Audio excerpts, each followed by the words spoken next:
Good morning, ladies and gentlemen. I'd like to call the meeting to order. My name is Malia Cohen. I'm the chair of the California Board of Equalization. I want to welcome you to our regularly scheduled board meeting. Ms. Cicchetti, could you please call the roll? Yes, good morning. Chair Cohen, Present. Vice Chair Schaefer, Present. Member Gaines, Present. Member Vasquez, Present. Deputy Controller Eppolite. Present. Excellent, thank you. All right, a quorum is present. The board meeting is called to order, and we will start with the Pledge of Allegiance. Please stand and put your right hand over your heart and repeat after me. I pledge allegiance to the flag of the United States of America and to the republic for which it stands, one nation, under God, indivisible, with liberty and justice for all.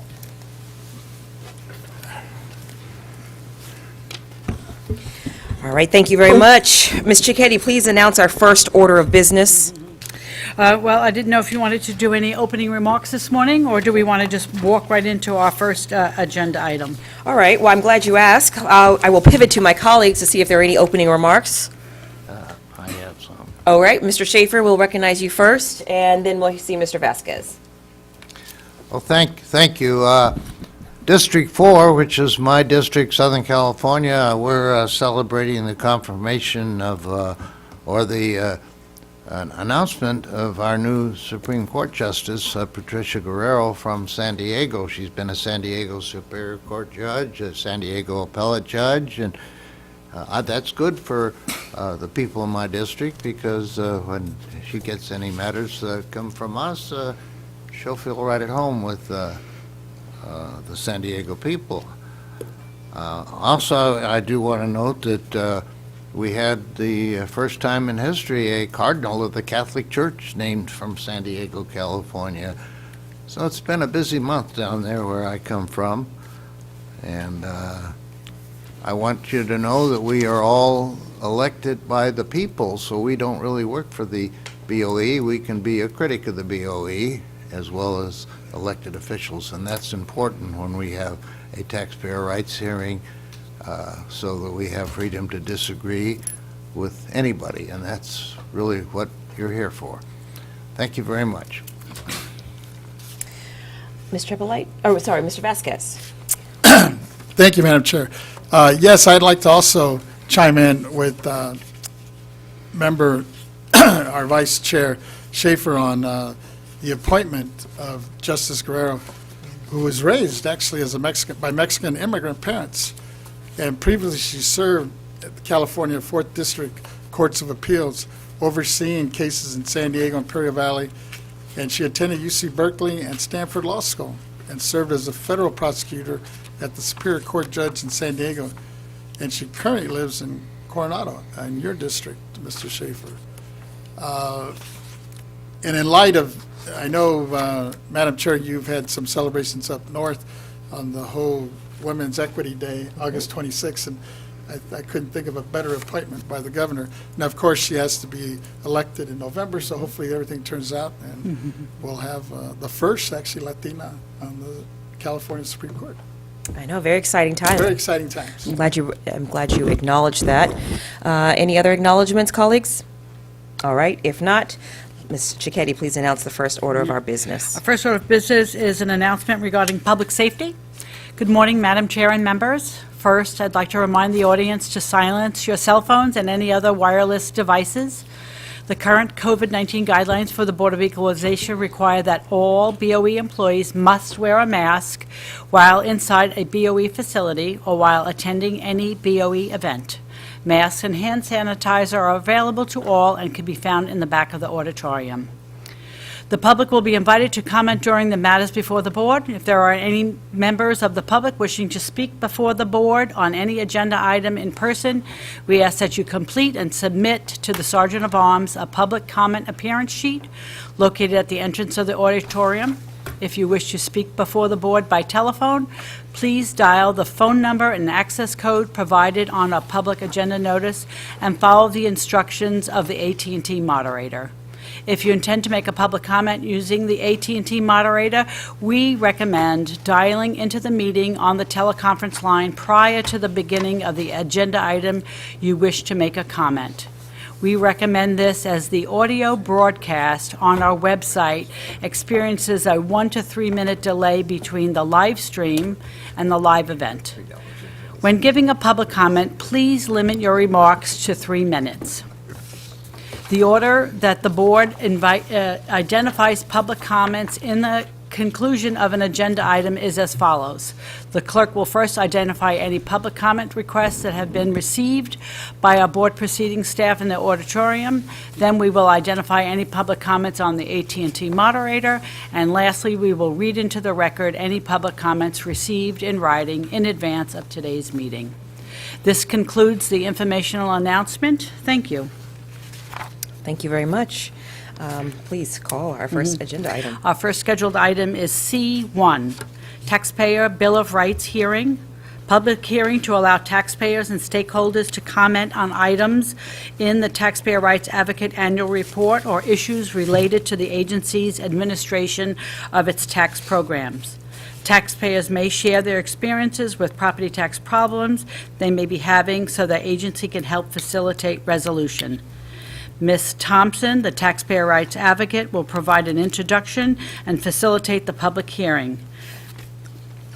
Great, Ms. thank you, Ms. Thompson. Thompson. It's good to see you this morning. Thank you. Good morning, Chair Cohen and Honorable Board members. I'm Lisa Thompson, the Chief of the Taxpayer Rights Advocate Office, and I'm pleased to be here today to conduct the annual Taxpayer Bill of Rights hearing for the agency to provide taxpayers, industry representatives, government agencies, and other parties the opportunity to provide comments before this elected board. The hearing is held in accordance with the Morgan Property Taxpayer Bill of Rights and the California Taxpayers Bill of Rights. Before we extend the opportunity to the public to provide comment, I would like to share with you some information on the format and purpose of the hearing, then discuss the contents of the most recent Taxpayers Rights Advocate Annual Report, which serves as the basis for the hearing. The annual report is for fiscal year 2020-21. Which can be accessed on our agency's website through the Taxpayer Rights Advocate Office pages, as well can be viewed on the public agenda notice. As to the format and order of the speakers, we would like to extend the opportunity to those that gave notice to the Taxpayer Rights Advocate Office or board proceedings that they would be speaking here at the meeting in person or remotely.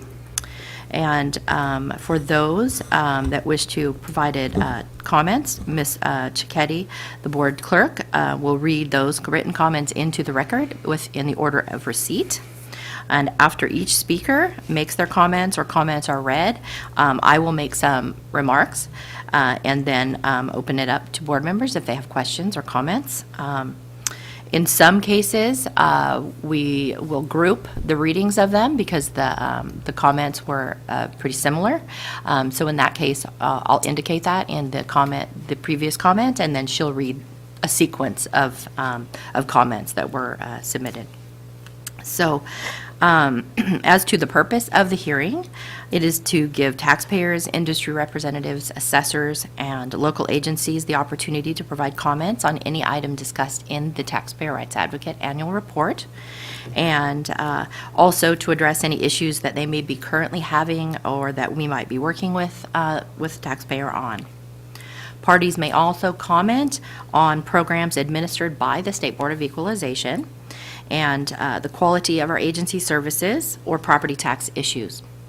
Individuals may present concerns regarding agency services or issues related to the administration of all of our tax programs, including state and county property taxes, alcoholic beverage tax, and the tax on insurers. Our agency's Taxpayer Bill of Rights hearing is held in accordance with certain statutory provisions. For property taxes, it is Revenue and Taxation Code Section 5906D that states the board shall annually conduct a public hearing soliciting the input of assessors, other local agency representatives, and taxpayers to address the advocate's annual report pursuant to Section 5904, and also to identify a means to correct any problems identified in that report. For the alcoholic beverage tax, Revenue and Taxation Code Section 32463 states that the board shall conduct an annual hearing before the full board where industry representatives and industry taxpayers are allowed to present their proposals on changes to the alcoholic beverage tax, which will further improve voluntary compliance and the relationship between taxpayers and the government. The Taxpayers' Rights Advocate Annual Report that is applicable to this hearing is for fiscal year 2021, which was published in February 2022. The report included discussions of problems or issues in the area of property taxes and contained examples of property tax cases illustrating how the Taxpayer Rights Advocate assists taxpayers and helps resolve their problems. Additionally, that report describes our office's involvement in education to local taxpayers. We do this through the publication of information sheets that are written in simple, non-technical terms and that are geared to assist the taxpayers in understanding various property tax topics. Before we invite parties to share their experiences or voice their concerns, I would like to share some statistics on how many taxpayers we assisted this year in the annual report and provide some information on how the Advocate's Office helps resolve problems that taxpayers have with the assessment or collection of property taxes. For fiscal year 2021, our office completed work on 232 cases. The majority of those cases originated from those contacting our web inquiry form accessed on the TRA page of our agency's website or by phone. However, many taxpayers were also forwarded from a board member's office after the taxpayers contacted your office. So we appreciate you forwarding that and allowing us the opportunity to help your constituents. Of the completed cases, 18% were from District 1, Board Member Gaines's district, 36% from District 2, Board Member Cohen's district, 23% from District 3, Board Member Vasquez's district, and 23% from District 4, Board Member Schaefer's district. I'm sorry, could you repeat those numbers one more time? Of course. So for District 1, it's 18%. District 2, 36%. District 3, 23%. And District 4, 23%. Thank you. So the largest number were from your district, Chair Cohen. Of the completed cases, 72% of those cases were in the valuation category and 28% in the administrative category. The annual report identifies specific topics within those categories, and that can be reviewed at taxpayers' leisure. The largest percentage of valuation category cases involved exclusions from reassessment at 37%, followed by change in ownership at 23%. And then next, the next highest percentage was 10% for exemptions. As far as the largest percentage of administrative category cases, that was for special assessments at 32%, followed by penalty cancellations at 25%, and the next highest percentage at 18% for delinquent or defaulted taxes. So we have a broad range of topics that we assist taxpayers with. In addition to providing statistical information on completed cases, the annual report provides examples to illustrate how taxpayers' problems are resolved by our office and indicate a wide range of services provided. A large part of our role is to help facilitate resolution of taxpayers' problems, and we do that by working with local property tax agencies such as the assessor or the tax collector to obtain information about the assessment of a taxpayer's property or corresponding property taxes for the property or charges included on the tax bill. If the issue is with programs directly administered by our agency, we work with that particular division within the property tax department. We review each taxpayer's situation on a case-by-case basis and contact local agencies to help resolve the issues between the taxpayers and that agency.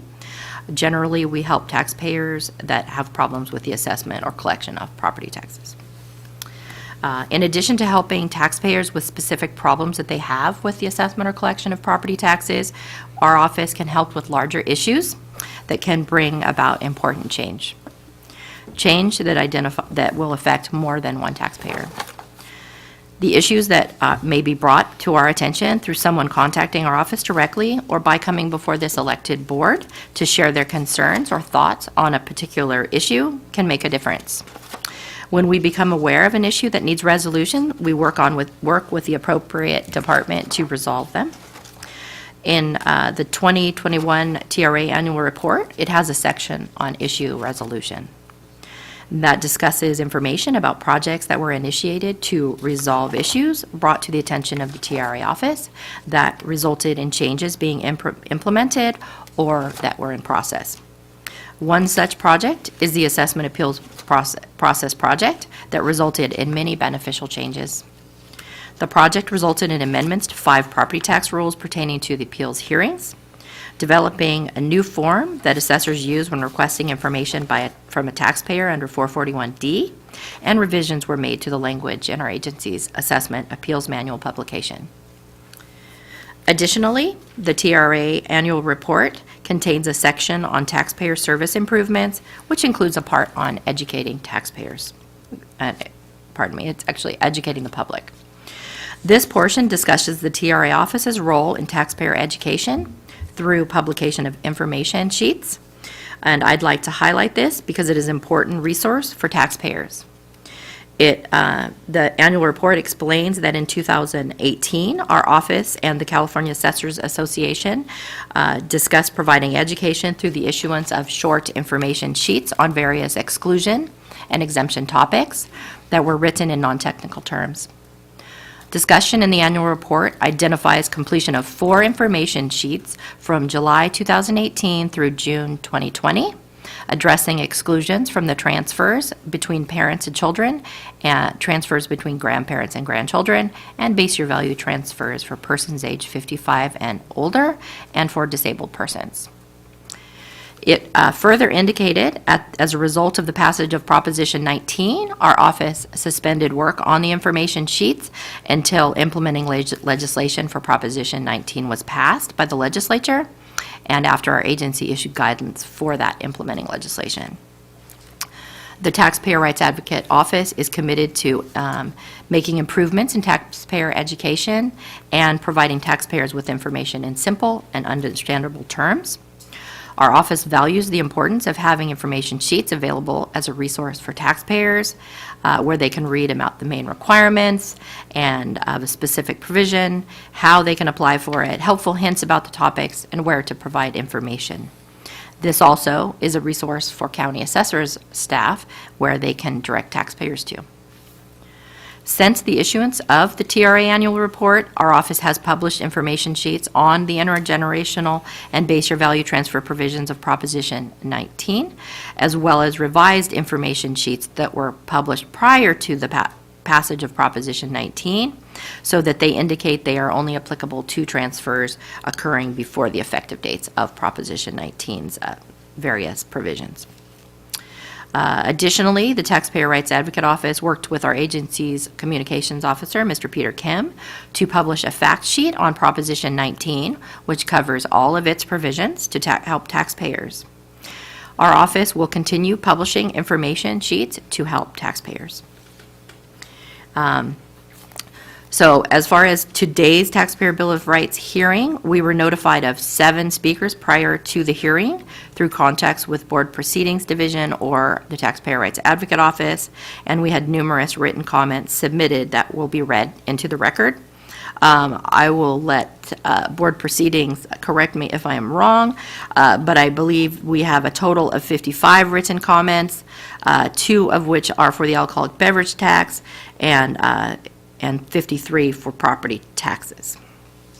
Is that correct? Okay. Okay. So we had a lot of submissions actually coming through in the early hours of this morning and last night. So the known speakers at this point, I'll go ahead and just list them, but the known speakers are the Honorable Leslie Morgan, President of the California Assessors Association and Shasta County Assessor. Ms. Davis is here in person. Ms. Brenda Goodrich, representative on behalf of the California Alliance of Taxpayer Advocates, and Ms. Goodrich will be speaking remotely. Ms. Susan Carlos, a taxpayer from the Bay Area, indicated she would be speaking remotely. Ms. Jeannie Kilroy, who called into our office, indicated she would be attending the hearing, but we are not. We don't know if that's remotely or in person. Ms. Gina Tessie Louie, a taxpayer, indicated she would be speaking remotely. Ms. Kate Ledbetter, a taxpayer, indicated she would be speaking remotely. And finally, Ms. Gina Rodriguez of Ryan LLC indicated she would be speaking in person on 2 different topics, and she is here today. The remainder of the comments that were submitted in writing will be read by Ms. Cicchetti, the board clerk. And again, they will be read in order of receipt, but a few of them combining comments into one, and then I'll comment after that group. So I'll try to identify the group ahead of time. And just as a reminder, as people read their comments or comment, then I plan to have some brief remarks after their comments, and then members can ask questions or make any comments, and then we can go to the next speaker. So that concludes my opening remarks. Unless there are any questions from the board members, we can invite taxpayers, stakeholders to share their comments. Question, if I could. Mr. Gaines has a question. Yeah, that's on. My mic's on? Yeah. Okay, thank you. I'm just wondering, I'm looking at your report, and thank you for your presentation, and thank you for this report. It's very helpful. I'm just trying to get a clearer picture here. On page 9, it shows that 5% of the cases had to do with a decline in value. So, and then on the next chart, it shows percentages of completed TRA cases by topic area in the administrative category. Is there any correlation between these two? Because it shows a 6% of refunds, and I'm just trying to figure out if people are asking for, are they, the number of cases where they're asking for a decline in value? No, so Or were the cases actually reduced in value? So, okay, so we don't, so the decline in value, 5%, that category, that is a topic area within the valuation category. Yes, That's actually okay. separate Okay. from the administrative category. Okay. The administrative category has different topic areas, but Okay. for the decline in value, it's more, a taxpayer, thinks that their property is valued, it should be valued less Yes, okay. than what is on the assessment roll. So that's kind of that area. That's what would decline in value would cover, Okay. the main aspect anyway. And then refunds are different. Refunds are actually from the tax collector side. So Yes, so the okay. decline in value is an assessor's function, and then the refund portion is actually on the tax collector side. Okay. More specifically, actually, it would be the county auditor's office, but the county auditor's office actually would determine any refunds. If an assessor's office, say, had a reduction for something, a particular property, then they would transmit roll corrections to the county auditor's office. County auditor's office would calculate any effect on the property taxes and then, coordinate with tax collectors in that Okay, regard. all right. Do we track what the final result is on these? No. Okay. We don't get numbers, so like we don't receive value information or anything like that. Okay, so this is just the number of cases when it comes to decline in value. So 5% of the cases with constituents are asking for a decline in value, but we Well, don't know. Yeah, it deals with some aspect of Or decline in an value, aspect so we try to thereof. Okay. categorize those, just Okay. to see those, so, yeah. Okay, so that's kind of where it ends for us as the BOE. Yeah, so if they have some problem that they're seeking resolution, we provide information. We might provide information to them about a particular area that affects their circumstance, or we may be coordinating with the county assessor's office Okay. regarding that particular property, so. I'm wondering if the California Assessors Association, do they track this? Because I'm wondering Well, if, so they have, okay, so our agency publishes a publication on budgets and workloads, and I don't remember the full title of it, but we have it posted on our website. But it's budgets and workload report, what they comment on. And it has different categories, and I think decline in value is one of them. We also have our annual report. I'm happy to get back to you and let you know later, but I mean, we have a portal that has information from the annual report, and I think decline in value is one of them. So it actually would would indicate like the number of decline in values for that. So that is possibly one of those workload, but I'm happy to reach out to you after the meeting and tell you exactly where that resource is. But Okay, I'm just trying to figure out if we have constituents coming forward that have a question about their value.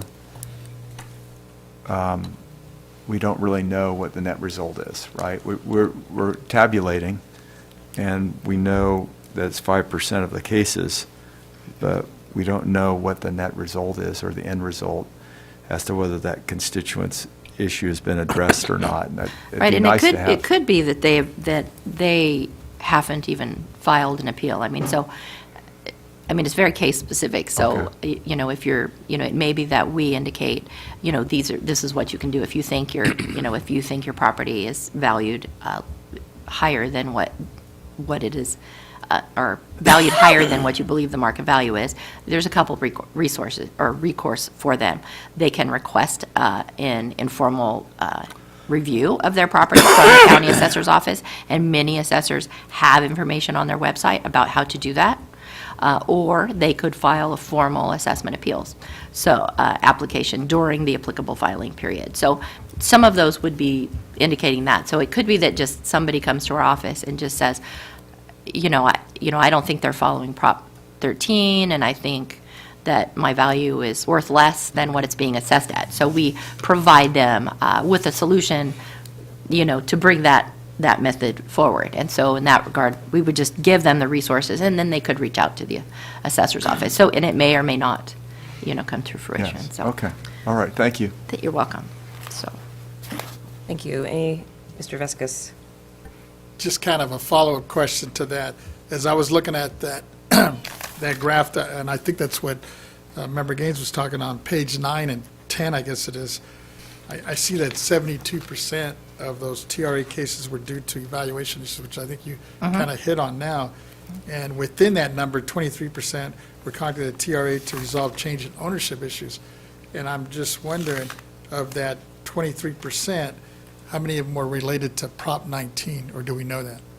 I can't break down that percentage. So as far as the, each month I discuss as part of the Taxpayer Rights Advocate update, I indicate whether certain exclusions and exemption has to do with current law, Proposition 19, or prior law. So that information is in that. But like change in ownership, there should be another, I don't have that annual report with me, but there should be a separate category in that chart that breaks down the 72% for exemptions and exclusions. So that's separate from the change in ownership. So change in ownership might be somebody gets reassessed. Right. And we're that's- explaining so we don't- why, we we're don't- explaining why, like, somebody transfers property from one joint tenant to another, and they get reassessed and are upset about it, and, are concerned. And so our office looks at the situation and determines whether that reassessment was valid, and helps explain to the taxpayer why they're reassessed, so they understand that. So That's it's change in kind of ownership. difficult to really kind of put it in that Prop 19 category. per Yes, se exactly. Because Yeah, of that. exactly, yeah. That would be really, that's a great question, and that's really more so in the exclusion and exemption category. And I do continue to break that down further during the monthly meeting. So, so we have that information, so, Appreciate it. yeah, you're welcome. Okay, so, Please continue. okay, if we're ready, I guess we can move on to the speakers, because we have a pretty full agenda. Let's keep moving. All righty, our first speaker is Leslie Morgan. She's the president of the CAA and the Shasta County Assessor Recorder. She sent in a comment, CAA Appreciation of TRA Office. Ms. Morgan, please come forward. Yeah. mhm. Take a seat. Yes, on the other side, thank you.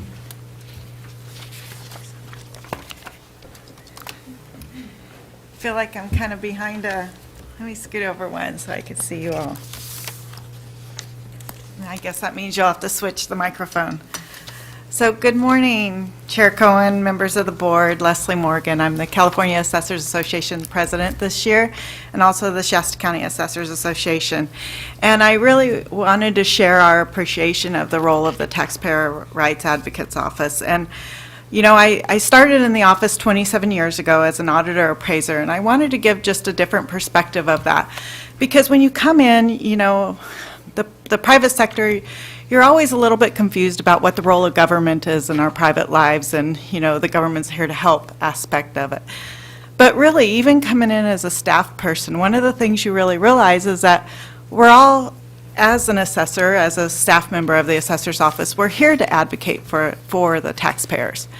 Our role isn't to, you know, focus on the budget and the budgetary needs. It's to ensure fair and equitable assessments. And coming in as a new auditor appraiser, it was really neat to realize that from the Board of Equalization standpoint, we had a taxpayer rights advocate program, because a lot of these rules and regulations and laws are confusing enough to learn and learn how to apply appropriately as a staff person who's getting training yearly for the big picture items, continually for the ongoing items in our office, and all the nuances involved. But when you're deep in conversation with a taxpayer about, you know, why their tractor's assessed, what triggered a reappraisal, all of those things, you know, sometimes you just reach a point where no matter how you say it, no matter how you explain it, you end up referring them to the taxpayer rights advocate, because maybe they can help them realize that it's not just us, it's not just, you know, well, we're applying the rules, we're applying them fairly. I was just last week sitting in a meeting with somebody on an aircraft, and I literally said, you know, at the end of the day, I don't care if it's assessed or what's value. I just care that it's right and that you're not being over-assessed, but you're being assessed if you're supposed to be. And the reality is that's where assessors come from. We are also advocates for our taxpayers, and having that TRA office is comforting for us, comforting for our staff, because it's important that taxpayers have the taxpayer rights advocate to go to when those questions become just too confusing to understand.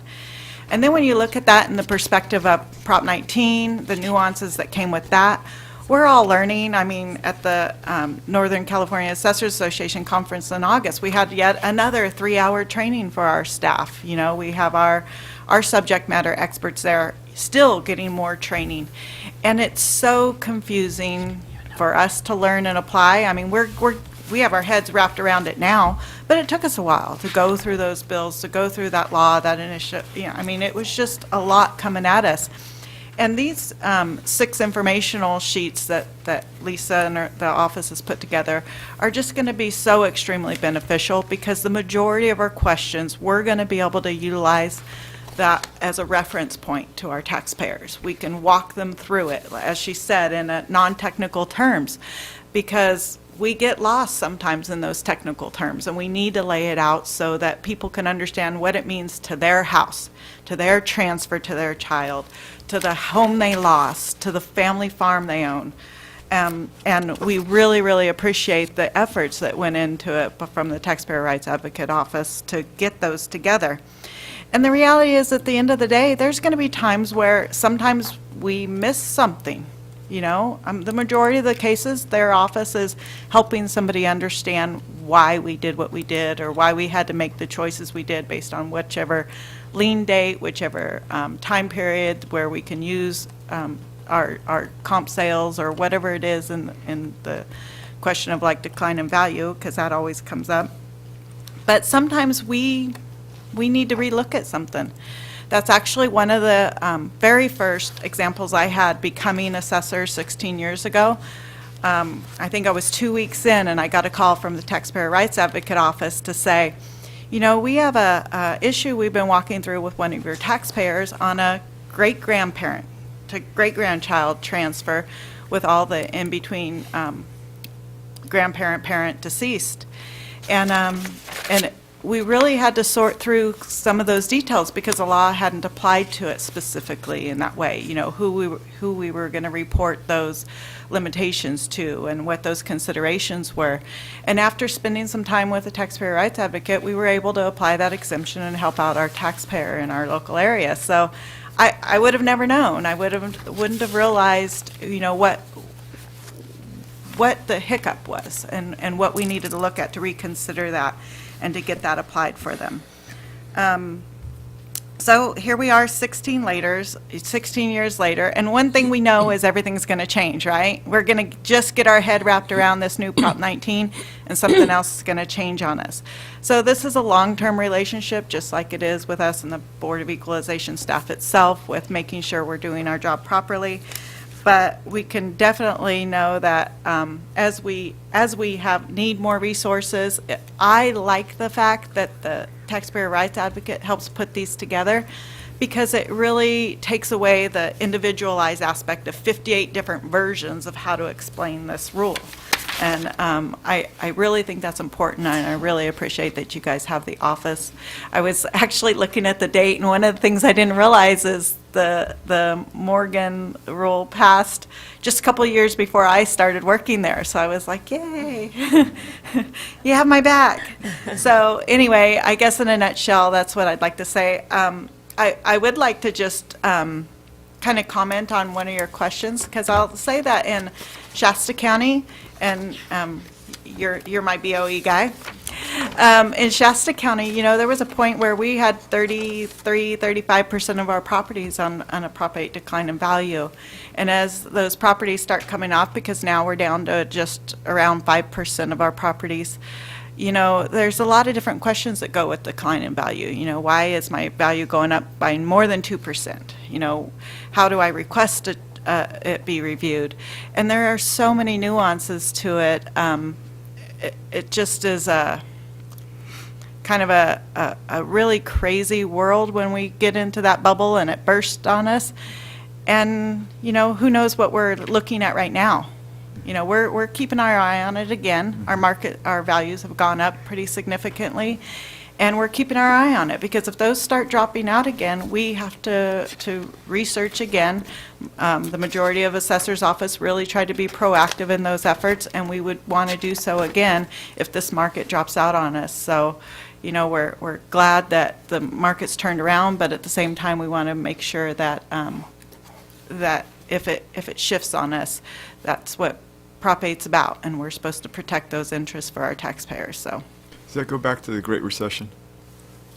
to the the Great Recession Yeah, of you said 2008. You said that, they're still 5%. Oh, no, So I'm wondering a lot of how them far are back it just goes. different things. Like, even before in 2008, when the market dropped, a lot of them were just different issues with properties. We always had about 1,000, 1,200, so 1% of our values that just had something going on with the properties. Maybe they just overpaid. Maybe it was something that was discovered with the property. There's just somewhere you're always having to watch that. But for us, the huge, the 2008, the boom of, just prices going off the charts really is where we were impacted the most with our workload on those. Yes, okay, thank you. Yes. I'm impressed at the grasp you have of the public service part of your job. I was wondering if the civic or service clubs within the counties you serve ever invite you to come speak about the work you do. I find that the public consists generally boring, and I have to write them a letter and explain what an interesting talk I can give. And down in San Diego, I don't hear back. I would think in the rural town, they would be more anxious to listen to people. I think it comes and goes. So of course, I'm a member of the Rotary Group. I've spoken to the Board of Realtors many, many times, usually around changes in legislation and issues that might be affecting them and what we're looking at from the assessor's perspective. Occasionally, it's just unusual kind of groups where they'll say, hey, will you come talk about just base year in general? The retired assessor is a member of the Sons in Retirement, SIR, and went and spoke to them out in the park. COVID really impacted the speaking engagements. I think just in general, usually what happens is it triggers from something going on in legislation where people start finding interest in it again. Sure, and they know you're there. Yes, exactly. And that's the biggest thing you can hope anybody does, right? Is where I present my annual report every year, and the biggest thing I try to focus on is speaking to each of those areas so that they know, when you have a question, call us. Yes. We work for you. Your program will be interesting. When I was a member of the Rotary back in Baltimore, Maryland, I presented the Cardinal of the Catholic Church to talk to us about hosting the Pope on his visit to the United States and repack the house. Wow. That would be interesting. That's it. Thank you. Okay, thank you. Appreciate So- your comments. So, yeah, thank you. We do appreciate Ms. Morgan's comments. Our office is pleased to assist assessors in their effort to educate taxpayers through the issuance of information sheets on various topics that provide simple, easy-to-understand information on exemption and exclusions that could result in property tax savings for taxpayers. And we're also happy to help taxpayers that she and other assessors direct our office to our office. As part of our work, we contact management of the 58 county assessors' offices, and we receive cooperation. I just want to extend that, my thanks to the cooperation that we received, so we can help taxpayers as efficiently as possible. I'd also like to appreciate the opportunity that you took to come and speak before the elected board. So I appreciate it. Thank you so much. Thank you. Our next known speaker is Brenda Goodrich from the California Alliance of Taxpayer Associates, CATA. She's the treasurer and the director of property tax at Ryan. Ms. Goodrich is going to be presenting via Teams. Ms. Goodrich, we're ready. Good morning, and thank you for your time today. I'm here today on behalf of the membership of the California Alliance of Taxpayer Advocates, or CATA. We wish to underscore the important function of the State Board of Equalization, and in particular, its Taxpayer Rights Advocates Office. CATA is a nonprofit trade association made up of tax consultants and tax attorneys representing taxpayers before county assessors, local assessment appeals boards, and the BOE. CATA's purpose is to protect the rights of California property taxpayers. The two primary functions of the Taxpayer Rights Advocates Office are to ensure fair and equitable treatment of taxpayers in the assessment and collection of property taxes, and to recommend changes in policies, procedures, and laws to improve and ease taxpayer compliance. Your annual report references the Assessment Appeals Process Project, which began in fiscal year 2017-18 and concluded in fiscal year 2020-2021. This was a matter that CATA brought to the Board of Equalization's attention. Throughout the process, we worked with members of the BOE, the Property Tax Department, the California Assessors Association, and the California Association of Clerks and Elected Officials, and the Taxpayer Rights Advocates Office. In 2018, by a vote of the elected board members, the Board of Equalization adopted changes to the property tax assessment and assessment appeals process. Those changes adopted in 2018 provided much-needed uniformity between county assessors and assessment appeals boards throughout the state of California. In addition, the changes recognized a taxpayer's fundamental rights to due process and a timely hearing after an assessment appeal application has been filed. Further, the elected Board of Equalization members voted to direct staff to develop a new form assessors must use when requesting information from the taxpayers under R&T Code Section 441D. The Taxpayers' Rights Advocates Office played an important role in the adoption of those changes. We want to take this opportunity to thank the Taxpayer Rights Advocate Office and the Board of Equalization for adopting those changes in policies to improve and ease taxpayer compliance. Thank you. Thank you very much for joining us today. I appreciate your time. Colleagues, any questions for the presenter? Nothing? I have some comments. Okay. yeah. We'll turn it back to you. Thanks. So we appreciate Ms. Goodrich's comments on behalf of CADA. The California Alliance of Taxpayer Advocates is a large membership and has an active voice in support of taxpayer needs. We thank them for their input in joining us today. We look forward to working with them on any issues that they may have and they bring forward in the future. Unless there are any questions or comments, we can proceed to the next commenter. No questions? Let's proceed. Thank you. The next known thank you. The next known speaker is Suzanne Carlos. She is representing the Carlos Family Trust. She has both a public comment that I'm going to read into the thing, and then we're going to see if she's on the line at AT&T. Her comment is, "It is just a matter of time before I become the latest victim of Prop 19.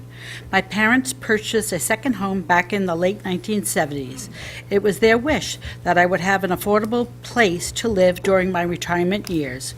We had no idea that property values would skyrocket. We never imagined that Prop 19 would come into play. It has become a kiss of death. I did not plan financially to face higher property tax. I do not have a property tax base to take with me when I move. As a senior on a limited income, I've been stressing about knowing what is in my future. Not being able to live in my family home is devastating.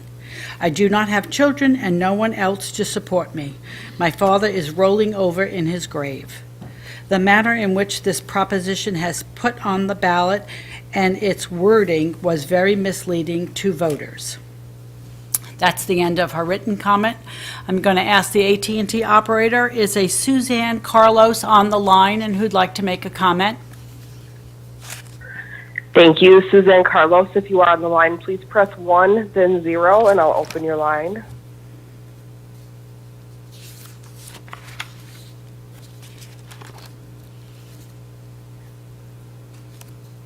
I have one line that might be her. It'll just be one moment.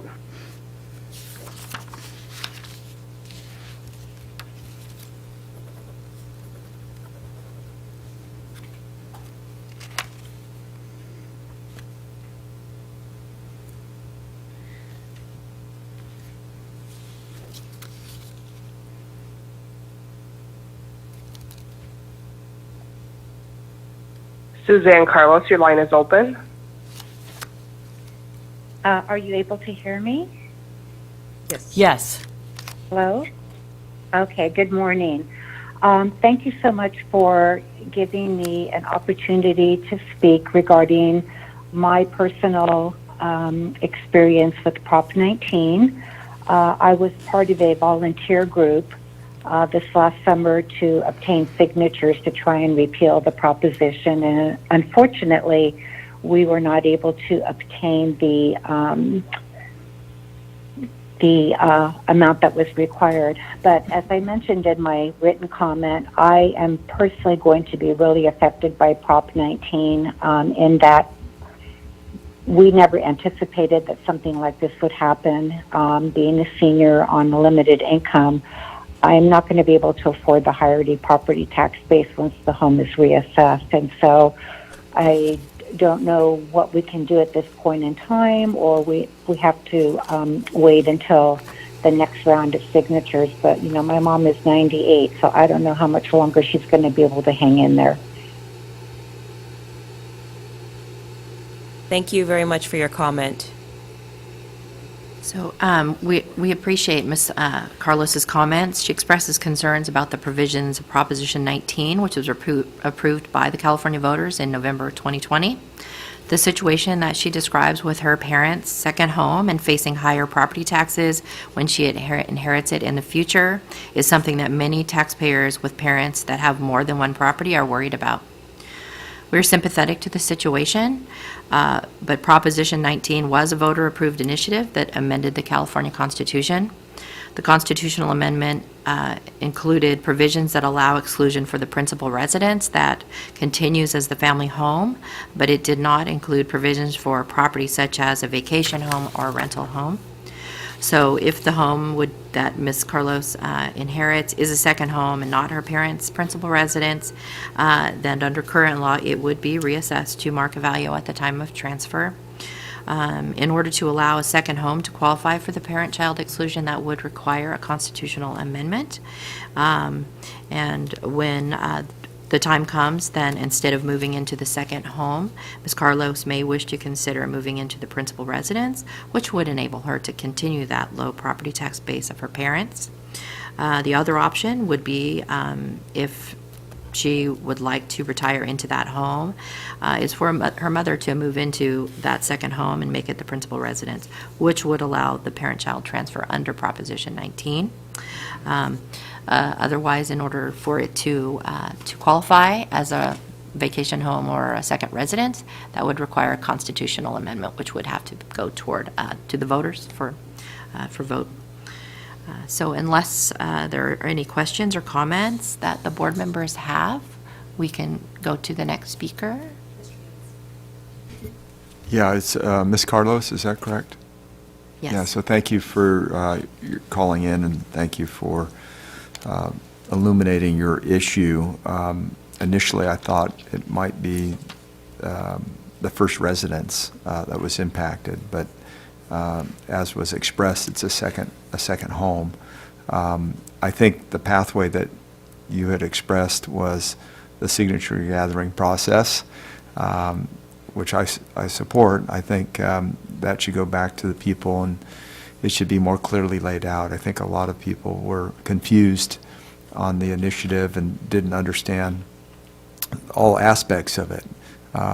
Certainly the base year value is beneficial to folks, but that passage of property to a grandchild or a child has certain provisions where it's going to be reappraised. So I think that's the only answer. I think as described by Ms. Lisa Thompson, is that there would have to be an initiative that would qualify on the ballot for anything to change in that way. But thank you for expressing it and coming forward today.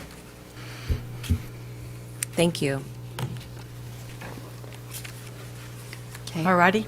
Our next known speaker today is Jane Van Tamelin from Los Altos. She has a comment that I'm going to read into the record, and then we'll see if she's on the line. Many thought Prop 19 was only about fire victims and seniors moving, but people are being taxed out of their family home due to huge tax hikes. My life plan was to move back home. We made careful financial plans. Prop 19 ruined everything. After Dad died in 2009, I moved home and lived with Mom. Our home is small, but architecturally important. I took care of her and our home while studying architectural preservation. If sold, it will surely be replaced by a mansion, causing pollution, but no affordable housing. It would be a tragic architectural loss. Mom moved to assisted living due to Alzheimer's. I won't receive the $1 million exemption unless Mom moves home on January 1st, the year of her death. Please consider an exemption or a lesser gradual property tax increase, especially for children who have given up careers to care for elderly parents and their homes. I'm going to call the monitor, AT&T moderator. Can you see if there's a Jane Van Tamelin on the line? Thank you. Jane, if you are on the line, please press 1, then 0, so I can open your line.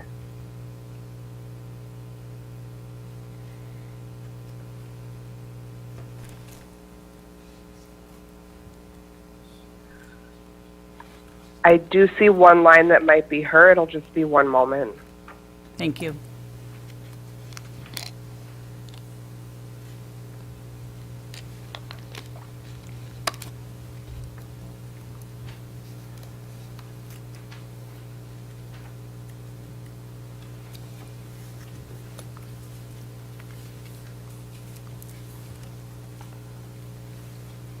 Thank you. And Jane, your line is open. Hi, this is Jane Van Tamelin, and thanks for reading my comments. Can you hear me? Yes, we can hear you. Yes. Please, go ahead and proceed. Welcome. Okay, yeah. This is just so distressing about Prop 19. You know, it's not just about money, it's about our families and our homes. And there's got to be a better way than to just completely drastically raise taxes so much that people won't be able to stay in their family homes. And I've been thinking a lot about this, and I know there are a lot of large corporations and people buying homes more than ever just for rentals. So maybe they could be taxed at a higher rate, but people who live in their homes could be taxed at a reasonable rate.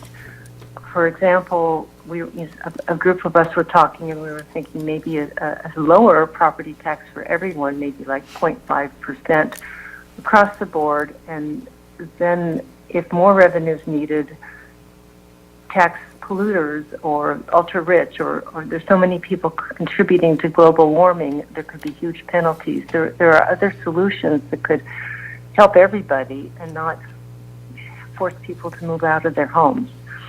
And if seniors should be, I'm a senior, I wanted to move, I'm retirement, I'm 69, I wanted to be able to move into my family home, and I'd like my daughters to be able to buy their first homes. But it's just, it's just not right. And in my case, taking care of my elderly mother and other people who've done this, they've had to, if the parents have to move to assisted living or memory care, then they're just out of luck. People are saying, I'll get this $1 million exemption, but I talked to a lawyer and I will not.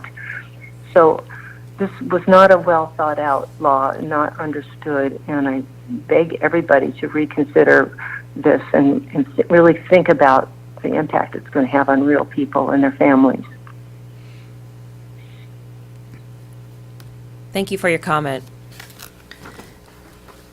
So we appreciate Ms. Tamlin's comments submitted in writing as well as speaking before this board. She expresses concerns about the impact of Proposition 19 to her future plan to move back home. She's concerned that the property won't qualify for the parent-child transfer exclusion because her mother is in assisted living and wouldn't be living at the home prior to her death. One of the requirements for the parent-child exclusion under Proposition 19 is that the home must be the principal residence of the transferor, generally the parent. This could be problematic if the owner is permanently in a care facility, such as for Alzheimer's or a physical disability, even though the home is not occupied, even though the home is occupied by the family member and not rented out. As part of the requirements for property, they must be eligible for the homeowners of the disabled veterans exemption. And after receiving her comment, we reviewed the homeowners exemption statutes, and they don't address if an owner is eligible for the homeowners exemption when the owner is permanently in a care facility.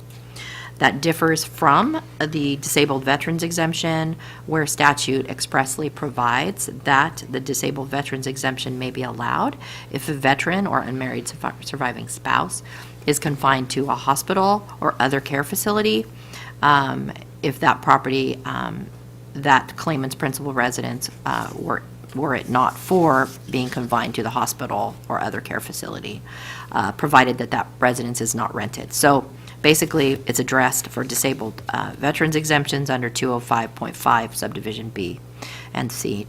Prior to Proposition 19, the situation that Ms. Van Tamelem describes would not have been problematic because prior law under Proposition 58 and RTC 63.1 allowed exclusion for non-principal residence property up to $1 million lifetime cap.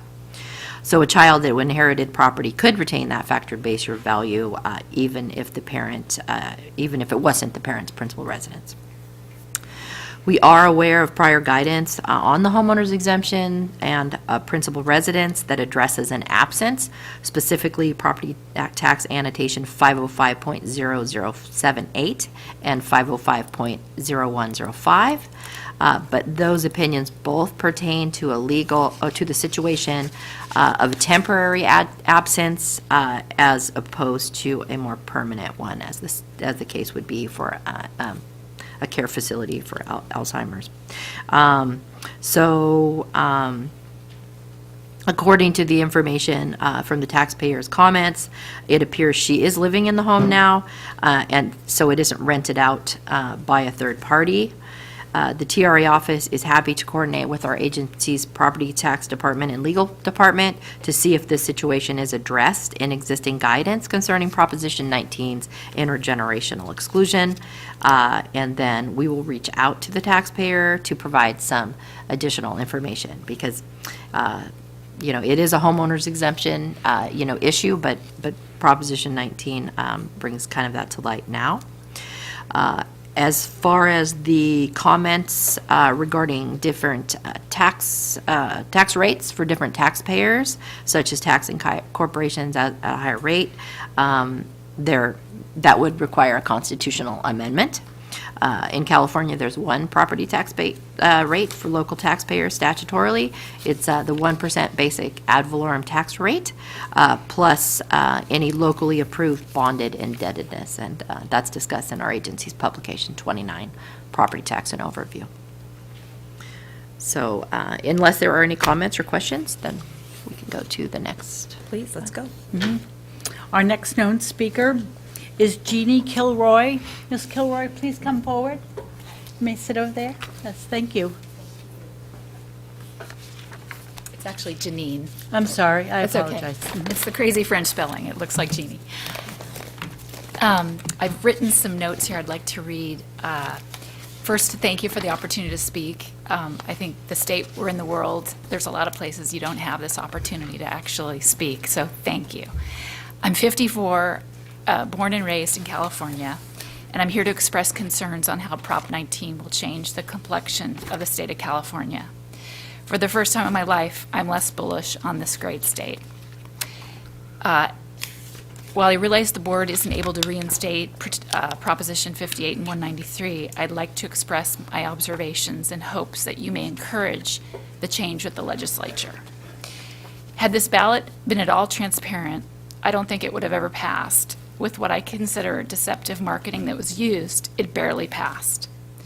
While collecting signatures to try to make the ballot again to restore the parent-child tax transfer, I met many people, namely the working middle class of San Mateo County. One of those is a mother of a child who requires 24-hour care. She will not be able to afford to stay in the family home when her mother passes. She was nearly in tears when she was signing this petition. Imagine being forced from the area that you have a support network when your child requires 24-hour care. I'm the executor for a family who has a special needs dependent. I'm sorry, I'm getting emotional. Okay. A person who is paranoid schizophrenic, but was never officially or formally diagnosed because it came on in their late 20s. And as an adult, they can refuse medical treatment. They don't think they're sick. The plan was to have this person move back in the family home when the parents pass to be able to afford living. They get no government assistance because they're not diagnosed. With Proposition 19, even with the $1 million exclusion, this will not be possible. It will not cash flow. For better or for worse, they're in one of the markets that's expensive, and $1 million exclusion no longer means anything. Of even greater concern to me is the fact that Proposition 19 will wipe out the only affordable housing in the state that the mom and pops own. An elderly couple, there's actually a person in, they're the only rentals that are not systematically raising rents, unlike corporate properties that do the minute there's ability to push up. There's a person that lives in my neighborhood who's blind and rents a home from one of these mom and pops. I happened to meet the daughter of the owners, an elderly couple in their late 80s, when I was gathering signatures. When the owners pass, the reassessment of the property tax will force one of two things: a mass increase in expense, which will have to be tacked onto the rent, or force a sale. Either scenario will displace this person who is blind, who has no idea this train is coming. In this case, the assessed value today is $101,000, and the property tax is $27.35. The market value is $1.74 for this 2-bedroom, 1-bath, 1,030 square foot house. My fuzzy math tells me that immediately will jump the property tax by $16,350 or nearly $1,400 a month. I have a form of dyslexia. One of the benefits of this condition is your brain is good at running forward and conceptualizing things. I don't see good things coming to the state of California from this proposition. The irony is, I think there's a push for more property taxes to do things like create low-income housing, which this proposition is actually going to wipe out the mom and pops as they pass down to the kids that will be forced to sell and no longer offer people reasonable rent. Something that's been in place for 35 years that's silently been turned away, I think is a very wrong thing and a bad mark on the state. I asked the board, are there anything that you can do to help shed light on this, to help the group that will go for getting it on the ballot in 2024? Thank you very much for listening, and apologies again for getting emotional. It's just tough to see some of the stuff that's headed down the line. I wanted to just acknowledge your comments and let you know that you never need to apologize for feeling, here I am. Oh, thank you. Thank you. For feeling how you feel. And I want you to know that this body has sat for hours listening to public comment for a couple of years now, since the enaction of the legislation. And we are in a difficult position because we are charged with the responsibility of implementing the law.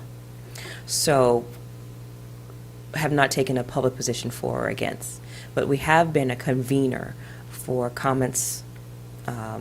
We've been a place where people can receive accurate information. We have also been doing our best to educate lawyers that represent property owners in this space, ensuring that they know the rules of the changes of the legislation. And so we receive your concerns, we receive an understanding and can connect with the pain. I represent San Mateo, I represent the 23 counties in the Bay Area, in particular the Bay Area, and have heard overwhelmingly via Facebook, via Twitter, people have called in, people have written from taxpayers and their concerns. And my heart definitely goes out to people such as yourself that have experience, that are executors of their family estate or are parents of a child with a developmental challenge, and they're concerned about their child once they transition. And we know that homelessness also persists. And so there is a correlation between people losing their homes. I don't want to get too far ahead of me, but this is a place where you can air your concerns. However, the members of the legislature that voted and passed this, that got the legislation on the ballot is an important place for you to add your voice to. Your elected officials have to hear from you. The committee chairs, and my staff can direct you specifically on which committees to talk to, need to hear from you. Senator Hertzberg needs to hear your concerns. And members of the Rev and Tax Committee need to hear your concerns so that they can understand and put a face to the impact of this legislation. And we were instrumental in getting some trailer legislation in place, we meaning the Board of Equalization, but that really supported people who own family farms, who are also caught up in this quagmire of this legislation. The firefighters, the realtors are also lobbyists in areas that need to hear your concerns and your complaints. And happy to make connections and introductions so that you don't feel like you're spinning your wheels. But this is California, it's a big state, and I am glad to see you today, and I'm glad to hear from the other members of the public that have called in and given, again, voice and a face and just passion and energy about what Prop 19 has done and will do for Californians. I'm going to pivot to my colleague over here. Senator Gaines has a few comments that he'd like to share as well. Great. Thanks, Chair Cohen. Thank you for your comments. They resonate. We've got a challenge in front of us, and there was the Howard Jarvis Taxpayers Association that had the initiative. They gathered 400,000 signatures, but today you've got to gather a million valid signatures to qualify something on the ballot, so that may require up to 1.5 million signatures to get 1 million good ones. And my last conversation that I had with John Kupal at Howard Jarvis was that they're looking at bringing this forward again. It's just a big challenge to take any initiative and qualify it. Typically, I mean, if it was kind of a bare bones budget, you'd probably need to raise $4 or $5 million to get something to qualify, and that's on the low end. Some of these have cost much more than that, but I think the advice that you were given by Chair Cohen is accurate, and that is you need to talk to your legislator. Legislators need to hear from their constituents, because there's an opportunity for a fix to occur there. They could pass legislation and then put it on the ballot, and it wouldn't cost anything. Wow. Right? So that's the easier path. So we need to kind of look at both avenues and see if there's a solution. But what we are hearing is 40 to 60,000 families impacted in an adverse way, as you've described, each year as a result of Prop 19. So it's a big issue. It impacts people in many different ways, but it's also, when you take a look at first-generational wealth, people have struggled all their lives to pay off their home, and they want to pass that on to the children, and maybe a child's not going to live in it, but they want to maybe take that wealth and distribute it among maybe several children. It creates a lot of issues just from a tax standpoint, Absolutely. having that reappraised. So. I mean, to me, we need plumbers, we need electricians, we need school teachers living locally, not commuting from Tracy Yeah. to San Mateo, et cetera. So Yes. I thank you. This is exciting news that they do have that power, and I would love the recommendations. Sure. Thanks for your Chairperson Cohen. testimony about Yeah. your own situation. Yeah, it's, the mental health issue is a big one, and we have a lot of, there's a whole array of disabled individuals that they have to figure out, what do we do now? Yeah, and even people Yeah. that aren't disabled that have no idea this train is coming. True. They have no Yeah. clue, which just breaks my heart. And I want to fight to get that corrected so that Right. train doesn't hit them. So Right. thank Thank you you. very much. No problem. Before you My- leave, I'll I just- want to chime in with Chair Cohen's comments, and I want to thank you for personally coming here today. We have millions of people out there that could come in and talk to us today, and there's just maybe 2 or 3 of you who actually came to work, and there's 5 of us, so we outnumber you. So that's how important you And are. I was late leaving, and I thought I wouldn't have a seat. I thought there'd be a line out the door. And I want you to know that editors of newspapers have staff that write their editorial pages, and you should be talking to some of these people. And if you can't get into their office and chat with them, and it might be more effective if you spend a few days writing an intelligent letter of a 150-word minimum and rewrite it until it punches you in the face. I think that would be important, because that would reach a whole lot of people that are going to say, oh my God. And you may attract some public interest attorneys who file some lawsuits. I filed some lawsuits about voting rights that I thought, oh my God, that we used to list everybody by alphabet on the ballot, and what does that do for people in the middle of the alphabet? They want to be first too, and I got all that stuff changed. So there are people that are going to go ahead and change things if you can let them know what's needed. And you are more informed than 99% of the people on this issue. This is true. Anyone? Vasquez? Just a quick comment, just ditto what my colleagues have said, but I'm hoping, and the more we hear about folks like yourself, that, like you mentioned, this train is coming, and I'm hoping that energy starts creating throughout the state of California, because like members have mentioned already, it's an uphill battle, but I think the easiest one might be to go through the legislation. I love that idea. All right, thank you. I'll ask my staff to connect with you in the back of the chamber. Ms. Thompson? Yeah, Turn it so back to yes, you. we do appreciate Ms. Kilroy coming before us today and providing comments. The situation with the special needs child is certainly very sad, that this increased property taxes in the future may cause them to be displaced. We're glad that the path forward maybe taken now with our legislature to have a constitutional amendment brought forward. So thank you. Thank you. Alrighty. The next known speaker is Gina Say Louie from San Francisco, California. She had a comment and then wanted to speak remotely. Her comment is, want to express displeasure of the 2020 Proposition 19 passage. AT&T moderator, can you see if there's a Gina Say Louie on the line to speak? Thank you. Gina, if you are on the line, please press 1, then 0.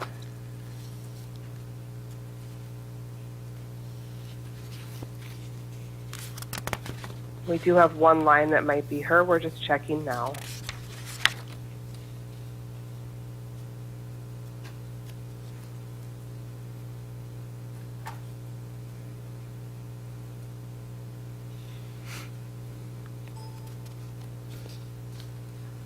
Gina, your line is open. Hi there, everybody. I didn't know how long we had to speak. So all I'm going to say is I hope that we can save family homes, farms, and businesses by reinstating 58 and 193. I still can't believe how many people I encounter who have no idea Proposition 19 passed and what the harmful effects of Proposition 19 are. We're only starting to see the long-term effects. More properties for sale not selling and long-term working middle class leaving California is no coincidence. I really hope we are able to get the harmful effects overturned by the November 2024 ballot for Californians before it is too late and we lose too many of our working middle class.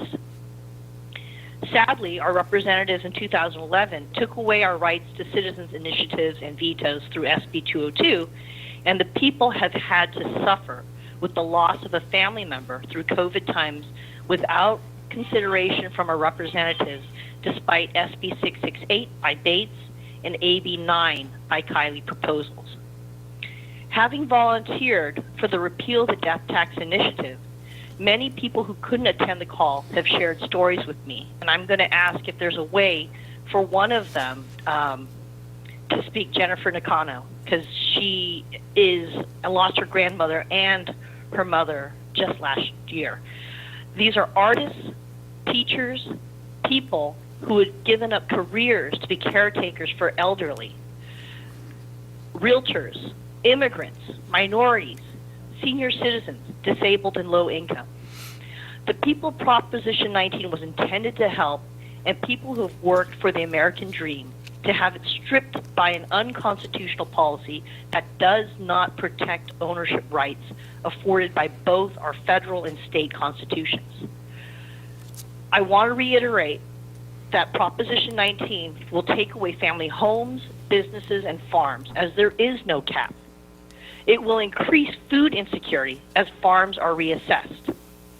It will continue to challenge businesses to retain employees due to increased housing expense. It will probably also increase tenant rent due to the squeeze with rent control and reassessment, or will force them to relocate if the home sells through OMIs. Overall, it will damage the future of California. Thank you very much for this platform to be heard. I hope we are able to repeal the death tax.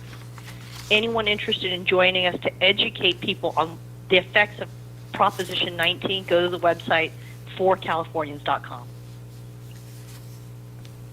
Thank you very much. We appreciate your comments and your continued advocacy.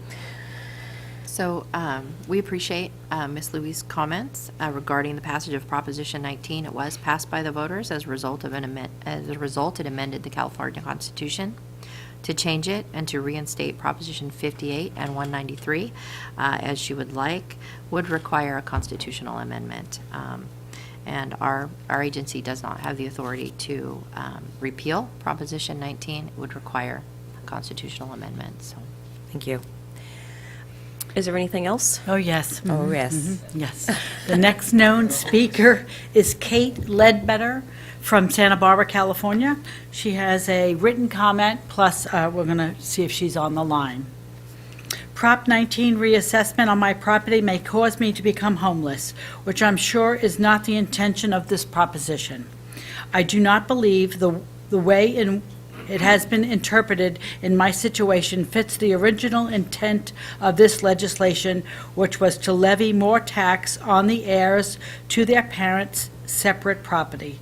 But in my case, I'm not inheriting some additional property, but I'm being reassessed on my own and only home that I have lived in for decades, and on my own family business that has been my only source of income, and the income I have planned on to get me through the rest of my life. I am a disabled senior, and due to the way this proposition has been interpreted, I now face being thrown out of my long-time home and losing my business at a time in my life when I'm most vulnerable. I've invested everything I have in this place and now face losing it all due to the vastly increased taxes. This property cannot be subdivided, so I don't know how I can stay in my own home if I am stuck with the increased tax for the entire 3-unit property. Since I held the property in joint tenancy with right of survivorship, I was told this should be interpreted that this made me the lawful owner all along, and thus should not be subject to reassessment, as it is not a newly inherited property, but has already been my longtime home and business. I understand that many people rushed to put property in LLCs and trusts to avoid this reassessment. I'm not sure that this is equitable to allow this loophole for them to inherit additional properties, and yet my joint tenancy on a property that I have owned and lived in for decades is not being looked at as favorably, even though it could cause a disabled senior to become homeless. Were I to sell, by the time I would pay all the capital gains and depreciation recaptured costs on this property, and also losing my entire source of income from this property, I could never afford to buy another home. And being disabled senior, no way to replace the only source of income I would lose by losing the property. Thank you for your time. Sincerely, Kate Ledbetter. AT&T moderator, is there a Miss Ledbetter on the line who'd like to make a public comment? Thank you, Kate. If you are on the line, please press 1, then 0.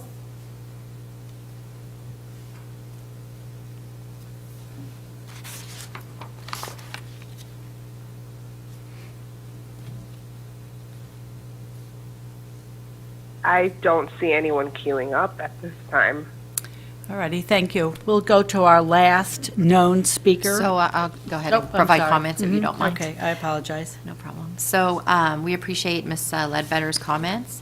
Based on the comments, it appears that she is currently owns a duplex as a joint tenant along with her parents, and she resides in one of the triplex units.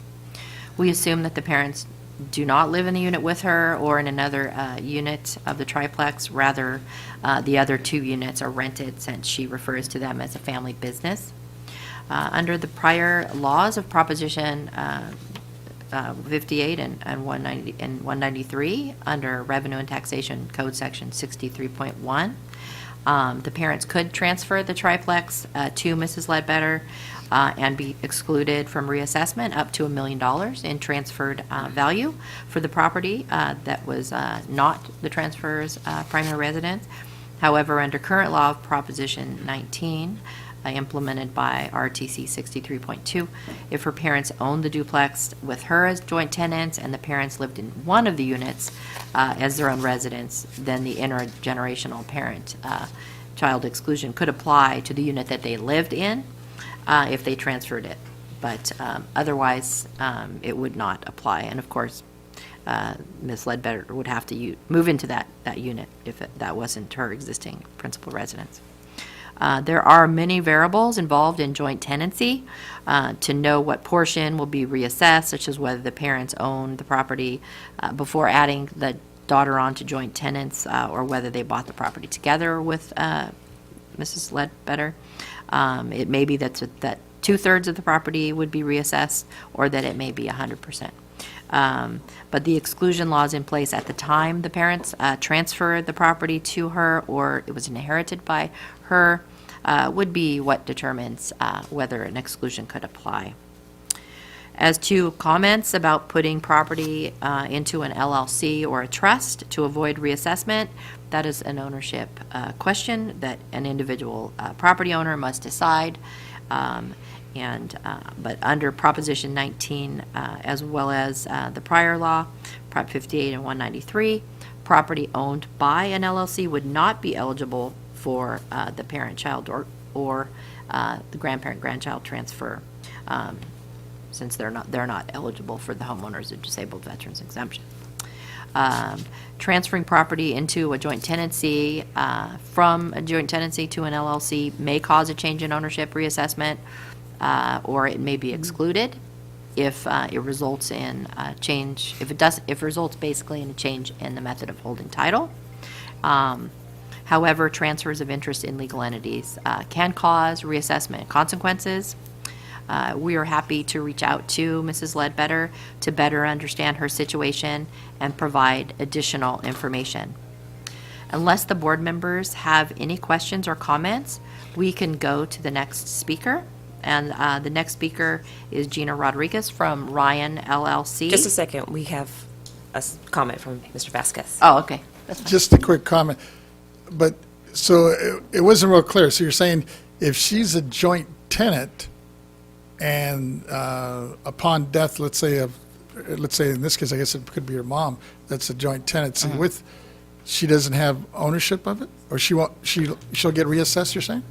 Yes, depending on the situation. So, well, she would get reassessed either way. But so let's say the change in ownership laws are such that, so if you own property with somebody as a joint tenant, there's a couple different scenarios. So say you and I purchase a property together and we're as joint tenants. So if the property was transferred from you to me at some later point, either you transfer it to me or you die and it goes to me, then that would be a 50% change in ownership because I would gain your 50%. And so that would be subject to reassessment unless an exclusion applied. So that's one scenario. The other scenario would be is if we didn't buy it together and you had a property that you purchased and then you added me on later as a joint tenant, then you become an original transferor. So what happens is because you stayed on title with me when we became a joint tenant, that particular transfer is not subject to reassessment. But at a later date, if you come off title, that would result in a property being reassessed, and actually at 100%. So there are just variables within change in ownership that could take place. So that's why we can contact her and tell that. I mean, we can help her understand and refer her to some resources on joint tenancies to understand it, and what would happen. So without talking with her, we just don't know, whether she purchased the property with her parents at the same time or whether she was later added on title by them. So it would impact reassessment in the future. I thought if you were joint tenant, like in this case, you didn't buy it, but your parent decided to put you on thereafter, their purchase, and upon their death, you take over ownership basically because you're the joint tenant. You're the surviving tenant, no? You are, and so with joint tenancy, that's something where, the property automatically passes to the other joint Survivor, right? tenant. Surviving tenant, correct. But it would depend how you took ownership to determine what percentage would be reassessed. So, Any other questions? All right, thank you. Ms. Thompson. Okay. We're up to our last known speaker for the day today, Gina Rodriguez, Principal Advocacy Services Practice at Ryan LLC here in Sacramento. She had put in a couple of comments, and I'll read them first and then allow her to speak. She's here in person.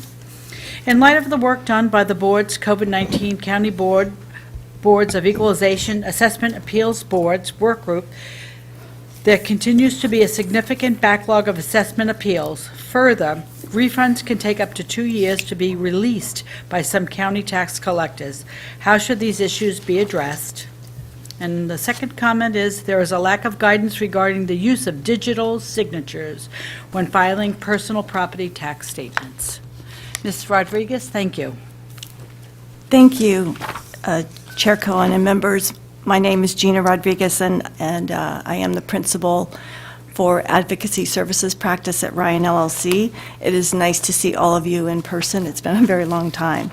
I have 2 issues to present, as stated, but first I want to thank Lisa and her team for their tireless efforts and for their outstanding public service. We truly appreciate it. The entire team at Board of Equalization deserves our applause. I will cover the 2 issues, including the problem, a recommendation, and the background if you need it. The first issue relates to digital signatures. We are aware of several counties imposing penalties on taxpayers who have timely filed paper property tax statements, that's the 571L, but failed to use a wet signature. LTA 2020/022 provides guidance on accepting e-filed statements, but does not address the use of digital signatures on paper-filed statements. As a result, some confused taxpayers attach to the pre-printed statements they receive from their county assessor a blank statement with a wet signature before mailing it. Rather ridiculous. Other confused taxpayers simply mail the pre-printed statements to their county assessors without signing them. They see the pre-printed name. Apparently, they think that's sufficient, and they fail to sign even though a signature is required. Again, we don't know if it's a digital or a wet signature. Confusion on the issue of digital signatures was especially prevalent during the pandemic, but yet there's no guidance regarding what type of signature is acceptable either on the form itself or in the instructions. We respectfully request that the board immediately provide guidance on the use of digital signatures on paper-filed statements and also publish a list of county assessors who accept e-filed and/or paper-filed statements and accept digital signatures on paper-filed statements. We were unable to find any such list anywhere. Even if you go to the individual county assessors' websites, it's very difficult to find anything. Just for background, in reaction to the governor's stay-at-home order on March 19, 2020, the use of digital signatures on various property tax statements was discussed at the board's April 21st, 2020 meeting. As a result of that discussion, the board released the LTA I mentioned, which explains that if an assessor decides to accept e-filed statements, an appropriate authentication must be formulated to ensure that the document is true and original. Further, the LTA references Government Code Section 16.5, which states that a digital signature will have the same force and effect as a manual or wet signature if it embodies certain attributes. And it provides that the use or acceptance of a digital signature is optional for public entities. Therefore, assessors can choose to accept e-filed statements with digital signatures, or they can choose not to accept them.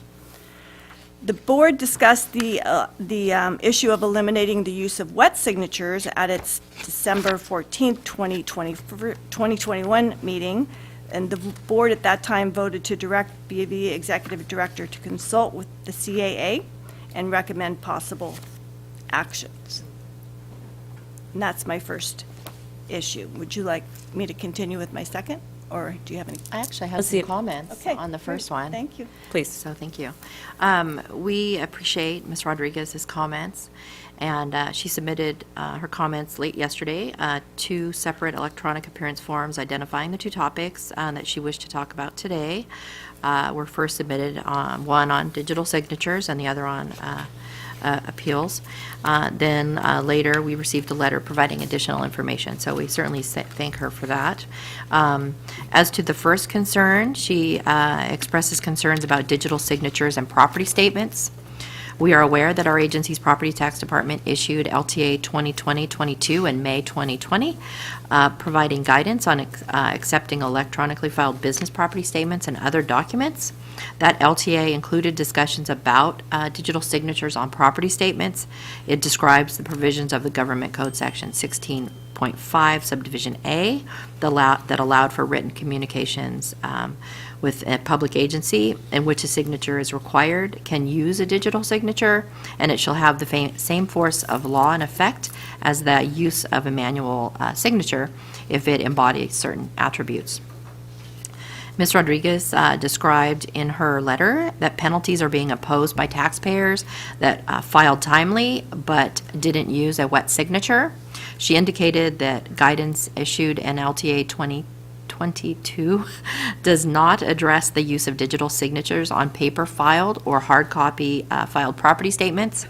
The TRA office reviewed that LTA, and we agree with Ms. Rodriguez that it doesn't address that and didn't find any separate guidance on digital signatures placed on a property statement. So we're happy to discuss this matter further with our agency's property tax department to see if further guidance can be issued specifically addressing digital signatures on paper filed property statements. Unless there are any questions or comments by the board on this respect, we can go through. Yeah, We do have a question, Mr. Yeah, Kane. so is that something that could be clarified through another LTA? I know that the assessors have the authority, right, on a per-county basis, but can we provide further guidance through an LTA? Or? So that's what we will be talking with our property tax department to Okay. see, to examine, to see what is available out there. There might be something more recent addressing it, but again, we received this comment, last night.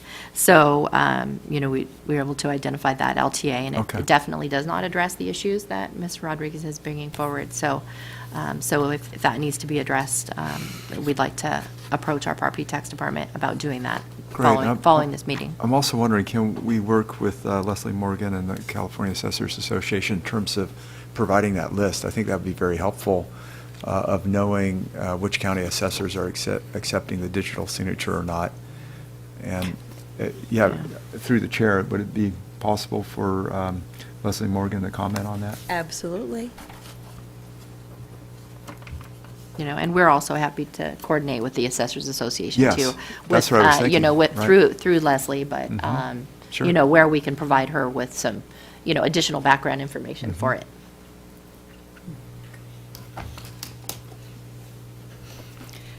And I guess I figure that, I know that Shasta County is one of the counties that we have applied these penalties. And there's a couple different aspects to this. And I'll tell you that in Shasta County, the digital signatures that are typically submitted are, so we use our online business property filing. So we send out an identification number. When somebody logs in, they use that identification number. That becomes their authorization and their signature in essence, because we generate that with a password. They come in, they log into the system. And if they've created their own 571L, because there's a lot of other systems out there that create a 571L, and typically those are the documents that have these electronic signatures. So it goes beyond the aspect of, is it just electronically signed? It's that it's not the same, it's not the BOE form. It's not the approved BOE form. Okay. I think that there should be consideration too to what these forms are, where they're coming from, how they're getting the approval process. Because if I make any change to my form other than putting my emblem on it, it's not a BOE approved form. And I get written up for not using that correct form. So when we have property statements sent to us, whether or not there's an electronic signature on it, but they're generated from some program, it's not the BOE form. They can scan it, upload it, log in with their BIN, it's considered accepted. They can put the physical form that was sent on it, sign that. It's considered acceptable because it's returned with the BOE form. But so there's a different level to this question that goes beyond just digital signatures. I think that the future itself is going towards, do we find a way to get digital signatures in anything, everything kind of world? We're not there yet. But in terms of the particular question, I know that for Shasta County, it goes beyond just the digital signature to the form that that digital signature is being returned on is not an original BOE form.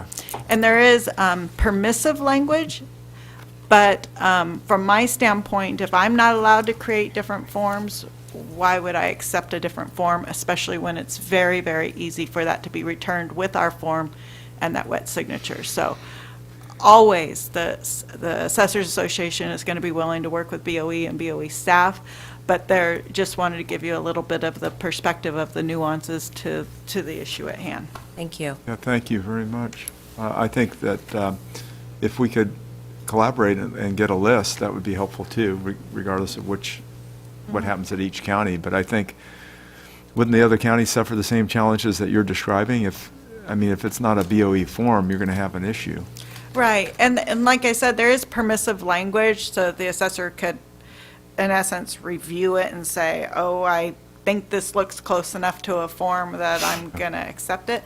That just feels awkward to me in a world where I can't do something that's just close enough to it, and Yeah. that's why I know that for me, as a assessor, I have not allowed that in our county, and we do put the penalty on there because it's very, very easy to submit it and avoid that penalty. Okay, so is there a pathway that the BOE could come up with some sort of guidance? Oh, absolutely. I'm sure there is. I Okay. think we just need to get to what is, how those forms get approved, where they're generated from, Yeah. what they're required to look like.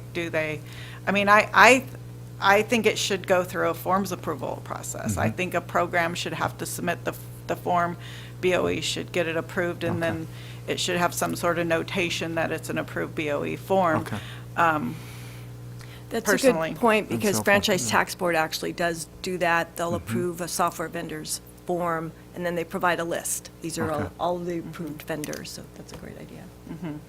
That's very helpful, thank Yeah. you. Yeah, thanks for sharing that information. Thank you. Any questions down on this end? Okay, Okay. thank you. Thank you. Second issue relates to the backlog of assessment appeals and refunds. You likely know there is an extraordinary backlog of assessment appeals in some counties, some appeals of which are more than 5 years old. Further, some property tax refunds take up to 2 years to receive after the Local Assessment Appeals Board, the AAB, has decided the appeal or an agreed-upon stipulation has been finalized. Taxpayers deserve a transparent and timely process to resolve their property tax disputes and to receive their refunds. We respectfully request that the board provide guidance to assessors to support an increase in the number of informal hearings whereby a dispute is resolved through a stipulation. Perhaps the work group, the Assessment Appeals Board's work group you previously mentioned, should further define efficiencies with the assessment appeals and refunds. Assessors and applicants should discuss their valuation positions prior to formal AAB hearings.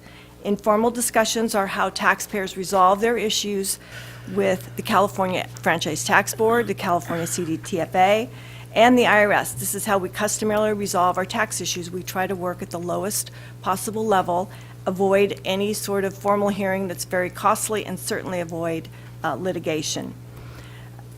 We understand that some counties will be increasing the number of assessment appeals board, but that alone will not prevent a backlog from continuing. Regarding the delayed refunds, it is unclear why this is happening, and it needs to be investigated. Are collectors or tax auditors' computer systems working properly? Have the counties tallied how much interest they are paying because of the delay, especially considering some of the appeals are very old? Is there a staff shortage? I don't know the answers. These are all questions we have. We don't know why the refunds are so delayed. A little bit of background, Ms. Thompson had mentioned the work group. The board's work group provided several recommendations to make the assessment appeals process more efficient. As pointed out by the CEAA in a letter to the board dated December 11, 2020, there are many larger counties in California that have a significant number of backlog appeals, which only in part have been caused by COVID and the pandemic, and the temporary suspension of hearings across the state. The CAA recognized the usefulness of pre-hearing conferences, and they acknowledged that pre-hearing conferences have been shown to save considerable time and expense for the appeal board and applicants, and have been helpful in reducing the number of requests for continuances. The CAA said, and I'm quoting this one, "Even if a withdrawal is not made or a stipulation is not possible, the discussion with the assessor's office will improve the efficiencies of scheduling applications that require actual hearing. Improved and early communication will dramatically improve our overall efficiencies." And we could not agree more with that. Again, taxpayers deserve transparency regarding procedural matters such as proposed hearing dates, number of hearing days, whether bifurcation needs to be discussed for a pre-hearing conference, whether exchange of information is complete or needs to be addressed, and the agreement upon burden of proof. But most importantly, taxpayers deserve a timely appeal. And I can speak from experience. 2 weeks ago, we had scheduled an appeal before an AAB. We could not get the auditor to give us the position, a written position of why our evaluation was incorrect. We actually had to go to the assessor on a Friday when the hearing was on a Monday and say, please give it to us in writing. We don't know your position. We ended up having to go to the appeal because we agreed to disagree, although that could have been done much earlier in the process. And the AAB ruled for us right on the dais for that particular appeal. But it shouldn't have to come to that, and that's what we're requesting your help with. Thank you. Yeah, thank you. Mr. Vasquez. I thought these appeals had like a statute of limitations. You said 5 years. I thought it was something like 2 to 3 years. Has that changed? I know you can submit waivers for Yes. it. Oh, is So, that, yeah, I mean, they both have, parties have to agree? Is that what happens? Yes. And we you generally have to do sign the sign. waivers. Okay. yeah. I'll just go ahead and provide some comments if the members don't mind. Please. So we do appreciate Ms. Rodriguez's comments regarding the appeals backlog. She expresses concerns about the backlog of assessment appeals in some counties and the time it takes to issue refunds following an assessment appeals board decision. She asked that the board provide guidance supporting an increase in the number of informal hearings stipulating to resolve the issue, and for a work group to further define efficiencies in assessment appeals and refunds. She also indicates that it is unclear why refund delays are happening.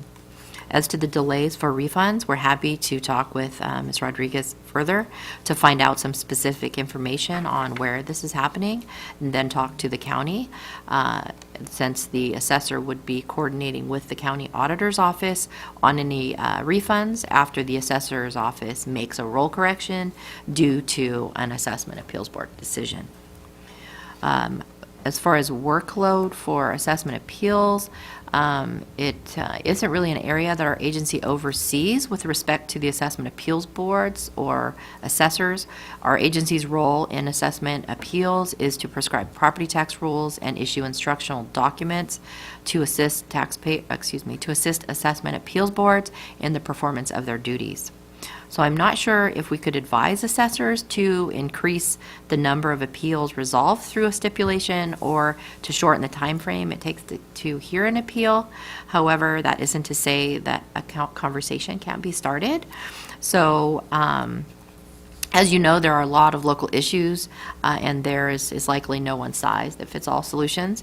But we can consult with our agency's property tax department, legal department, and the California Assessors Association on some solutions. Yes, Mr. Gaines. I'm just wondering, is there an obligation by a government entity to pay interest on money due a taxpayer that has been delayed? I thought that the IRS had done that. And I don't know if, Anthony Eppelat, do you know, can you provide any clarity as to what the Franchise Tax Board has done?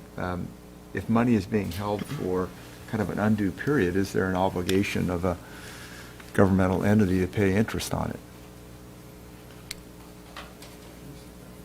sorry to put you on the spot. I just thought, if you have anything to add to the conversation, For what type of tax liability? Well, there's this concern about refunds coming from counties in reference to valuation of property, I'm assuming. And they're saying that some of these are taking up to 2 years, and this seems unusually long. And is there then an obligation by the governmental entity to pay some interest on that if you're holding someone's money? So I don't know the specific, I'm sorry to jump in, but for property tax purposes, there are. I mean, again, this is not our area of oversight, but for tax collectors, but yes, there is interest, just like, money owes, if somebody doesn't pay their taxes, interest accrues and Yes. penalties. And so they do pay taxpayers. I don't know the rate, honestly, or the code off the top of my head, Yep. but I am aware of that. Yes, Is that that's correct. And that was one of our questions. Has the county looked at the amount of interest they are paying? Maybe that would speed them up a bit if Yeah. they realized how much interest is going out the door. Right, okay. Is it the like 18% a year? Is it the 1.5% rate, or It do you know? depends on the period. Okay. Yeah. So it would go, that So would it's be a in the pretty high tax tax rate, collector's so, arena. or interest Yeah. rate. Yeah, okay. All right, thank you. Thank you. Thank you very much for your time. Thank you. Ms. Thompson? So I am not aware of any more public comments that are in person or remote. Are you? Do we I have any no more? other known speakers for today, yes. Okay, so, We're ready to begin our written comments that we've received. We have 54 written comments that are being read into the record. I just wanted to kind of look at the time. So did we want to continue for a little while before we move forward, or to take a break now? It's just that it's a breaking point and just trying to move along, just kind of recognize the time of the day. I appreciate that. Thank you very much. Let me see, colleagues, do you need a break? It's a short break. It's only 10 minutes. Well, we're getting close to lunch hour, so Oh. we could do because it is almost noon. Yes. And so I could read these comments for 15, 20 minutes, and we could break at 12:30 for lunch. Just kind of wanted to get the general, we could Let me go see how through my four. stenographer is doing. She's saying yes, we're giving the green light. Okay, so another 30 minutes, we'll break at 12:30. okay. Let's get through this. I had a Thank you. question. Yes, sir. I'd like to ask, I'm very intimidated to learn that there's 54 comments to be read into the record. Are we required by law to read into the record 54 comments regardless? Or do we have some observation over duplicate comments, that are mimeograph copies of each other? I mean, if the law requires me to spend the next 6 hours listening to, I think I'm entitled to say, are any of them duplicate? I've been told by Mr. Nanjo that we cannot require that somebody identify themselves. I mean, I've been served in public office before, and I've had people send me postcards that are rubber stamped. And I used to write them all back a nice letter thanking them for their input, because it's part of the being a good representative. And that's what I want to be here, but I'm just trying to find out whether we might be victims. I believe You have Mr. 50 Nanjo. Well, Oh, yes. Our legal counsel can. Good answer. morning, Chair Cohen, Vice Chair Schaefer, members of the board. This is the time for the Taxpayer Bill of Rights hearing, so the public is entitled to come. And we provided them, as we are required to do under the law, a choice to either provide written comments or provide comments in person. So that being said, we are obligated to listen to all 54 comments that were submitted. I believe the Taxpayer Rights Advocate has said that she has taken some effort to try to group them, and minimize any duplicates. So, but we do have an obligation if people want to make the same comment to hear them again. I don't think we've had an issue, as far as I've reviewed, of people rubber stamping the same comment, but there are a lot of people who are very interested in this topic. Well, that's good, and I'd like to ask our taxpayer representative if you've seen any that appear to be duplicates or are almost identical, or everybody seemed to be individually communicating with you. Well, I mean, they vary, but there are groups, so there are a few, like, we're reading them in order of their submission, when the dates and times, and, but where they happen to submit, comments in a row that were very similar, I mean, some actually did have the same exact statement, short statement. So we combine them. For example, questions number 10, so public commenters number 10 through 14, they'll be read together. So board proceedings will read all 10 through 14. So 5 of them, and then I'll comment. So we consolidate them, but some are very different. Let's just go ahead and jump in and get started. Okay, because there's a lot of people out there listening, and I want to be sure they're all sincere. Yeah, we're definitely Gaines? interested in hearing from all Mr. the Gaines? taxpayers. I guess I just view it differently because we try so hard we want public input. So I'm comfortable with it as many as it is because we want to hear from taxpayers and other advocates or whoever they are about issues that relate to the BOE. So. Thank you, Mr. Gaines. Thank That's you. exactly what we're going to do. Let's go. And can I just make comment? So I do want to say that I think our outreach this year, we had extensive outreach due to our communications officer, Peter Kemp, so I would like to personally thank him. I think that's largely due to his efforts. We have additional comments. So thank you. Yeah, that's very good. Thank you. The first one, the first public comment that we have today was submitted by a Robin Werber Amandapur from Pacific Palisades. The comment is, I am against Prop 19. It is just another tax grab under the guise of helping fire victims. This Prop 19 will lead to more tax increases being passed onto tenants and a continued shortage of housing. It's simply bad policy. So we appreciate Ms. Weber's comments. She expresses concerns about Proposition 19 and the potential impact on tenants. She raises the point that tax increases will be passed on to tenants. Unlike prior law of intergenerational transfers, Proposition 19 does not allow for exclusion of reassessment on rentals properties. If somebody inherits a rental property, the property is reassessed to market value as required by law. And it is likely that the owner would raise the rent to cover some of those higher taxes.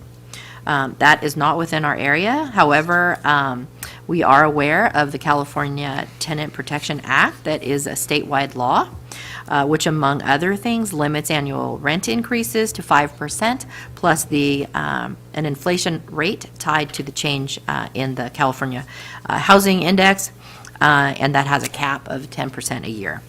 That law was added by Assembly Bill 1482 and was effective January 1st, 2020, and expires January 1st, 2030. So that could, protect tenants from large increases to cover increases in taxes. But to enable rental properties to qualify for exclusion from reassessment for property tax purposes, that would require a constitutional amendment requiring voter approval. Unless there are any comments or questions from the board, we can go to the next question. No, but I don't know if it's necessary for you to comment on the public comment. Unless they're raising a question, we don't have to have you summarize the public comment that we are Well, I'm receiving. more of acting is what the action is. Because Yes, that's in what this I'm case, asking. If they're asking a specific question and there's action that you can give, then please, but I'm just trying to move this along. Yes. Thank you. The next public comment is from Lily Lim, a retired senior citizen from Los Altos, California. Her comment, although I will not be able to attend the BOE meeting on August 30th, 2022, I would like to express my deep concern about the negative impact on Prop 19's death tax to all Californians. Prop 19's death tax will cause lots of California exodus in the next generation due to unaffordable property tax after the death of elderly homeowners. We need to restore Prop 58 to protect all homeowners and families, especially the working-class families and minorities who have often pooled together multi-generational earnings to afford a family home and/or family business, such as home daycares, small restaurants, mom-and-pop rentals. Due to California's extremely high housing prices, with average properties at over $1.5 million in the Bay Area, long-time families in California will not be able to afford high property tax at the high market rate value and will be forced to sell family homes after parents' death. Eventually, a lot of working-class and disabled Californians will be forced to move out of California and lose their family roots in California. Who could afford high property taxes of over $30K to $60K per year in the Bay Area or Southern California? See news links below. This is your salary you need to buy a home in the 50 U.S. cities.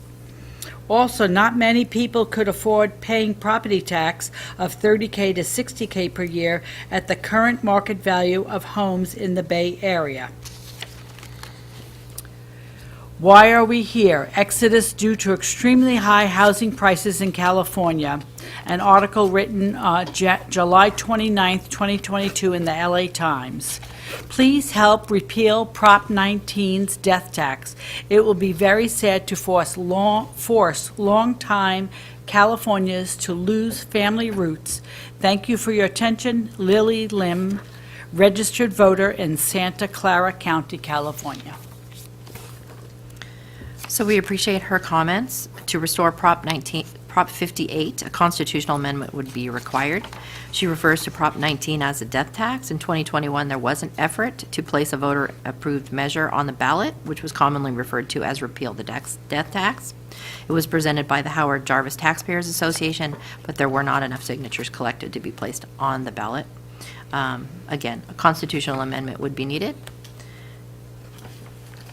Perfect.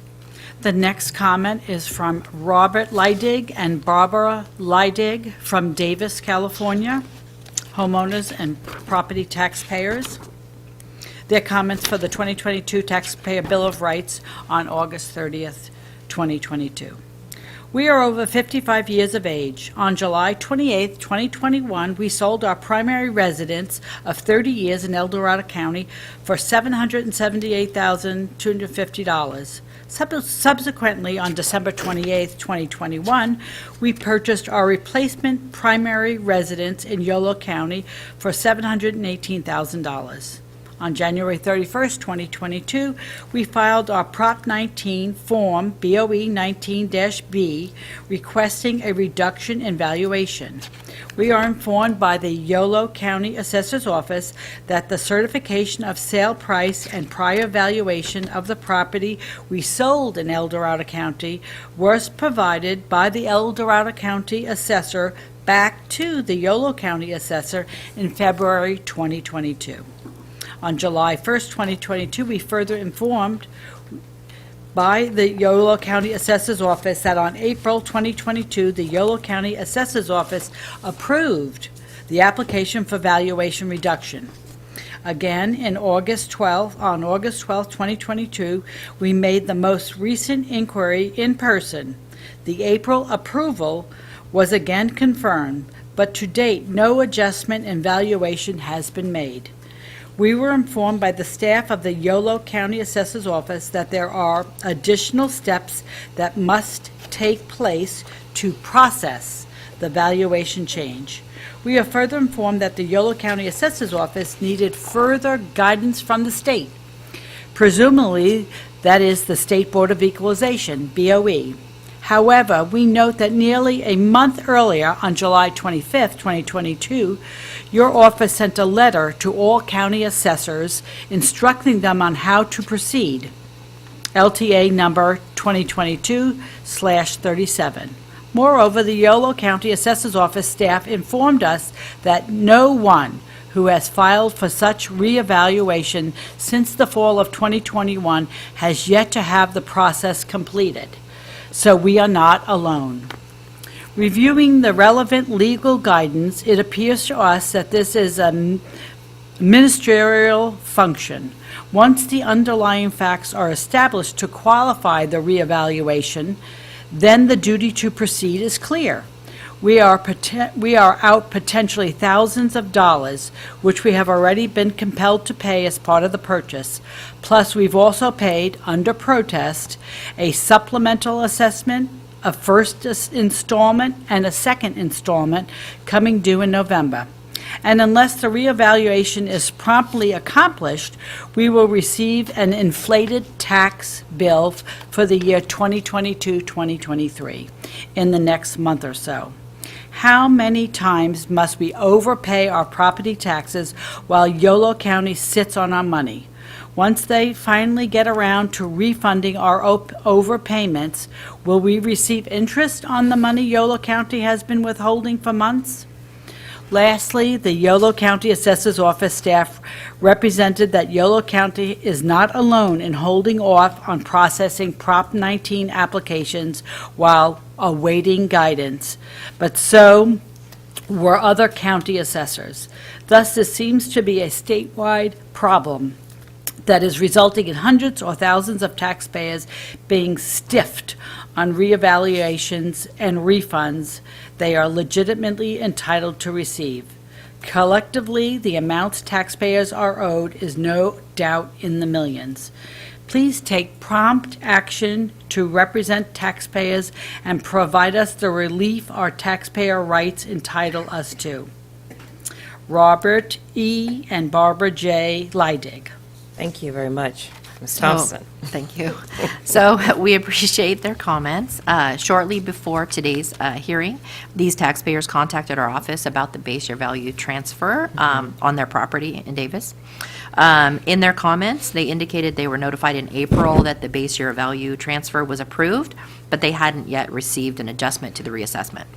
They also indicated that the assessor's office told them additional steps were needed, and they were waiting for guidance from the BOE, or state agency.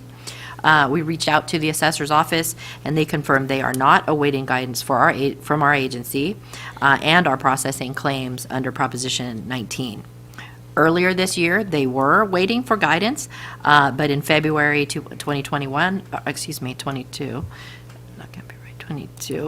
our office issued guidance addressing our different areas of Proposition 19's implementing legislation, which was signed by the governor on September 30th, 2021. Separate guidance was issued for the intergenerational exclusions as well as the base year value transfer provisions. So based on the taxpayers' comments, they had submitted their claim to the Yolo County Assessor's Office in January of 2022. There is a lot of work involved in processing a base year value claim, and it takes time. First, the assessor's office must evaluate the claim to determine if the claimant meets the qualification, such as being age 55 or older, and that the replacement property was purchased within 2 years of sale of the original. Additionally, when the original property is located in a different county, then the replacement county must coordinate with the assessor's office of the original, where the original is located, to obtain market value information at the time of sale, as well as the factored base year value immediately prior to that. Thereafter, an appraiser would need to determine the taxable value of the replacement property, considering any market value differences beyond the original to add to the transferred factored base year value. Determining if someone meets the qualifications of a base year value transfer is just one step in the process. And that step doesn't necessarily need to be done by an appraiser. The commenters said they first filed their claim in January 2022, and that the Yolo County Assessor's Office told them it was approved in April. That is actually a pretty quick turnaround time, considering they have to look at the claim, they have to reach out to the other county and get information, and the other county would have had to also reassess the property for the sale prior to that time. So that's just kind of the beginning of the process, is looking at the paper to determine whether they qualify or not. Thereafter, the appraiser would determine the taxable value, and then the assessor's office would prepare a roll correction and transmit it to the county auditor's office. They would be responsible for issuing any refunds after they compute the taxes. So our office coordinated with the Yolo County Assessor's Office on the taxpayer's claim, and they have advised us that they have calculated the property's new taxable value and are preparing the value updates, taxpayer notice, and information to transmit to the county auditor's office so they can determine the impact on property taxes. The value for the upcoming tax bill will reflect that lower value to reflect the granting of the base year value transfer with corrections to that roll value. And we will be reaching out to the taxpayer after this hearing once we confirm that, that the value change has been processed by the Yolo County Assessor's Office. So, Perfect. unless there's any comments or questions, we can go to the next question. No, but this is like real time how we're solving Yep, taxpayer we are. questions and comments and concerns, so thank you. Thank you. Next one. Question, if I could? Oh, just- yes, sorry. Just Thank a you. comment, there's got to be a faster way. And I'm wondering if, will the counties, over time, figure this out so that someone's not waiting potentially a full year on determining the facts of the matter in order to get their money back, because they're paying taxes in the meantime. Yeah. So, I mean, it's a workload issue. I mean, it's Okay. dependent on any different county assessor's office, but we are aware that, the county assessor's offices are flagging claims that have been made and not reassessing that particular change in ownership transaction pending its review of that claim. So there are some efforts to, mitigate that risk. Yeah, okay. Thank you. Okay, thank you. The next public comment. Mr. Getty, hold on, Mr. Eppolite has something to say. Ms. Thompson, what would have been the complication here? Calculation of taxable value that wasn't clear before? No, To Yolo County? yeah, Was so- that what was No, there's holding them no up? complication. It's they just felt because they were notified that they were approved for a base year value transfer, that they would like immediately, receive adjustments to taxes and things. But, when a county is looking at something, they do first look at the paper to see if they actually qualify. An appraiser isn't going to compute the value of the property considering a base year value transfer if they don't meet the qualification. So kind of the first step is to actually evaluate the claim that has been made to see if they even qualify for it. And if they do, then you have to calculate the taxable value because it's just not straightforward. So if your replacement property, if the market value is less than your original property, then the factored base year value would just go over from your original property, of course, factored forward for inflation, if there's a time difference, over to the new property, but there's still steps involved to do that. If the replacement property's market value is higher, then you have to add on that market value, that excess, basically, market value, to the Right. transferred factored base year value.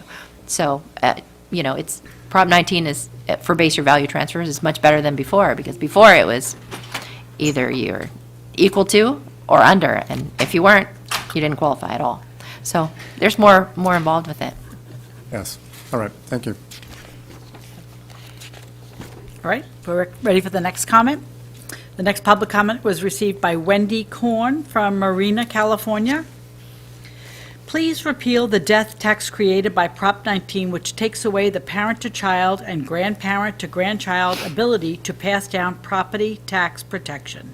This erodes generational wealth, making it unaffordable for native-born Californians to remain in the state as teachers and public service employees.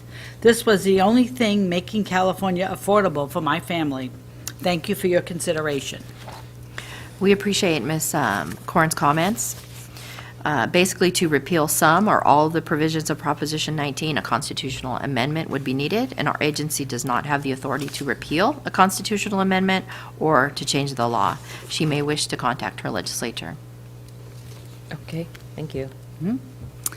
The The next public comment is a letter from James D. Pasquale, the Chairman and President of the California Alliance for Taxpayer Advocates. On behalf of the membership of the California Alliance of Taxpayer Advocates, CATA, we wish to underscore the important function of the State Board of Equalization, BOE, and in particular, the Taxpayer Rights Advocate, TRA office. As you know, CATA is a nonprofit trade association made up of tax consultants and tax attorneys representing taxpayers before county assessors, local assessment appeal boards, and the BOE. CATA's purpose is to protect the rights of California property taxpayers. The two primary functions of the TRA office are to ensure fair and equitable treatment of taxpayers in the assessment and collection of property taxes, and to recommend changes in policies, procedures, and laws to improve and ease taxpayer compliance. Your annual report referenced the Assessment Appeals Process Project, which began in fiscal year 2017-2018 and concluded in fiscal year 2020 to 2021. This was a matter that CATA brought to the BOE's attention. Throughout the process, we worked with the members of the BOE, the Property Tax Department, the California Assessors Association, the California Association of Clerks and Election Officials, and the TRA office. In 2018, by a vote of the elected board members, the BOE adopted changes to the property tax assessment and assessment appeals processes.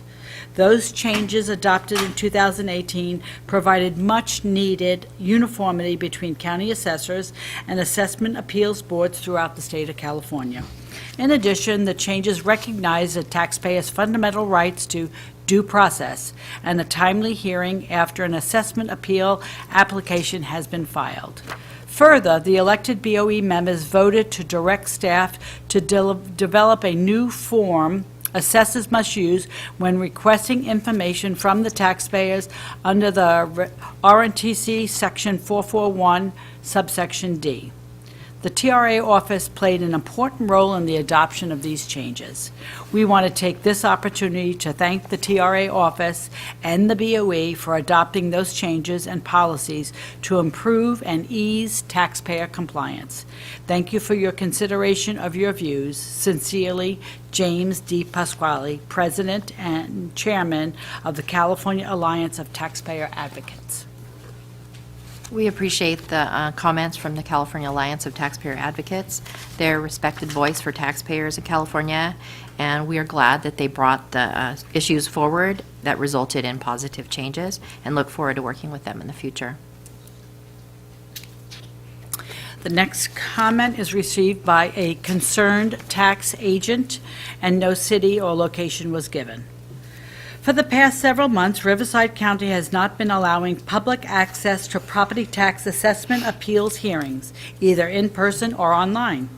State law says that these hearings must be made public, but the clerk of the Assessment Appeal Board refuses to allow access. They have cited COVID concerns by the AAB. However, at my last hearing in July 2022, only one board member was wearing a mask. All others in the room, about 8 people, were not wearing masks. There was no mask mandate in the building, and virtually no one else was wearing masks. I have not given my name due to fear of reprisal. Riverside County appraisal staff and legal counsel have a history of misstating rules and methodology and unduly influencing the AAB. Without allowing the public into hearings to witness these problems, they will only persist. What will you do about it? Can you please make sure public access is permitted to the hearings as it is required? Thank you, concerned tax agent.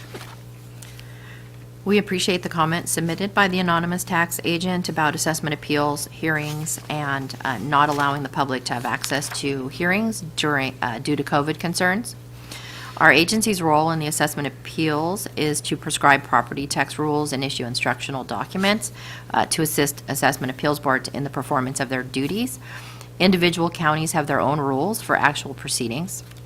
Our agency's publication on assessment appeals on page 96 discusses hearings being open to the public, and that discussion addresses the requirements of Revenue and Taxation Code Section 1605.4 and Property Tax Rule 313.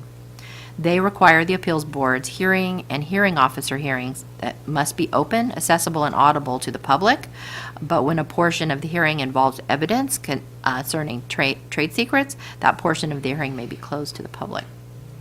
In addition to property tax laws for the functioning of local assessment appeals boards through the legislature enacting Section 1601 through 1645.5 of the Revenue and Taxation Code, the BOE adopts property tax rules 301 through 326, and county assessment appeals boards are governed by local rules adopted by the Board of Supervisors under the authority of Section 16, Article 13 of the California Constitution.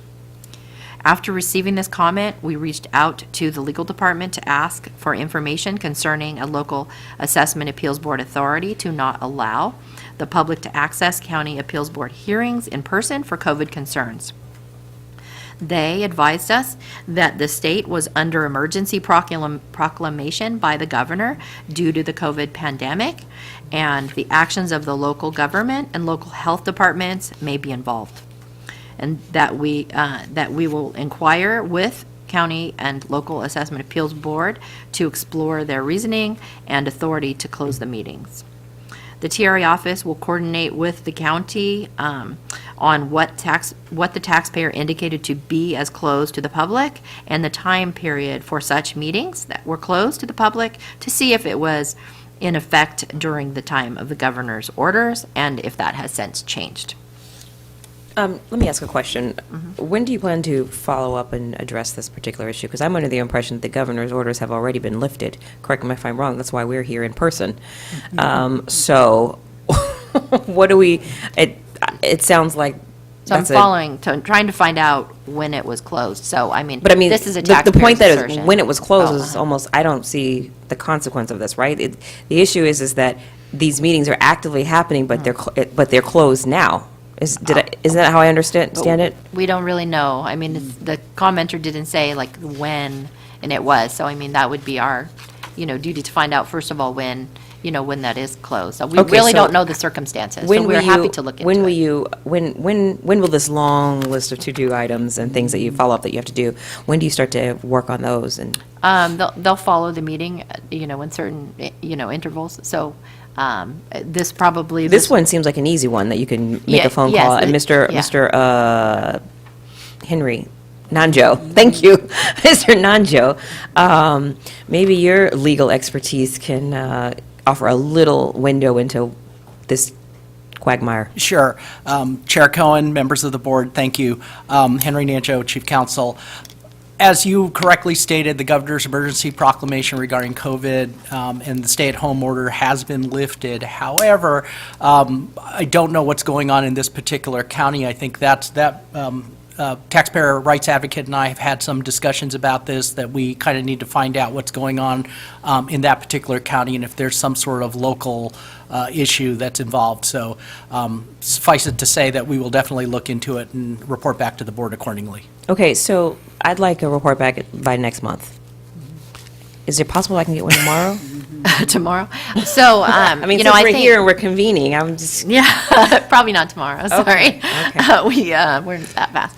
But, so Henry and I can coordinate that after the meeting, but, given it is, based on property tax rules, it might be more appropriate for the legal staff to contact them, but we can coordinate Okay. together on it, just depending on who we coordinate. Perfect. So my next question is, if they are found to be in violation or have the wrong interpretation of the governor's order, what kind of direction do we provide to that county assessor?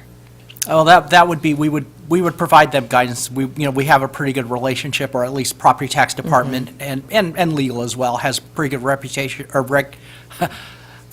Relationship. Thank you, sorry. Yes. It's later in the morning. Yeah. Relationship with the various assessors' offices, so we'd have a discussion and try to get them on a proper path, or find out if there's something that we can do to alleviate the logjam, for lack of a better term. But it's really the appeals board is what this taxpayer spoke to. It's on the appeals Yeah, board true. side. Which is So kind not of the assessor, local but- control. Yeah, so I think, but we, probably the first step, I mean, would be for one of us, probably me, to approach my contacts in the assessor's office to find out if they're aware of it first, you know. Sure, sure. Just to get, You're before right. actually, Assessor going to the appeals Aldana board. is definitely responsive and on top of things, so So, yeah. let's start there first. Very interesting. It's the County Board of Supervisors that oversees the Assessment Appeals Board, is that right? Generally. Generally. Yeah, Okay. that's correct. All right, So we'll dig into it and find out what's going on. thank you, I appreciate that. I I'm had a interested in brief that one. comment. Yes. I had a brief comment. I applaud Chair Cohen's vigilance on this issue, and I'm sorry the taxpayer was anonymous, because I'd like to be able to reach out to her and clarify what time factor she's dealt with. She did say over the years, and the coronavirus has only really been in my mind for maybe a year or maybe two at most. Definitely too. Yeah, and, we want to reach out and help, and I appreciate very much her coming forward, and I'm impressed, Ms. Thompson, with the vigilance you've done, and, but I'm concerned that she talks about long-time practice or over the years, and I trust Mr. Nangel will find Yeah. out what he can. Hopefully, she's listening today, and will contact you don't- again. I don't know if the Definitely. speaker's He- a woman he or a she. man. It could be a he or she. We Oh, don't know. it could be man, pardon me.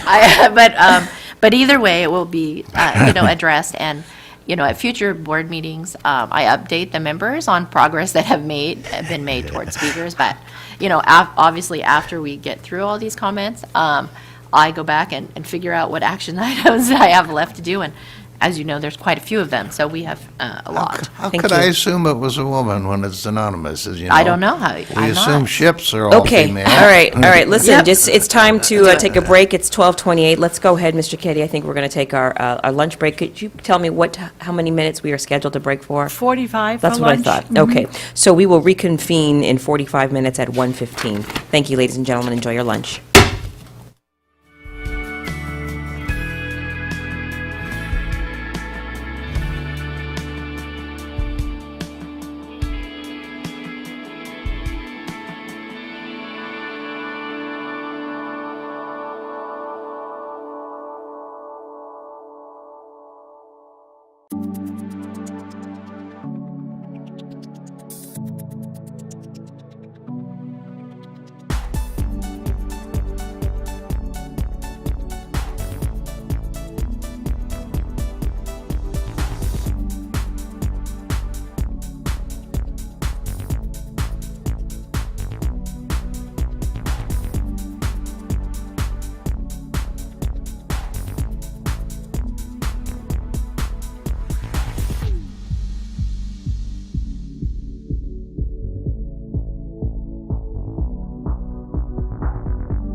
All right.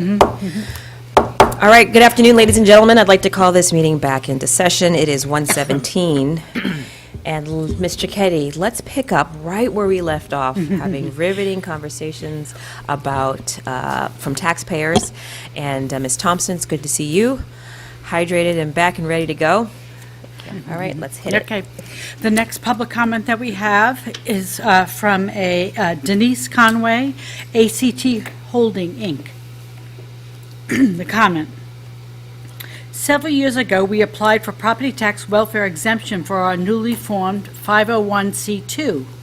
We had this exemption under our 501c3 and created a 501c2 as a real estate property holding company.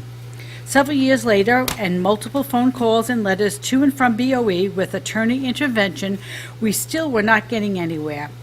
We reached out to our local assemblyman's office and were put in touch with two of his employees. They referred us to Lisa Thompson, the taxpayer rights advocate. Within 5 minutes, she told us we were never going to get the tax exemption under a 501c2 as there was no legislative provision for that. My comment is this. Could it be recommended to BOE that they specifically point this out during the initial finding or subsequent phone calls rather than continuing to request more documentation after a long period of time with no communication? We wasted several years in trying to establish something that we were never going to be eligible for. Lisa's experience, availability, and general kindness to our plight got us re-energized into obtaining the exemption. More lawyer fees later, we just received our IRS designation and are now in the process of applying again for the BOE, to the BOE for the property tax exemption. We appreciate Ms. Conway submitting comments and her kind words. My team deserves the credit. Without the hard work and the dedication of them, we would not be able to help so many taxpayers, so I thank them. In this case, we help the organization understand the requirements for the welfare exemption and an organizational clearance certificate. We are glad that they are on their the right path right now, and we're happy to coordinate with the assessor's office to expedite excuse me, the granting of the exemption on the property once the organizational clearance certificate is issued. We are always happy to help nonprofit organization because they serve a vital role in the community. Unless the members have any questions, we can read the next comment. Thank you. Please, next comment. Yes, the next comment and the next public comment is from Shari P. from Santa Monica to the California State BOE. I know you've a difficult job sorting through the rules under Proposition 19's property tax reassessment after a death. But for the hundreds and soon thousands and millions of people who are unaware of the impact that this ill-thought law, it is not just difficult, it is catastrophic for their immediate families and generations after. The California Association of Realtors' real reason for adding this to the ballot was to increase the number of properties for sale and ultimately line their pockets with more money at the expense of those who will not be able to pass on their family homes and businesses to their children without harming them financially. This was a flawed law that we hope will be repealed. Not one person I spoke to who voted yes on this proposition understood that they were voting for because this aspect of the proposition was hidden behind the two more important and prominent aspects. For age 55 and over, the transfer of their existing property tax assessed value to a replacement home and allocating state revenue and savings to wildfire response. If there is an opportunity to repeal this part of the proposition in the future, I hope you will support it in any way possible. We appreciate Sherry P.'s comments. Our agency cannot address the reasons why an organization supported the ballot measure or not. She would have to contact that organization. We don't have any oversight over the Realtors Association. After the passage of Proposition 19, the Howard Jarvis Taxpayers Association proposed an initiative measure to reinstate the old rules of the intergenerational transfers, but they were unable to obtain the required number of voter signatures to get it on the ballot by November 2022. The taxpayer hopes that it gets repealed in the future. Our agency doesn't have the authority to repeal that constitutional amendment, and the taxpayer may wish to contact her assembly or senator. Unless there are any questions by the members, the next 5 written comments all express support for repealing Proposition 19. So I won't be providing remarks on each of them. I'll provide them in a group after read by board proceedings. All righty. Thank you. Here we go, the next 5 public comments. The first one is by Matthew Chan from Hayward. Prop 19 will hurt our family, and I support repealing it. Next one had no name given and no location given. Prop 19 will hurt our family, and I support repealing it. The next one was from Gemma Cornfield from Santa Monica. Prop 19 will hurt our family, and I support repealing it. The next one is from Lori Snyder from Santa Monica. Prop 19 will hurt our family, and I support repealing it. Thank you. And the next one is from a person just left their initials S.P. from Santa Monica. I do not agree with how Prop 19 was passed regarding the reassessment of property taxes of inherited properties. I will vote to repeal Prop 19. So the written comments for submissions 10 through 14 that the board proceedings clerk just read, all commented on support regarding repealing Proposition 19. Again, to repeal it, it would require a constitutional amendment, and then they should contact their legislator.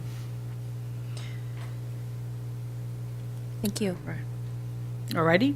The next public comment is from Farah Presto Cha. Earlier this year, I gathered door to door hundreds of signatures to repeal Prop 19, the death tax. My understanding is that if we get enough signatures, then the appeal would get on the November ballot. I am not certain of the result of the effort, but I am hoping that you will support this effort. Thanks, Farah.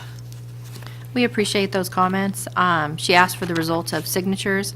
Again, we are aware of the Howard Jarvis Taxpayers Association, their proposed initiative measure to get signatures to place the intergenerational transfers. Proposition 19, basically to repeal that. However, they were unable to obtain those signatures. Thank you. The next public comment, no name was given and no location was given.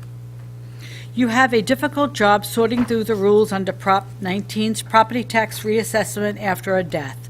But for the hundreds and soon thousands and millions of people who are unaware of the impact of this ill-thought law, it is not just difficult, it is catastrophic for their immediate families and future generations.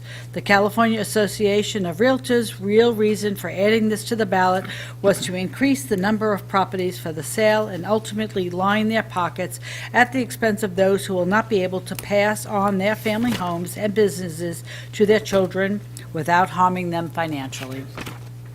This was a flawed law that we hope will be repealed. No, not one person I spoke to who voted yes on this proposition understood what they were voting for, because this aspect of the proposition was hidden behind the 2 other important and prominent aspects. For age 55 and over, the transfer of their existing property tax assessed value to a replacement home, and allocating state revenue and savings to wild response. If there is an opportunity to repeal this part of the proposition in the future, I hope you will support it in any way possible. We thank the anonymous person for submitting these comments. The comments submitted were pretty similar to that was submitted by Sherry P. on August 28th at 11:32 a.m., and I've already responded to that. But basically, the repeal of Proposition 19 would require a constitutional amendment, so she should contact her legislator, assembly member, or senator's office to look into that. So for the next written comments, they all express support for repealing Proposition 19. So for comments 17 and 18, the board proceedings section is going to read that first. The first one, no name was given and no location was given. The comment, Prop 19 will hurt our family, and I support repealing it. The next public comment was submitted by Gordon Chin from Oakland, California. Prop 19 will hurt families, and I support repealing it. We appreciate Mr. Chen and the unnamed person submitting comments in support of repealing Prop 19. The constitutional amendment would be required to repeal all or some of the Proposition 19 provisions. So again, they should contact their legislature. So for the next comments, unless there are any questions or comments by the board, comments number 19 and 20 also are identical, so board proceedings will read those together as well. The first one is no name was given, but a location of Santa Monica, California. Myself, my wife, 2 adult children, and adult son-in-law agree with the statement below. You've had a difficult job sorting through the rules under Proposition 19's property tax reassessment after a death. But for the hundreds and soon thousands and millions of people who are unaware of the impact of this ill-thought law, it is not just difficult, it is catastrophic for their immediate families and future generations. The California Association of Realtors' real reason for adding this to the ballot was to increase the number of properties for sale and ultimately line their pockets at the expense of those who will not be able to pass on their family homes and businesses to their children without harming their family financially. This was a flawed law that we hope will be repealed. Not one person I spoke to who voted yes on the proposition understood what they were voting for, because this aspect of the proposition was hidden behind the 2 other important prominent aspects. For age 55 and over, the transfer of their existing property tax assessed value to a replacement home and allocating state revenue and savings to wildfire response. If there is an opportunity to repeal this part of the proposition in the future, I hope you will support it in any way possible. The next public comment is no name was given and no location was given. You've had a difficult job sorting through the rules under Proposition 19's property tax reassessment after a death. But for the hundreds and soon thousands and millions of people who are unaware of the impact of this ill-thought law, it is not just difficult, it is catastrophic for their immediate families and future generations. The California Association of the Realtors' real reason for adding this to the ballot was to increase the number of properties for sale and ultimately line their pockets at the expense of those who will not be able to pass on their family homes and businesses to their children without harming them financially. This was a flawed law that we hope will be repealed. Not one person I spoke to who voted yes on this proposition understood what they were voting for, because this aspect of the proposition was hidden behind the 2 other important prominent aspects. For age 55 and over, the transfer of their existing property tax assessed value to a replacement home and allocating state revenue and savings to wildfire response. If there is an opportunity to repeal this part of the proposition in the future, I hope you will support it in any way possible. So the comments submitted by the 2 unidentified people are the same as what was submitted previously by Sherry P. earlier on. So this is the 4th comment that has very similar verbiage. And basically, in order to repeal Proposition 19, it would require a constitutional amendment. So she may wish to contact the senator, or they may wish to contact the senator's office or assembly people. And finally, if they have questions about the Realtors Association, why they supported it, then they should contact that organization. Okay, thank you. Alrighty, the next public comment is no name was given and no location was given. Prop 19 passed in the 2020 election will place undue burdens on our family. Urge its repeal. Okay. I'm going to just go to the next one. Are we okay with that? Yeah, no, just checking that. So, so yes, so for that, again, the same issue is that our agency does not have the authority to repeal a constitutional amendment. Okay. All righty, the next public comment was submitted by a Jane W. Kohler, retired LAUSD teacher. I am in favor of returning to Prop 13, in which the family retains the tax base of the family home upon inheritance. As a teacher, I bought our family home 40 years ago in the hopes that it would be the basis of family wealth.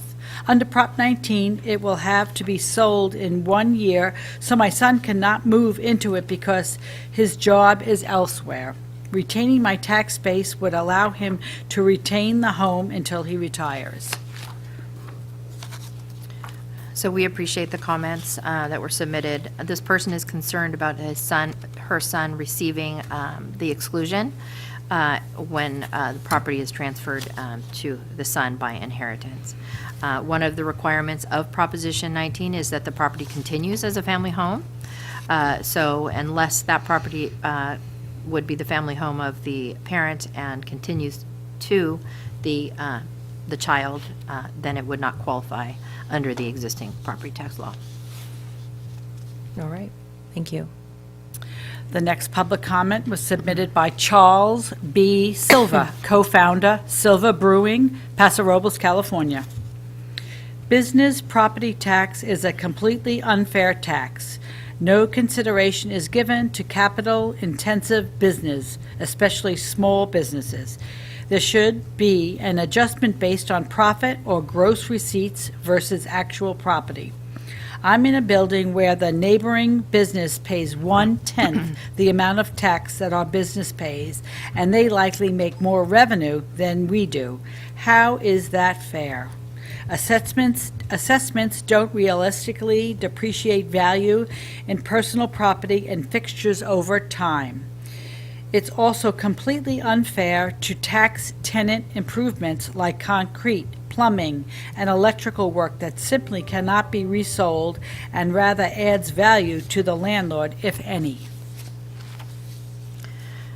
So we appreciate Mr. Silva submitting comments.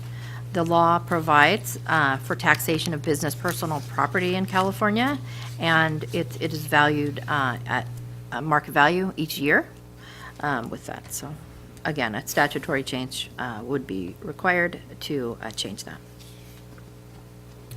The next public comment was submitted by David Frankville from San Diego, California. I am gravely concerned about the erosion of the protections given to homeowners by Proposition 13. I am old enough to remember the distress my parents had about losing their home to the combination of inflation and high taxes. My father was a school teacher with a modest income. It's sad to think that a person who has worked their whole life to own the security of owning their own home, then retire, and then live in fear that they could lose their home because they cannot pay the property taxes with their fixed retirement income. Please don't let this ever happen again. We appreciate Mr. Frankville's comments about Proposition 13. Proposition 13 was passed by the voters in 1978 and continues today. It limits the property tax rate to 1% plus local approved voter bonded indebtedness, and it limits assessment increases for assessed values, specifically to the factored base year value, to 2% a year. California's property tax system is an acquisition-based system. When property undergoes a change in ownership or new construction, it is reassessed to market value. His property should continue based on when he purchased the home with the inflation factors to come up with the factored base year value as published by our agency. If he finds that he is unable to afford the property taxes, then he may wish to look into the property tax postponement program offered through the State Controller's Office. Unless there are any questions or comments, then we can go to the next written comment. Did you want to? Oh, yeah, I was just going to see if there are any questions. Go ahead. No comments? You just wanted to, Ms. Thompson, what'd you say? I just was wondering if there was any comments. I didn't know because it was the Controller's Office. So the next three written comments all express concerns about Proposition 19 and its consequences. So rather than reading them each, then board proceedings will be reading those, number 25, 26, and 27 in order. Alrighty, the next public comment was submitted by Catherine R. Dreyfus from Santa Monica, California. Proposition 13 deserves to be updated in a much more thoughtful manner. Proposition 19 will be harmful to my family. Please repeal it. Thank you, Catherine Dreyfus. The next public comment was submitted by Ann Greenspun, RN retired, Santa Monica, California. She is a Santa Monica taxpayer and board member of the Santa Monica North of Montana Association. I am representing myself only. I am voicing my thoughts to you regarding Prop 19. Please read on. It was an eye-popping misnomer that hid the enormous consequences of this tax on individual homeowners. I am a retired ERRN who worked closely with the Red Cross during fires. So of course I want to help out those most affected by some of those issues that headline Prop 19. The home tax was couched, hidden, and not mentioned in this promotion. Throughout the past 45 years, my husband and I thought and took comfort in the fact that when we passed away, our Santa Monica home will assist our 3 children and our 5 grandchildren with the future finances. It gave us great comfort. However, with the giant-sized bite that will now be taken from our safety net home, none of our children will benefit like we thought they would. Not one could afford to live near us. Not only that, only the rich will be able to afford paying these giant home tax increases. This greatly squeezes out the middle-income buyers, which all my children are and work hard to keep afloat. Please reconsider solutions so the property taxes are not onerous on my family. Perhaps combining a group of concerned citizens to look at solutions to this matter will give us some hope and relief. If this aspect of Prop 19 can be repealed within a thoughtful amount of time, it will let me know you are indeed listening. Our communities are being taxed to death, while the state is involved with these proposals without supporting them financially. The California exodus will continue. Please help.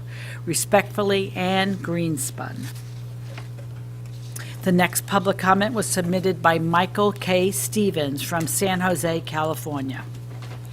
I think Proposition 19 was recently passed was a fraud on the voters of California. It was clearly an attack on Proposition 13 and 58 by eliminating the inheritance of property tax basis between parents and children and/or grandparents and grandchildren, but masqueraded as a benefit to people whose houses had burned down in the California fires, already probably covered by exemptions from reassessment, and a boon to older people who wanted to move and keep their bases after their move. Again, already mostly covered for the 8 or 9 counties to which they could already retain bases and which were arguably the counties to which they would likely move.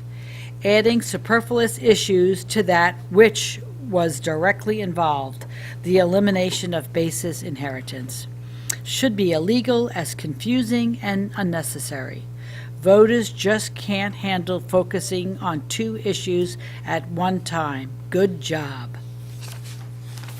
We appreciate the comments submitted by Ms. Dreyfus, Ms. Greenspun, and Mr. Stevens. However, Proposition 19 was a constitutional amendment passed by the California voters. Our agency is not empowered to change that law, and like California assessors, our agency is responsible for implementing law. Constitutional amendment would be needed to change.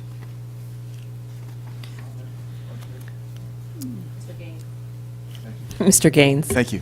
I want to clarify that these constituents can call their local legislator, and asked for a fix in the legislature, or there's a path of looking at bringing forward an initiative. So, and just as you clarified, we don't have the power.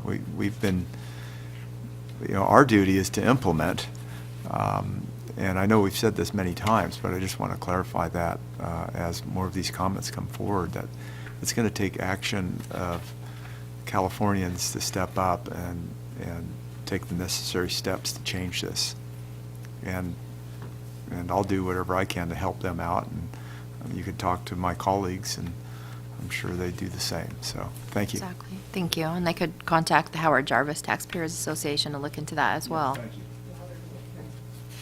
Oh, Please say that a little bit louder Oh, so we can hear I you. was just saying that, in addition to contacting their assembly member and senator's office, they could also look into contacting the Howard Jarvis Taxpayers Association to see if there is any other future, measure planned. Right. Okay. The next public comment was submitted anonymously and no location. Retirees and middle and low-income residents are being taxed to death, where many are not able to keep their homes or buy a home. Added with inflation issues, doubling or tripling garbage pick fees and bins for green waste, household waste, and recyclables is a great burden on residents.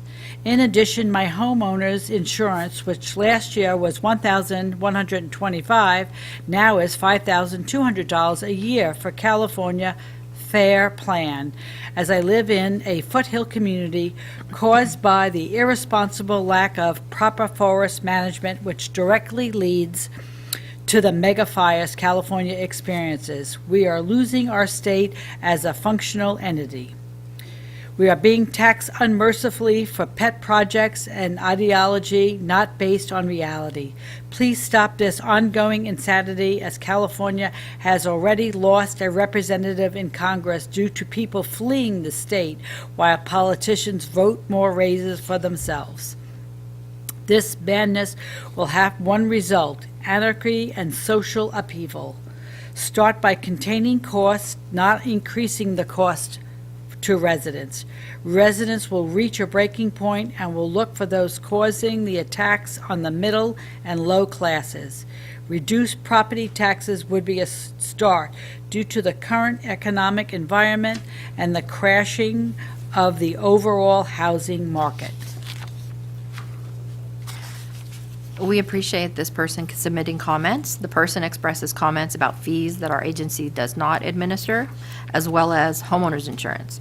With respect to the property taxes, they indicate reducing property taxes would be a good start to the current environment and housing market. The ad valorem property tax rate is set forth in the law and one of the provisions of Proposition 13. It is a 1% basic countywide tax rate plus voter-approved bonded indebtedness. To change that rate would require a constitutional amendment, so they would need to seek a legislative solution. Unless the members have any comments, we can read the next comments. The next public comment was submitted by Rod Davenport from Wilton, California. I want to make note that Mr. Davenport submitted this public comment 2 times. I'm only going to read it once. Members of the board, I'm asking you as a lifelong resident of California not to increase any taxes. I'm a retired resident on a fixed income, and I cannot afford any more taxes. As residents of California, we already pay the highest taxes in the nation. I love California. I was born here, raised my children here. Please do not force me to leave this great state because of increased taxes. Thank you, Rod Davenport. We appreciate Mr. Davenport's comments. He indicates he does not want increases in taxes. As far as the tax rate is set in the Constitution, so if there were any changes, a constitutional amendment would be required. The tax rate and its composition is discussed in our agency's publication 29, California Property Tax and Overview. And unless the members have any questions, we can go to the next commenter. Let's go.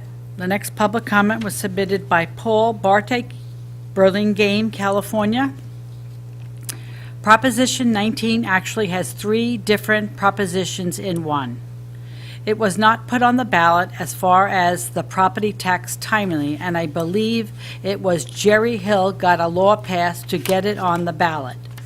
The first two measures were a decoy, which people believe were good, and they may have not even read the part about the property tax. It was a very sneaky, arbitrary, blatant disregard for what our country stands for.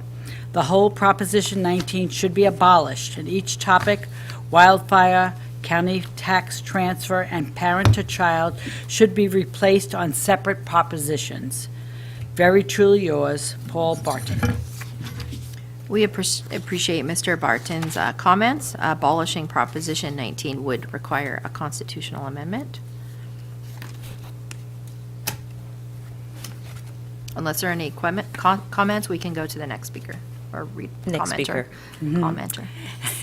The next public comment was submitted by Marcus Crawley from Oakland, California. Several years ago, I talked with the Alameda County tax collector. I complained that Alameda County annual tax statement is skimpy on details. The annual secured property tax statement lumps all the countywide voter-approved debt services into a single line item, so the taxpayers cannot easily understand the source of the tax. The various city and school bonds should be identified with the voter-approved ballot measure. The existing system of minimal information helps create poorly informed taxpayers and voters. When taxpayers don't confront their tax assessment statement, they can far too easily vote in for new taxes without realizing the extent of ongoing taxes. Mr. Levy explained that his department cannot provide more information because the pieces of paper is not big enough. Each tax and bond should have at least a line item explaining the source of tax. For example, Measure AA, 2018, School Prop 39 Bond, Tax, $720.14. Also, the BOE should denounce the popular practice of describing ballot question for general tax as may be spent for the following services X, Y, and Z. The implication is that the general tax will be approved to be spent on your favorite service. In fact, the ballot question for a general tax should state, this tax will be spent on any regular government service at the complete discretion of the government. The state of California must banish the ongoing misleading general tax description. Thank you, Marcus Crawley. We appreciate Mr. Crawley submitting comments. Our agency does not have oversight over tax collectors. However, the Taxpayer Rights Advocate Office does help taxpayers with problems they have with the assessment or collection of property taxes. While the tax bill itself may not break down the specific voter-approved debt service, that information would be available from the county auditor's office. The county auditor's office is responsible for computing the taxes, and the tax collector is responsible for collecting them. Unless there are any comments, we can move on to the next comment. Next comment. The next comment. The next comment, it was submitted by Jin Ling Fu. I do not have a location. Hi, I'm submitting Form 1373 to the hearing, which I'd love to attend in person, but can't afford to send in my written comment about property tax. Please include my statement at all hearing proceedings and feel free to contact me for any further comments.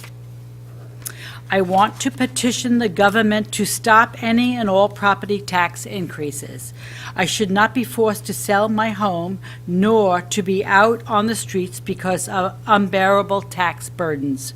Firstly, I do not have children, so why should I be forced to foot the bill for community colleges and unified schools, totaling $998? Also, the voter indebtedness is very unfair to the homeowners. The MRCA greedily proposed various fees, and they used very deceitful language in their campaign throughout the neighborhood to impose extra fees that put burdens on poor homeowners like myself to bear, while other people in the area who vote for such measures like HH do not have to pay a penny.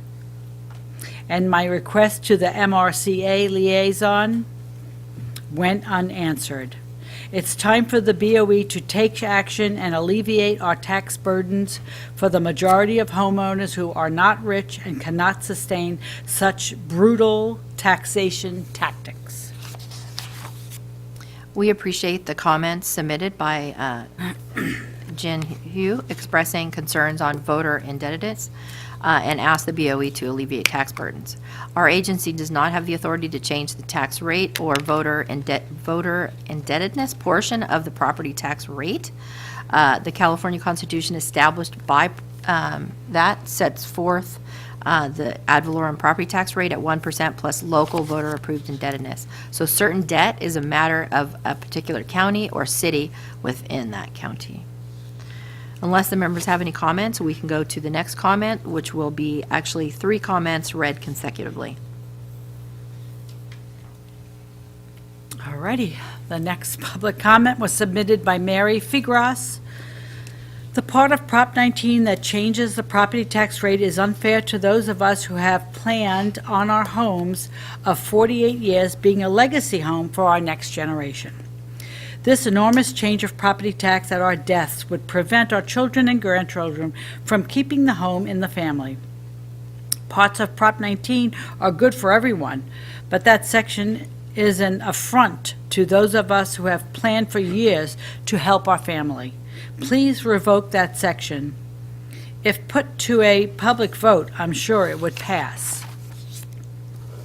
The next public comment was submitted by Lori Winters from Santa Monica, California. I believe that Prop 19 will hurt my family, and I support repealing it. Thank you. And the next public comment was submitted by someone named Gina. No location.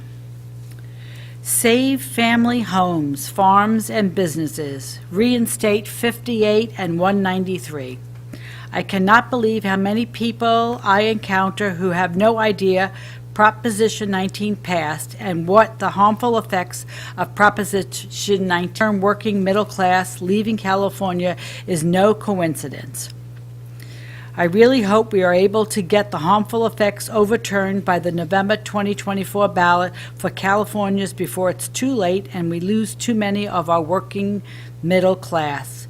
Sadly, our representatives in 2011 took away our rights to citizens' initiatives and vetoes through SB 202, and the people have had to suffer with those losses of a family member through COVID times without consideration from our representatives, despite SB 668 by Bates and AB 9 by Kiley proposals. Having volunteered for the Repeal the Death Tax Initiative, many people who couldn't attend the call have shared their stories with me.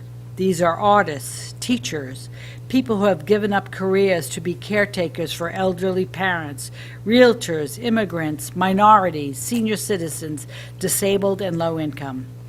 The people Proposition 19 was intended to help, and the people who have worked for the American dream to have it stripped by an unconstitutional policy that does not protect ownership rights afforded by both our federal and state constitutions. Thank you for allowing us to platform to be heard. Repeal the death tax. Anyone interested in joining us to educate the people, visit forcalifornias.com. So we appreciate the comments submitted by Ms. Fergus, Ms. Winters, and Gina, who didn't identify her last name. They each expressed concerns about Proposition 19 and hurting their family. The Proposition 19's intergenerational exclusions were different than prior law, which many taxpayers are concerned about. Any changes would require a constitutional amendment, so these taxpayers may wish to reach out to their assembly or senator's office or contact the Howard Jarvis Taxpayers Association, who submitted an initiative previously. The next public comment was submitted by Philip Reed. No location. Property tax on the personal residence of the elderly should end at age 65, as most retirees have little savings and no pension other than a tiny Social Security stipend and huge medical expenses, which leaves little for paying property taxes on a home in California. It should be unconscionable to force the elderly out of their homes they worked entire lives to pay for, only to discover the tax payments never end, long after their jobs have ended. In effect, the legislature has destroyed the concept of freeholder of land. When taxes act as rent that must be paid to keep one's home, making government the landlord. Taxing the elderly out of their homes is clearly wrong, but nobody in Sacramento seems to care. It's time for public officials to begin caring about the elderly they are evicting for tax defaults. We appreciate Mr. Phillips' comments with concerns about having to pay property taxes on his personal residence after 65. Proposition 13 limits the property tax increases through having 1% tax rate plus local voter approved debt. And then there's a 2% annual cap established on assessed value increases to the factored base year value. To eliminate all taxes on a particular property for an age requirement would require a constitutional amendment. But since this taxpayer is elderly and age 65, that he may wish to look into the property tax postponement program offered by the State Controller's Office. And we can go to the next comment. Do you happen to have a contact for the taxpayers that are listening, a direct telephone number and a direct contact that we can give them in the Controller's Office? Well, verbally. So, I mean, we have all the comments, actually, they don't necessarily indicate that, but for, No, I'm for asking we can for contact. if you are able, or a member of your staff could, before this hearing is over, can come back with a name and a telephone number. For those taxpayers that have questions or need to defer their property tax, contact X person, telephone number in the Controller's Office. Mr. Eppolite, maybe you can help Yeah, I think expedite that. Yeah, we might be able to. It's Is a there something that we standard can get done phone today? line for actually the property tax Excuse me? postponement. For the property tax postponement, there's a specific section at the Controller's Office. So Correct, I we know. could I know that you contact said them, that. too. I'm looking for a person. I I'm trying to help move this. I see. Mr. Eppolite, can you get us a person, get us a contact, a number, preferably a telephone number, an email will also suffice, but just to say, okay, taxpayers, call this person if you have questions in the Controller's Office. Right. So I'm happy to reach out to myself or one of my staff. We'll reach out to any member who commented on the State Controller's Office about that I'm indicating they might want to explore the State Controller's Office property tax postponement program, so we can give them a direct contact in. Right. And what I'm asking is before this meeting, this hearing is over, to Oh, be I able see. to do it. I mean, I basically want it now. Oh, I see. Okay. Well, I then, want it now, Ms. Thompson. Okay. So maybe Mr. Eppolite is jumping on his computer to work on that, and we'll continue with the hearing. And Mr. Eppolite, when you get that done, let us know so you can report back. That's perfect, and then we can announce that. Thank One team, one dream. you. So we can move on to the next- comments for number 37. Thank you very Yes. much. The next public comment. I want to remain anonymous. However, I lived in California all my life, and I am 65 now. I am a fifth-generation Chinese American, and my two daughters, both in their 20s, will never be able to live in this state if this tax issue keeps going the way it is. Oh, I'm so sorry. So we appreciate the comments submitted by Ms. Cum. She described a situation with her daughters never being able to live in the state because of the increase in property taxes. And that is, provisions of property tax law currently. If the children inherit it and one of them do not live in it as their principal residence, and it isn't the parent's principal residence, then it cannot qualify for the parent-child exclusion. So this, again, is a product of Proposition 19, what was voted for, so an amendment would be required. The next three comments number 38, 39, and 40 will also be read consecutively by board proceedings since they are similar. unless the members have any questions or comments on the comments from Ms. Cum. Let's keep going. All righty. The next public comment had no name and no location. Prop 19 will hurt our family, and I support repealing it. The next one was submitted by Sherry Silverton from Santa Monica, California. Proposition 19 will hurt our family, and I support repealing it. The next public comment was submitted by Lori Winters from Santa Monica, California. I believe Prop 19 will hurt my family, and I support repealing it. Thank you. We appreciate the comments submitted by the anonymous taxpayer, Ms. Silverston and Ms. Winters. These comments all indicate Proposition 19 will hurt their families and support repealing it. We do understand the negative impact Proposition 19 has had on families that own rental properties or commercial properties. However, the law no longer allows them to be excluded from reassessment when it's transferred to a child or when the child inherits it. It is real for taxpayers, and we're sympathetic to it. However, it would require a constitutional amendment to allow the exclusion to apply to anything beyond principal residence property or family farm. If there is no comments, we can move to the next comment on comments number 41. The next public comment was submitted by John Powell from Coulterville, California. Property taxes and bonds attached. Many people have left the state because of high taxes. The bonding companies and the union should not be allowed to advertise in any way to promote bonds. We retired people do not have any way to catch up with dupe the people into voting for a bond initiative to tax us for their benefit. That is very crooked, to say the least. Bonds should also be flat rate since people have equal benefits to the facility being built or repaired. Property taxes are also unfair by using values to collect taxes. Just because I have a higher value than someone else doesn't allow me to larger benefit of any of the use of money. Since I built my home, my own houses with me and my wife, that I am taxed on my own labor. Totally wrong. I'm being punished for working and often priced out of the house I built because I could only afford the materials. We appreciate Mr. Powell's comments. He believes using value to collect taxes isn't fair.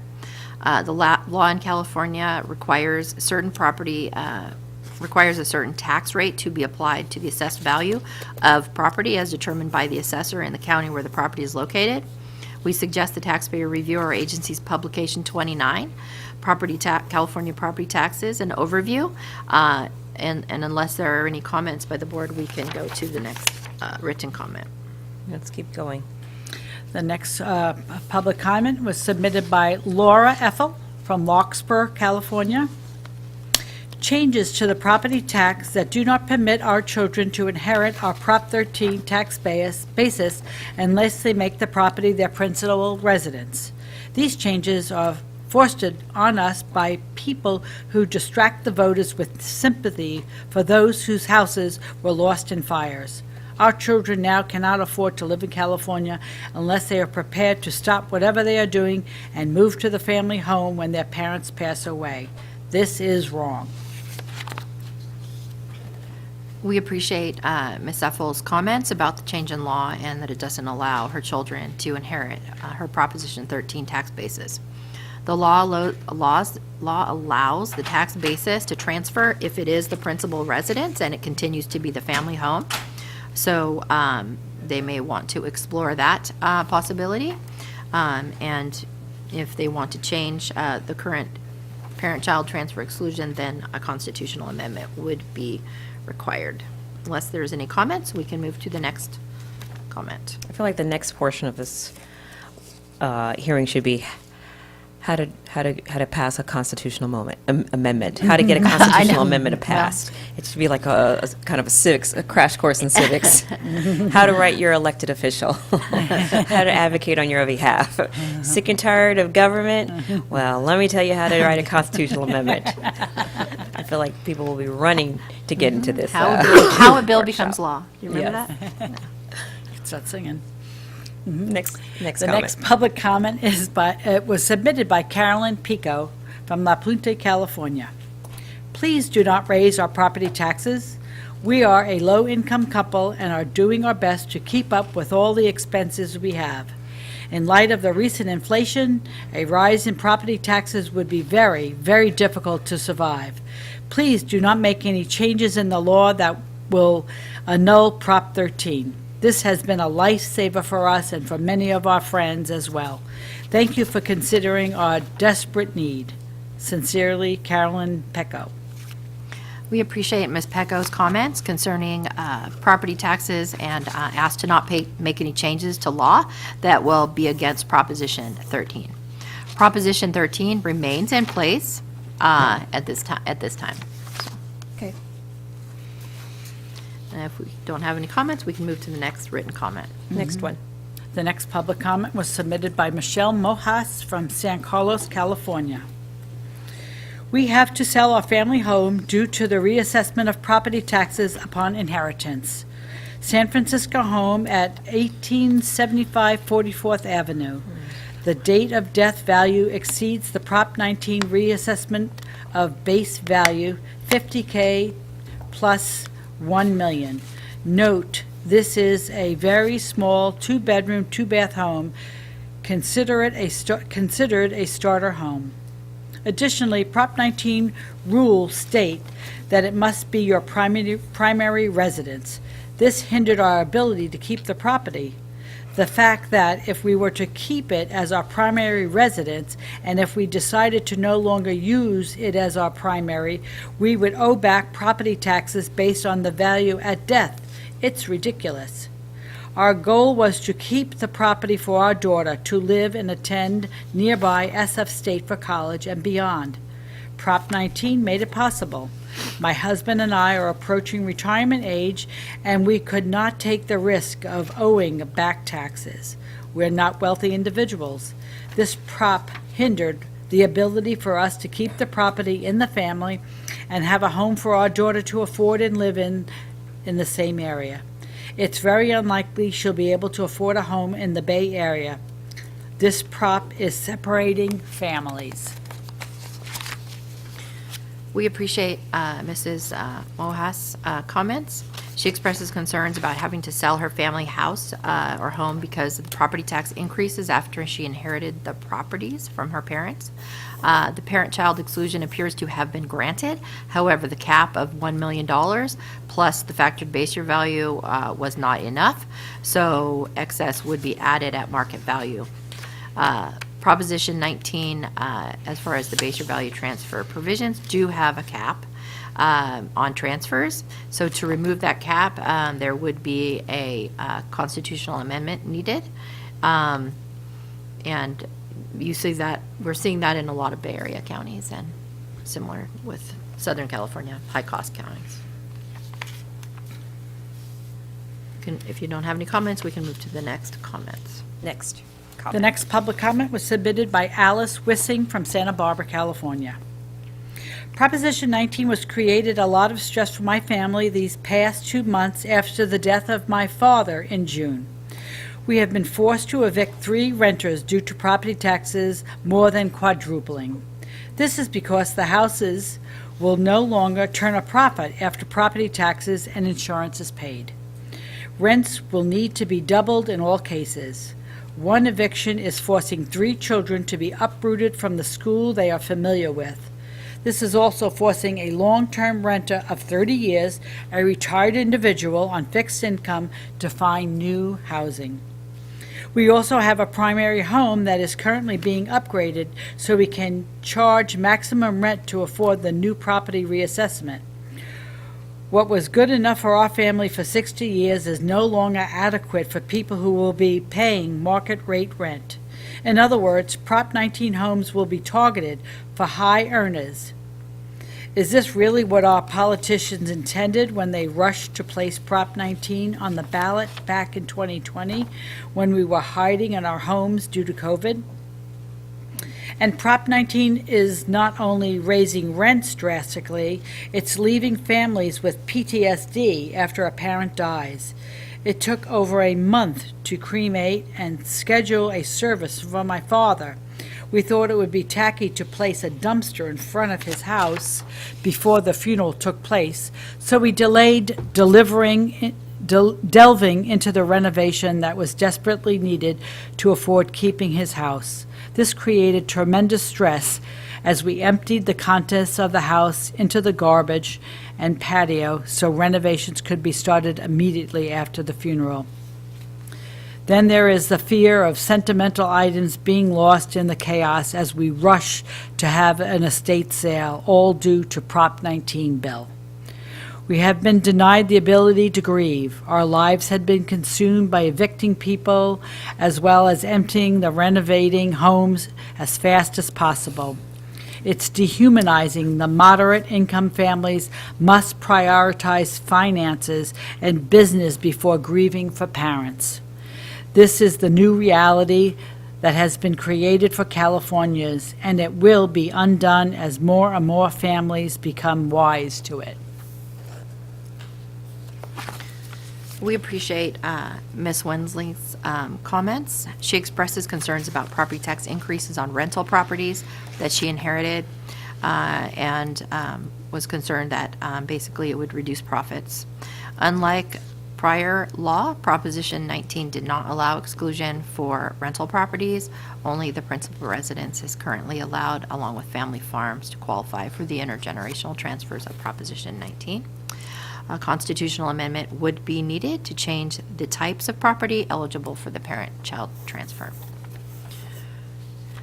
Unless there's comments, we can move to the next question, or next commenters. Next comment, please. The next public comment was submitted by Aguilar Marie from Gilroy, California. I would like to express my opposition to the death tax. Proposition 19 was misleading for voters. It has forced seniors that I know to take action by transferring their real estate holdings to their grown children, leaving them vulnerable, should their children decide to evict their parents as they no longer hold title. I'm sorry, can you tell me what the name of that taxpayer was? Aguilar Marie, or Marie Aguilar, but she submitted it as Aguilar Marie, number 46. Okay, thank you. So that one. Essentially, that comment is similar to some of the prior ones, with concerns about the intergenerational transfer exclusions provided by Proposition 19, and any change to allow different types of property would require a constitutional amendment. If there's no comments, we can move on to the next. Well, before we move on, I want to recognize Mr. Eppolite. Okay. Madam Chair, I've gotten the name of the division chief at the Controller's Office that operates the property tax postponement program. So at the end of the day, I'll send an email to Ms. Thompson so she can coordinate that information. I appreciate that. Thank you very much. And Ms. Thompson, we will have to rely on you and your staff to get to the appropriate public commenters. Yeah, no, we can do that. Publicly, though, I'll go ahead and indicate that these. Well, I'd rather just give her the information and then so that way she can then. Yeah, I can just reach out to individual taxpayers if that's okay with the chair. Sure, that's okay with me. So I'm happy to do that. I'm glad we got that. Thank I you. just have the name so far, and I'll let Ms. Thompson work with her. Okay, that sounds good. Thank you, Mr. Eppolite. Thank you. But for all the other taxpayers that are listening, the State Controller's Property Tax Postponement Program, there is a phone number direct to that program identified on their website. The phone number is 1-800-952-5661, and they actually have an email address as well specific to that, and that is postponement@sco.ca.gov. Thank you. Thank you. Excuse me, if I could. There's my number. Oh, Mr. Could you Gaines. repeat it one more time just for our listeners? Absolutely. Can we repeat that one more time? Oh, Thank you. Ms. Thompson.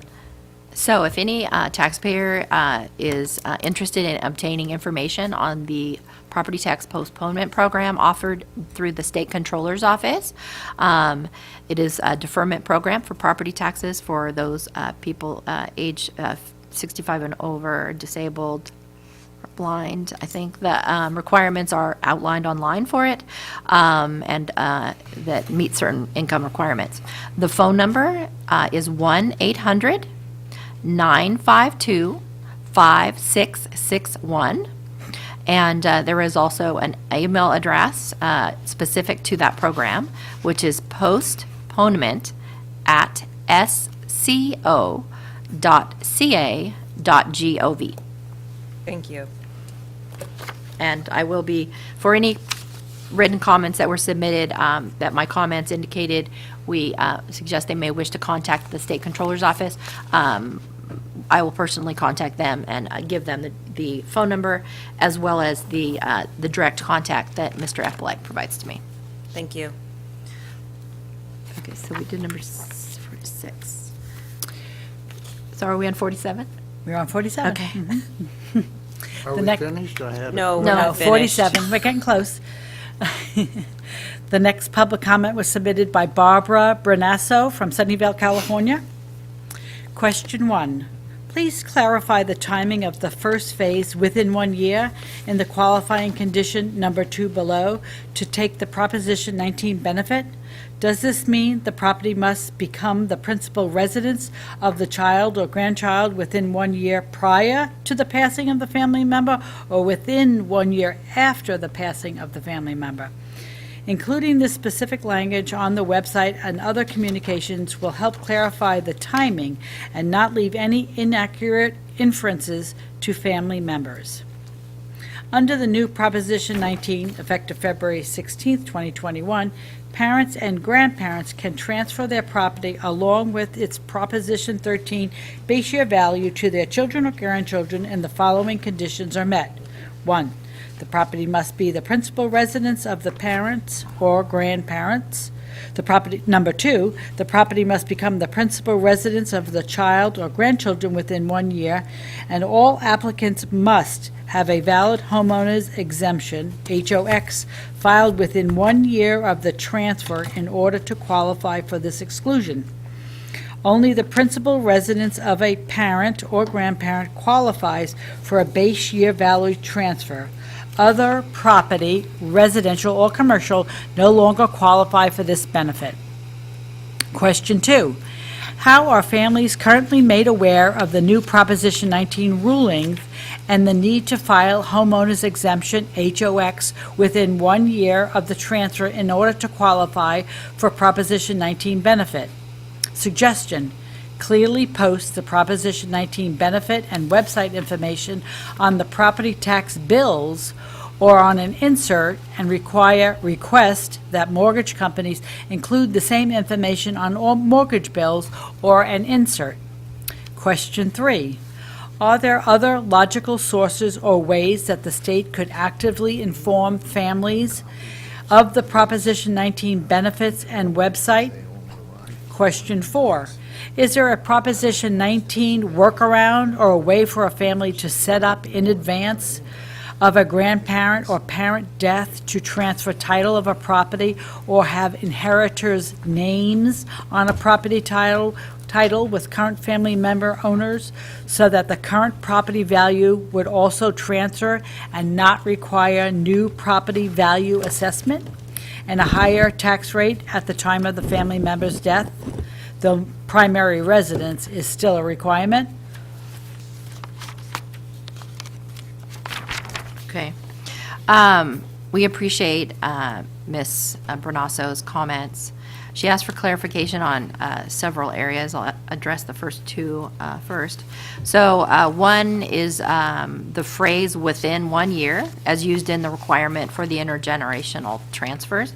It basically means that the property must be the child's principal resident within 1 year of the date of change in ownership, and that the property must be eligible for the homeowner's exemption. Property tax rule 462.520 does clarify that the homeowner's exemption, if it is not claimed within the 1 year of the transfer, they can still qualify for the exclusion. It is just from the time of the claim as opposed to the date of transfer. Our existing guidance addresses that, as well as the property tax rule, including the emergency regulation that was recently adopted. As to the second question, how people know of the 1 year requirement, our agency has comprehensive information about Proposition 19. We have a dedicated page just for Proposition 19 that identifies pertinent parts about Proposition 19 and its implementing legislation, as well as all guidance issued in that regard. So we have that as well. As to question number 3, they basically are asking, if we could actively inform families about Proposition 19 benefit on it and its website. We do actually have information, again, on our website about Proposition 19. We also have Proposition 19 fact sheet that we created with the communications officer that addresses all aspects of Proposition 19, as well as the TRA office has published information sheets on each of those provisions. The TRA office is working with the communications officer on getting the word out about these information sheets. We also have been closely working with the Assessors Association in this regard. Prior to the August conference held by the Assessors Association, I reached out to Leslie Morgan to let her know the status of our issuance of the information sheets, so she could spread that word to assessors and their affiliates, and then that would be disseminated down into their staff for notification to taxpayers. So there are many ways for that. As to question number 4, basically it's asking for legal advice on how to avoid property tax increase, which is something we don't do. But they may wish to contact an attorney to discuss, how they're trying to how they choose to transfer title of the property on that. So that concludes my comments. If there's no comments, we can go to the next comment. Let's go to the next. The next comment. I'm an SF native. Is that the 38? We're going to read 38. I'm sorry, I should have said that. So we were going to read 38, 39, and 50 all together. 48, 49, and 50 together. Or maybe it's 49. 49? Yeah. Hold on one second. Let me see.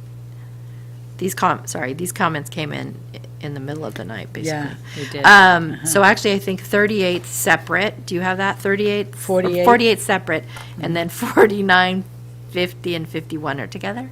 Okay. you Okay, could do it let's do that. way. Mhm. Yeah, thanks. I will read 48. Thank you. Public comment. I'm an SF native and resident of SF, never married person living with an elderly parent. The plan was to inherit my house in order to continue living in it. If I needed extra income, I could rent out my home. Because of Prop 19, those plans are threatened. I'm an artist with low income. Upon my parents' death, to be able to afford the new taxes and future property taxes, I will have to go into my retirement savings. That will be exhausted very quickly. I am anxious of my future. There will come a point where I cannot afford the taxes and I may be forced to sell. Where would I go? I can't afford another home in SF. The equipment, vehicles, and supplies for work means I have to have a large living accommodation, so I may be forced to move far away in an area I could afford. Maybe out of state, and my career may not be able to flourish in a new, far-off location. If I wanted to cash out and make millions from my house sale, then great, but I do not want to move. My life is in SF. If I'm forced to sell, I would be removed from friends, family, and clientele I have built up. Prop 19 should be repealed. We appreciate the comments submitted by this anonymous taxpayer, and with concerns about being able to afford property taxes. They can actually keep, like, the parents' low base year value if it's transferred to a child that continues as the family home. So unless there are any comments from the members, we can proceed to the next three comments. Next three comments. The next public comment was submitted by Jim Louie. Prop 19 is the most deceptive tax law ever passed in California. Completely funded by the California Association of Realtors, ostensibly to help seniors, wildlife victims, but in reality works to force sales of homes so as to profit the industry. This law basically takes money from those who have already lost loved ones by taxing their inherited properties at market value to pay the beneficiaries. Because of the high value of homes in California, the higher property tax benefits the state as well. Since most who inherit property will not be able to pay the extreme high tax, they are forced to sell the property, benefiting the real estate industry. I can assure everyone these special interest groups do not spend millions to promote a law so it can benefit the elderly and wildlife victims. This law will force many families to leave California and break up generations of families who otherwise would have stayed. The group most harmed will be middle-class families. This law will not only harm property owners, but also renters, as landlords are forced to increase rent to pay for the higher tax. California is already an unlivable state due to the high housing costs. This law will do immeasurable harm to the citizens of the state. While the BOE has no authority or say in this law other than to do its best to interpret the law and implement it to the best of its ability, it is a sounding board for citizens to raise concerns on tax matters. In this regard, I hope my concerns are heard and to wake up all those who are unaware of the consequences of this law. I hope the state agency will conduct a post-implementation impact of this law and expose the harm this deceptive law has done to families in California. We must also stop special interest groups from creating and promoting such laws where the real beneficiaries are those from this group. The next one is submitted by Becky Lee from San Francisco. Most of us have no idea when Prop 19 passed.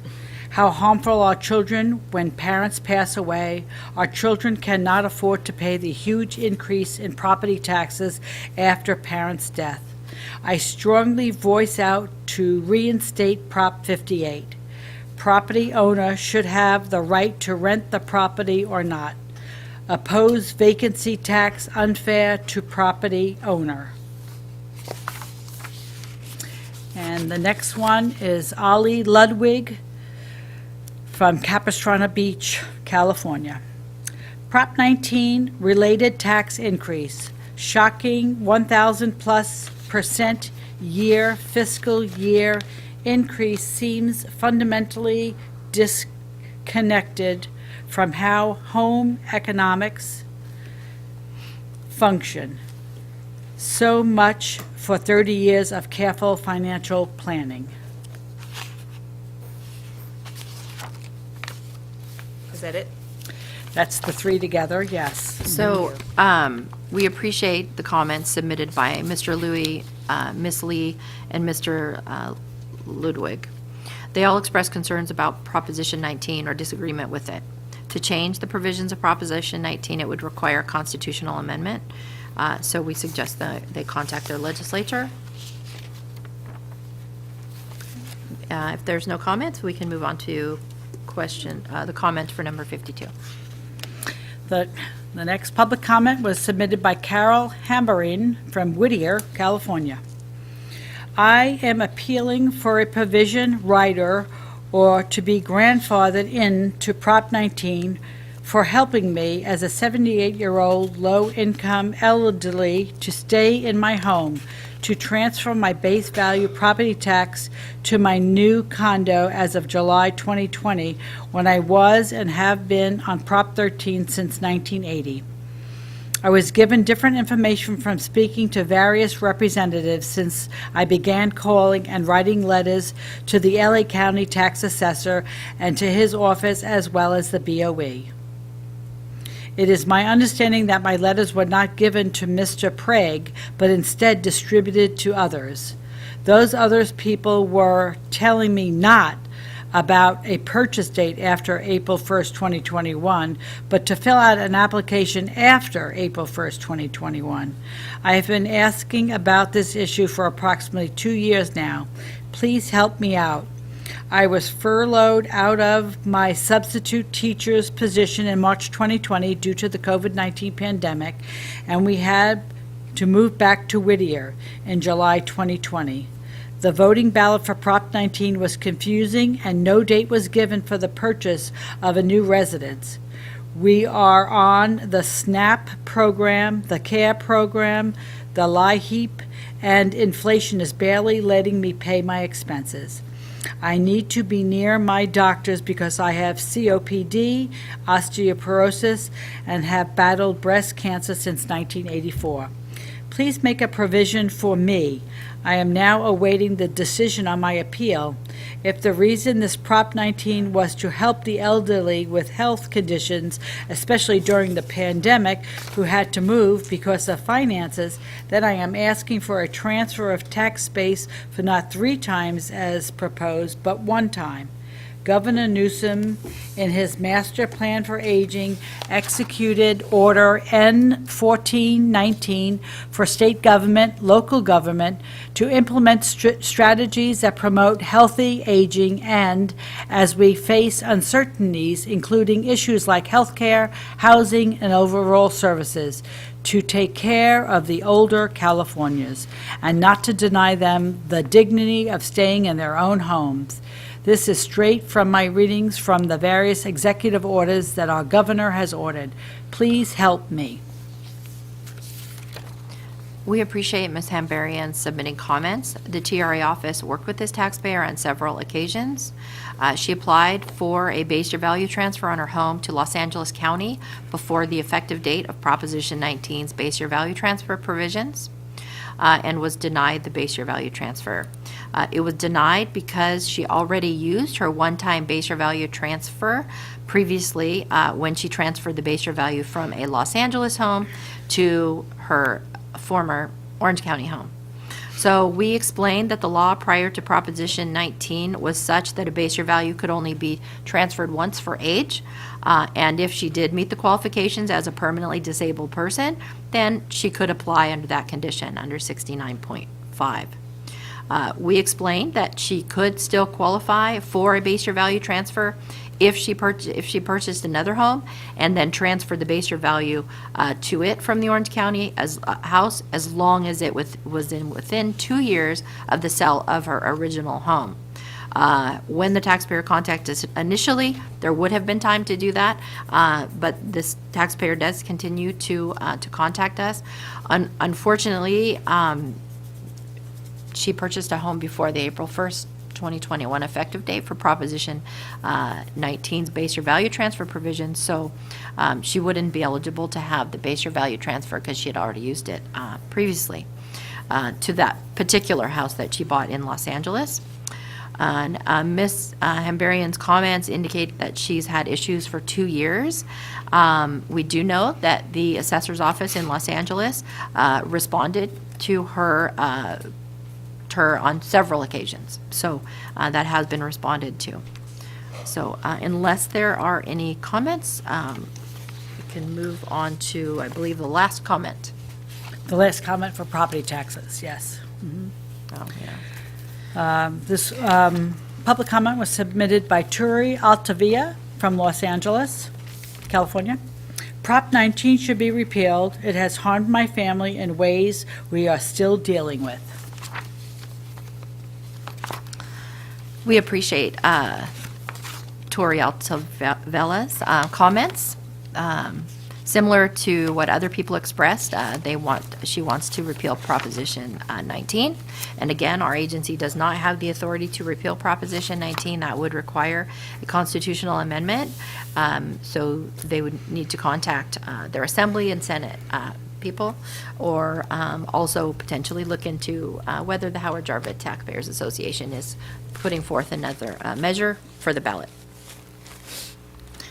That concludes the comments for the property tax portion of it.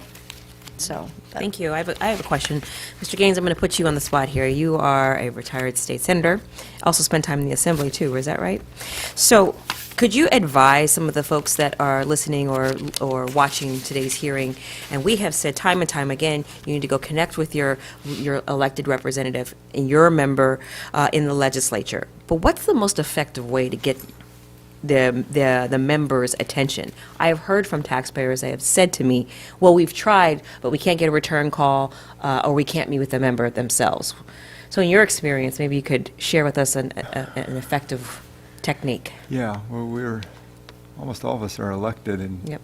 I mean, we're elected here, but we've been elected. Speaking to the mic. We've been elected to other positions, and certainly constituents who are calling and writing letters catch the attention if you're a member of the Assembly or the Senate, and there's a pathway to resolve this, and that would be through a constitutional amendment. It's my There's two pathways, basic, right? Yeah. Constitutional amendment and then a ballot initiative. ballot initiative. Right? So the constitutional amendment, my recollection is I think it's 2/3 vote in both houses, and then it goes on to the ballot for a vote.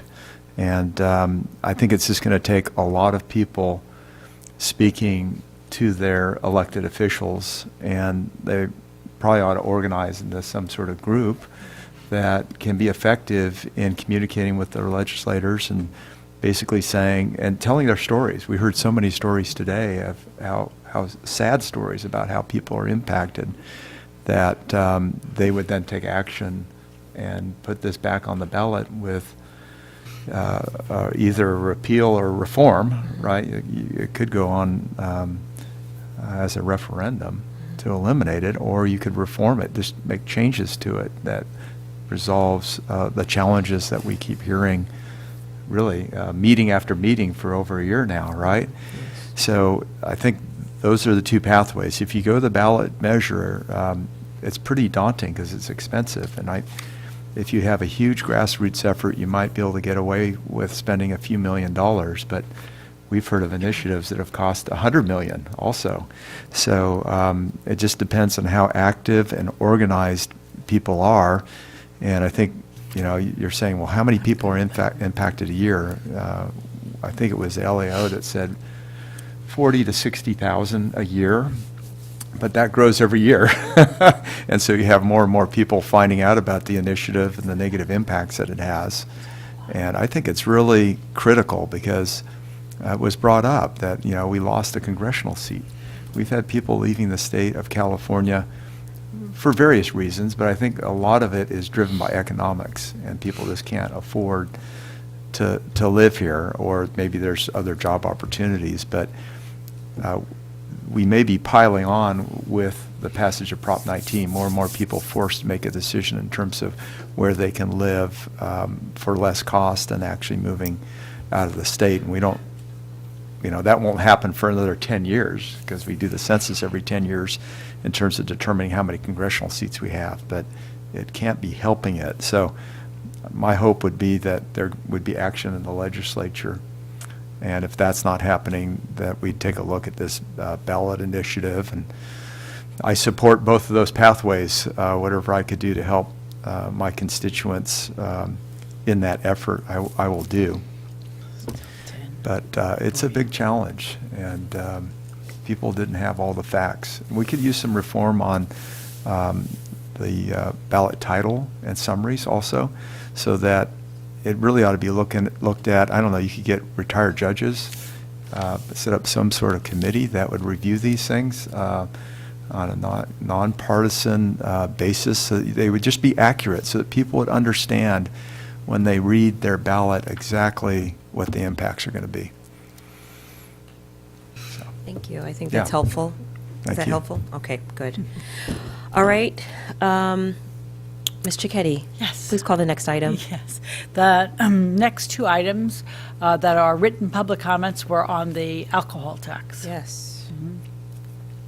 The first one was submitted by Jonathan Green. I feel that alcohol illegal to use to drive or cause injury in self the wrong way.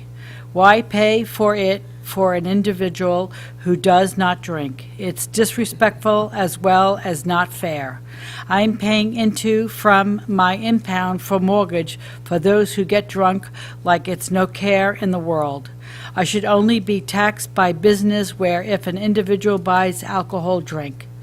Put more tax for them to pay, not all who have house mortgages. We appreciate Mr. Green's comments. He seems to be concerned about charges for the alcoholic beverage tax. The alcoholic beverage tax is not a tax on the consumer. It is not related to a mortgage impound account. The alcoholic beverage tax is a per-gallon excise tax paid by companies or people that distribute, manufacture, or import any alcoholic beverages, beer, wine, distilled spirits. So unless there are any comments or questions from the members, we can read the next public comment. Next comment. The next comment was submitted by Chauncey McKern, Managing Member, Santa Monica Mountains Farmstead LLC, from Thousand Oaks, California. Number one, alcohol taxes. The federal government, TTB, charges taxes by proof gallons, but California charges taxes on the entire beverage by wine gallons. So if we make a drink that is 10% alcohol and 90% water, California taxes the whole drink, including the water. It would be best if alcoholic excise taxes were abolished altogether and just taxed the drinks with sales tax at the end buyer. If that can't be done, at least use proof gallons to match that the TTB does. Number two, California business taxes are exorbitantly high. We run a craft brewery and probably have to maintain 20 different permits. They all cost a lot of money, for which we get almost zero benefit, and many of the California taxes, including the California business income taxes, are based on gross sales rather than net sales. So even if we don't make a penny in profit, as has been the case during most of COVID, we still have to pay taxes on approximately $500,000 in gross sales. Number three, California property taxes are outrageously high. I worked all my life to buy a 47-foot sailboat and have to pay approximately $8,000 property taxes for it every year. But I don't get any more benefit out of the marinas or waterways than a sailboat that cost only $300, or even the people who just come for the day and put their small boats in the water. There's no logic to charging by the value of the boat or other property when everyone is getting the same benefits or no benefit at all. Number four, automobile registration fees are exorbitant. I have a 2017 Ford F-250 pickup truck, and it cost me about $735 to register it this year in California. I have a West Point classmate that lives in Georgia with exactly the same truck. It cost him $38 to register his truck, and when he went to the Georgia DMV, they said he wanted to register his truck. They told him to have a seat. Before he could get to his seat, they called him to the counter for service and said their goal was to serve at least 94% of the customers before they sit down. You could spend half a day at the California DMV before getting to the counter, assuming the DMV is even open that day, and the folks there don't seem to give a damn about serving you. We need an attitude check at the DMV and the entire California government. They've forgotten who they work for. We appreciate Mr. McKern's comments concerning the various taxes. With respect to the alcoholic beverage tax, he expresses concern about California excise tax for wine and alcohol and the amount of tax charged per gallon. I'd like to be clear that the alcoholic beverage tax is not a tax charged to consumer, but rather a charge to distributors, manufacturers, and importers of alcoholic beverages. The type of alcohol, including beer and wine, as well as that is the rate, is stated in the Revenue and Taxation Code. To change the per gallon tax rate, it would require a statutory change. With respect to the second concern about business taxes and maintaining numerous permits that are costly, we are aware that the California Department of Alcoholic Beverage Control does charge fees for licenses that they issue to companies to sell, distribute, and manufacture alcoholic beverages.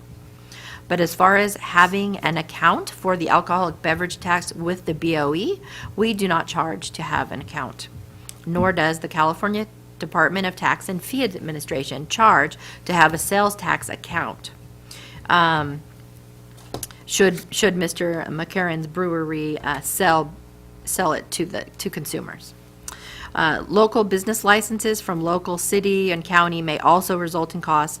Any permit or license fee for his company or himself that is being charged is not from our agency.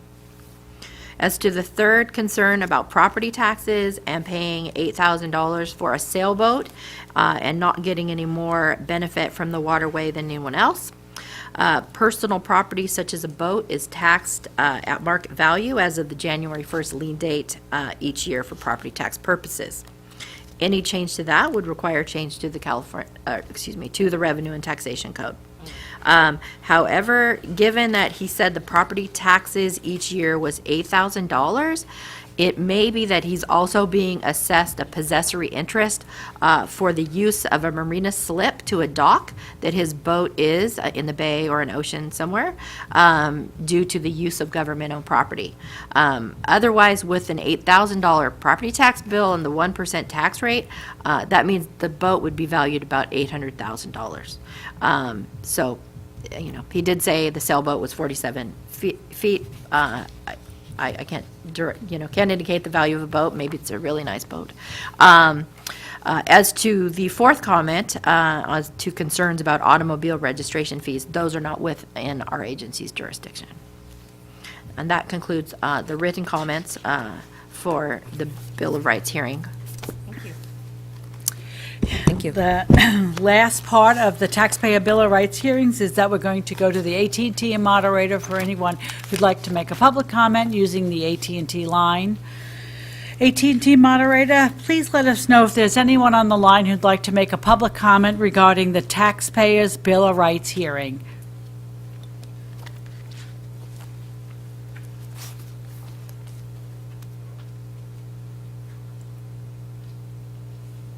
AT&T moderator?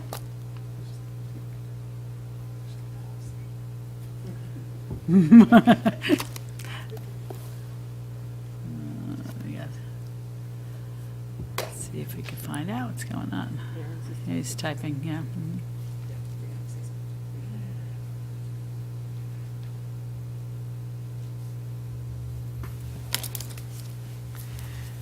We're seeing if we have an issue.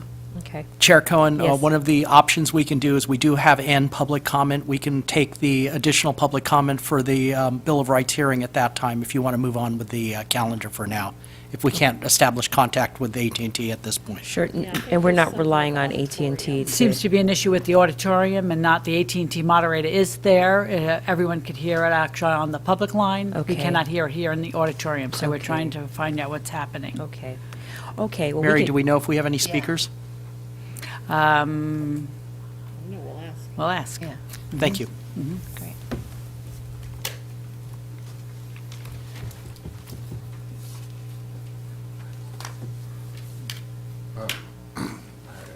Just a second. You have a question for staff? For Lisa. Oh, Lisa Thompson, one of our members has a question for you, Mr. Certainly. Schaefer. Ms. Thompson, I'm very impressed how thorough a job you've done, and our anonymous and our non-anonymous people, and did appropriate combinations, which saves us time and gets a good answer for everybody, because we encourage everybody to come forward. I just assumed until today that my little packet here included copies of the input, and that's a general statement, but not a complete statement, because there are people who come in all night long, as you point out, and we do receive them, and I applaud you for doing that. But I'm not aware that when you're reading somebody from my district, that, gee, I'm going to want to see what they had to say and maybe take a special note to see they got well served. I can't find anything. I was able to find David Frankville, of course. He just finished. David Prento, specifically of my district, I spent 20 minutes going through the file and couldn't find him. And Barbara Benanco, who is concerned about when residence is timed, I spent a lot of time going through the documents here and can't find it. Where do I go to get that? You have that? So the board proceedings section actually has that, and so they do provide those to members, but each of the public comments will be posted to the board proceedings page under the public comment area as well. But as the comments through, as I understand it, sorry if I'm speaking for you, as the comments come through, then board proceedings will supply them to the, or distribute them, I guess it's to the members. So obviously when it happens, you know, at 1 a.m. or 3:46 a.m. in the middle of the night, last night, Yeah, that's a little more challenging. We did distribute the public comments that we had in writing yesterday to a certain point to get them to the members at the close of day. We had many of the public comments came in between the close of business yesterday and what we could say midnight, 1 o'clock. And so all of those are being uploaded onto our webpage so that they will be a public comment. You'll be able to see them on the webpage and the public, and they will be distributed to you as a total package to your office directly. So you'll be able to have them all. I'm just interested in seeing what the good people in District 4 are saying when they talk to us, and I generally take notes, but I know if I have something here, I'll take less notes and do some more reading. Yes, you will have them. Thank you. They will be Thank you. available. Thank you both. I have a question and a comment for Ms. Thompson, if you don't mind, as you continue to work out the details with. Yeah, we think it's fixed, so we Oh, could. okay, well then let's go ahead, Let's wrap try up him. public comment and I'll make my AT&T comments. moderator, do we have anyone on the line who'd like to make a public comment regarding this item, Taxpayer Bill of Rights hearing? Well, This is AT&T. Can you hear me? yes, we can hear you now. Thank you. Is there anyone on the line who'd like Perfect. to We make? have Okay. we have a comment from Ali Ludwig. Please go ahead. Thank you. Can you all hear me? Is that enough? Yes, we can hear you. Please proceed. Okay. Can I still make a comment about the Prop 19, or am I off topic? No, you're not off topic. You may make a statement. Okay. Thank you so much. I wanted to just say thank you for giving me the opportunity to speak. I wanted to take a step back. A couple of speakers earlier spoke eloquently about parents turning over in their graves. I just wanted to make my comment as if it were my late mother making the comment. She died 12 days after that February 16, 2021 deadline, after an arduous 5 years with Alzheimer's. Now, if I'm going to talk about my mom, I should let you know she was about as Democrat as they come. She would have been happy to pay more taxes. But what we got from the assessor 3 weeks ago in Southern California in Orange County, 1,800% increase in 1 year over the next. I mean, let's be honest. If I walked into the boardroom of Aetna Incorporated, PepsiCo, Microsoft, even private companies like Bloomberg, LP, or Bechtel or something, any industry, you walk into a boardroom and say you're looking at an 1,800% tax increase, they would escort you out with security. Say, get the heck out of here, you joker. I just wanted to make the point that my mother would have been happy to pay taxes. And if she wasn't so depleted from Alzheimer's, on November 4th, she would have stopped eating because she wanted her children to enjoy her home. She would have stopped eating, but her mind was gone, and she wouldn't have been able to do that. I mean, she was an observant Catholic, very, very fiery in her way. I'll bet if she were still in top form, she'd be up in Sacramento, and Governor Newsom would probably know her by her first name. She was that kind of person. She came here from France after marrying a German man. Imagine that, a French girl marrying a German guy, comes to the States, loves America, loves California. I'm barely holding it together, ladies and gentlemen. She loves America, she loves California, raised 4 sons, wanted to leave behind her little slice of the American dream. Guess what? 1,800% property tax increase 1 year over the next? Looks pretty iffy, I'll tell you that. Looks pretty iffy for my family. We are all crushed. Crushed. Again, imagine I'm Francine Ludwig doing the talking right now, not Ollie Ludwig, her youngest of 4 boys. We are crushed. And we would happily pay more taxes. But 1,800% year over year? I mean, this is a dereliction of legislative duty. Pure and simple. Our hearts are broken, and thank God my mom can't turn over in her grave. Hope she's in heaven looking down on this and just scoffing at the Assembly and the Senate and the governor. And by the way, I know you people on the board, thank you so much for letting me speak, but I know you say this is a duly passed initiative on November 3, 2020. I beg to differ. I think that's extremely generous. COVID-19, an absolutely upsetting election cycle in 2020 in so many ways, whether you're a conservative or a liberal. And then think about California just engulfed in smoke for much of the year. People were freaked out. The last thing they were thinking about was this. So I would implore Californians to sign petitions. I would implore legislators to turn this around. This is wrong. Again, my mother would have loved to have paid more taxes. She loved California. She knew it wasn't for free. But let's be reasonable. That's really all I have to say. Thank you for indulging my impassioned and possibly reactive words, but this is my mom talking, who's looking at us from above, shaking her head, because she was a fiery French girl who loves America. Thank you so very much. Thank you. Thank you. So we appreciate Mr. Ludwig's comments. We are sympathetic to his comments as far as valuation increases. We're not sure if the property was his mother's family home or if it was a rental property. But, you know, if it was her family, if it was her principal residence before she passed, the children would have been able to keep the that, you know, lower Proposition 13 factored base year value if one of the children chose to live in that home. So it would continue with the family home, but we don't know the situation, with that.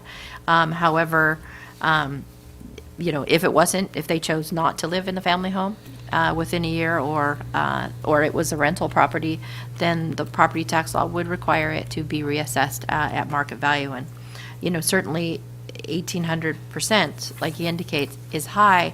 But as you know, market values of real property, especially in Bay Area and, Southern California beach counties, are high right now.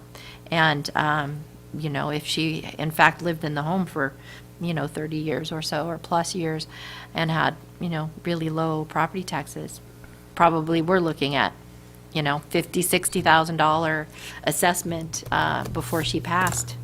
And that would increase at that point. So, again, we do appreciate it, just as we appreciate any other taxpayers' comments about the intergenerational exclusions and the Propositions 19's impact on it. Thank you. We have another person on the line.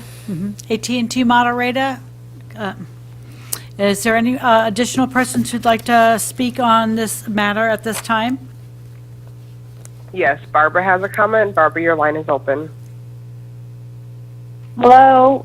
Hello? My name is Barbara Bernasso, and I had made the suggestion that the BOE actively makes efforts to inform the public that an HOX form must be filed to even request the Proposition 19 benefits. And the answer was given that a dedicated page exists. But I want to push back a little bit and say that people don't even know that they may need to seek out a dedicated page for this information. They may not even know about, even the ability to have this intergenerational property transfer. And I would just request that the BOE actively and transparently markets this information so that the public is aware of the Proposition 19 requirements. My second real quick request is I'm just confirming the response to my first question about the phrase in the qualifying condition number 2, where I say within 1 year.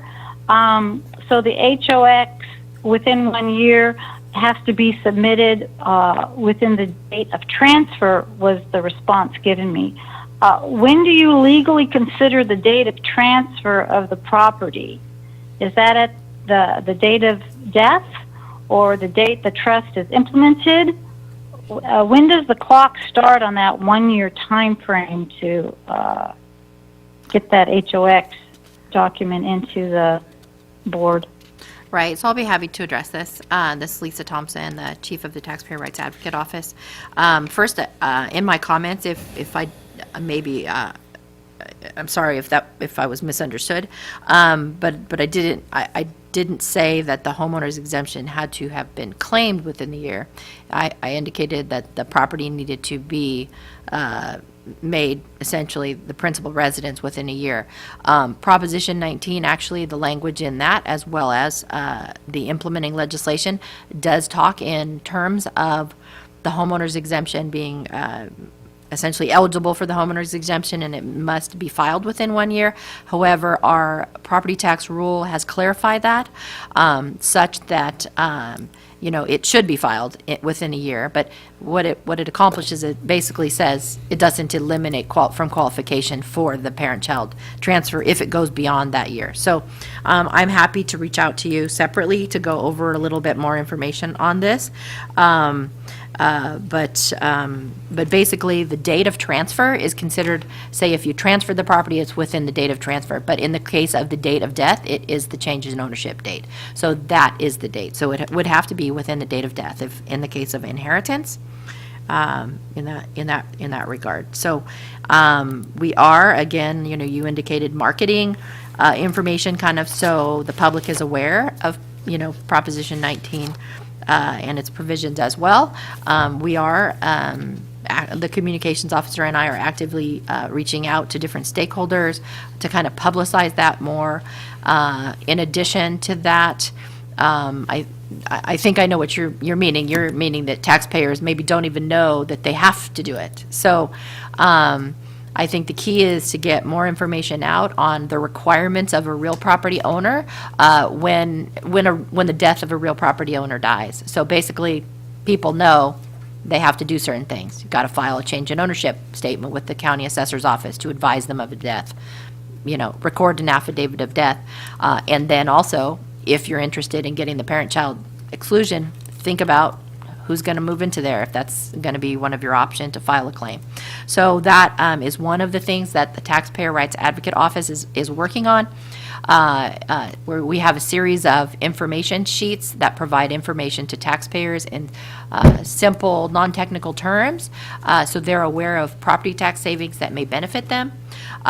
We've just finished a series of information sheets. We've issued 6, all having to do with the intergenerational transfer exclusions and base year value transfer exclusions under Prop 19, as well as prior law. And after those are all posted, we will be continuing with information sheets on our plan. One of those items will be an information sheet addressing things to do, things that are kind of required when basically the owner of real property in California dies. So that way it's readily available to taxpayers. But many county assessors' offices have information about that, what happens, and what your obligations are when a real property owner dies. So we'll be happy to do that. And I'm happy, again, to reach out to you separately, to kind of direct you to those resources. But it is in the property tax rule 462.520 that talks about the filing requirements for the homeowners.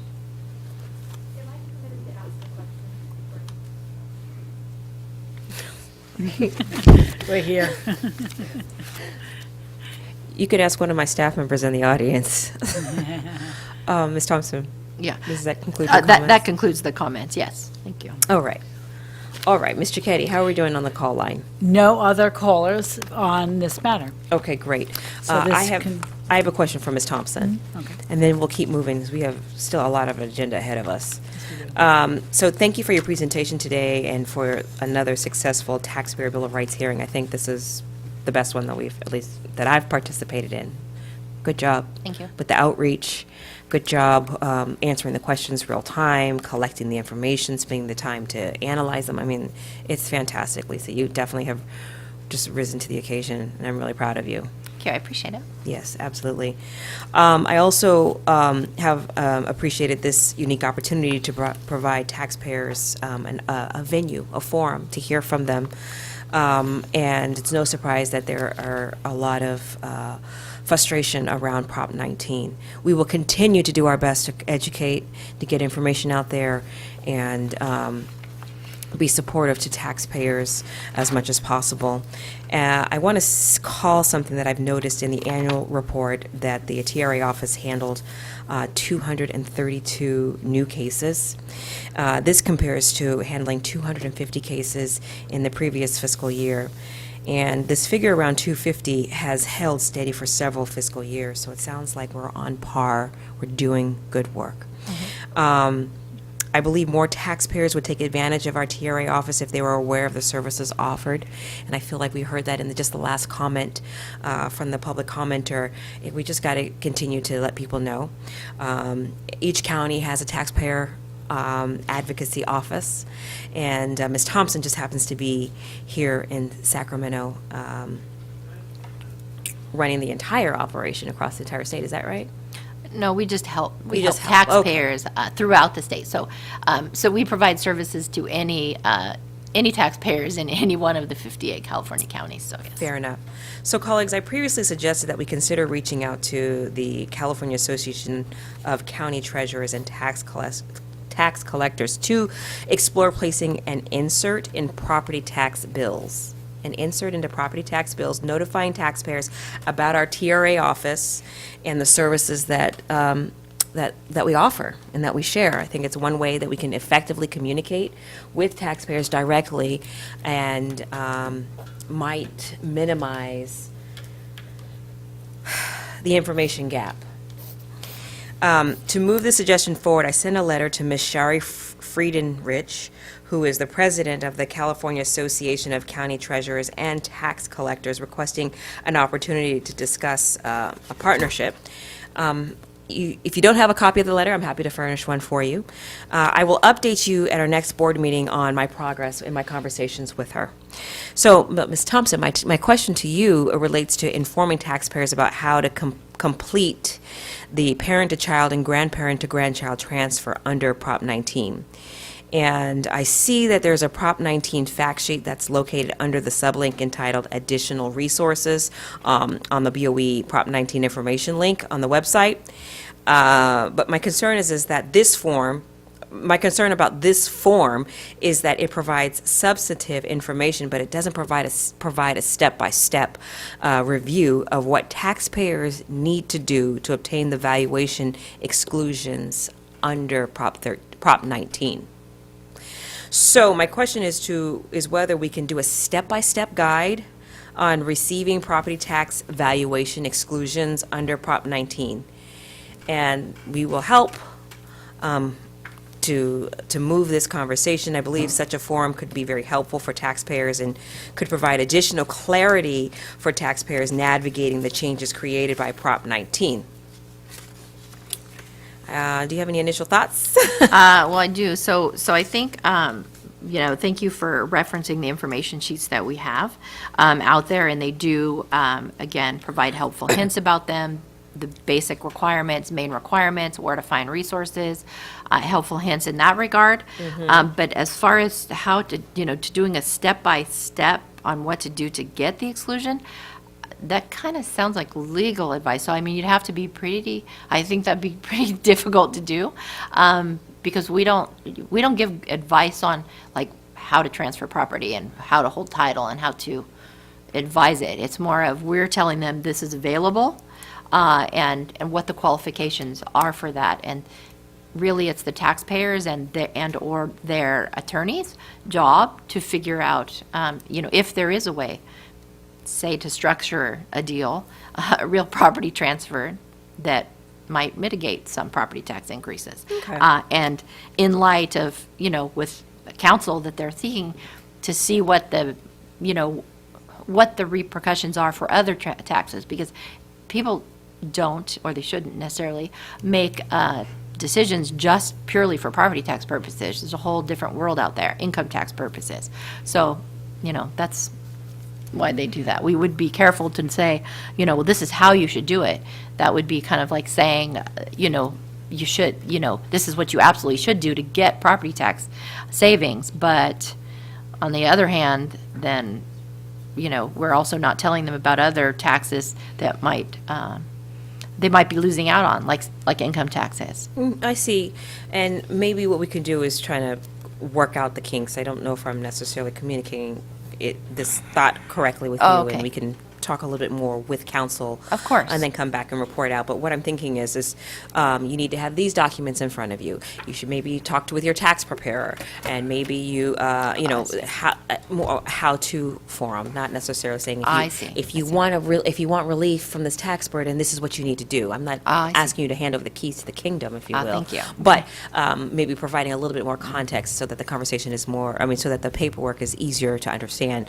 Basically, so a person with maybe about a 5th or 6th grade reading level, they'd be able to understand some of these forms. And ideally, they should be able to fill out these forms without hiring an attorney. Sure. Because that is not everyone has that privilege. So, thank you. We are going to keep moving forward. And Yvette, do you have something you want to say? Ms. Stowers is coming to the microphone. Thank you, Madam Chair. Yes. Thank you, Lisa. Very quickly, your request is something that we are currently working on. Okay. Member Vasquez asked for it last month. Okay. And we didn't understand what he was asking for, but after further talking to him, we are putting together a checklist to say, fill out this form at this time in this form. Thank you. And we will market that as well. All right. So I hope to be able to get that checklist and get some more clarity, get the information out there, because we know that when that legislation was passed, there was trailing legislation to help with the implementation of it. So there's still a lot of loose ends that we are finding. Ms. Thompson, you did an excellent job today. You should feel good about your work. You and your team, my highest compliments to you. Colleagues, are there any, Mr. Gaines has something, anyone on this end? Then Mr. Vasquez. We'll go to Mr. Gaines and Mr. Vasquez. Thank you. I want to thank Lisa Thompson for a great presentation and a lot of good input. And we take a look at Prop 19 and the challenges that we've had for a long time since its passage, and a lot of concern on the death tax aspect, I would like to make a motion that the BOE would sponsor a constitutional amendment to fix Prop 19 by eliminating the death taxes that are within it. And I think we could take action as a board and work with the legislature for fixes. And so I'd like to just present that and ask for your consideration, because the impacts are real, and we keep hearing story after story after story. And I know that we have to administer Prop 19 as it exists, but if we could take a leadership position in, working with the legislature, asking them to take a look at it, and let's figure out the fixes that will provide relief for homeowners that are getting hurt so terribly with the taxes that are being Well, let's put see what upon them. our legal counsel has to say. Okay.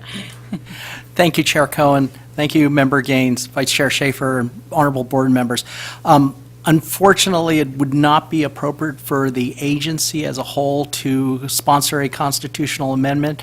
All due respect, the members as elected officials, that's something that your individual offices can do. So I just want to be mindful and clear that we as an agency cannot participate in that effort, but you as individual board members, obviously, that's within your right. So we don't have a right to weigh in on issues as a board, as an elected board?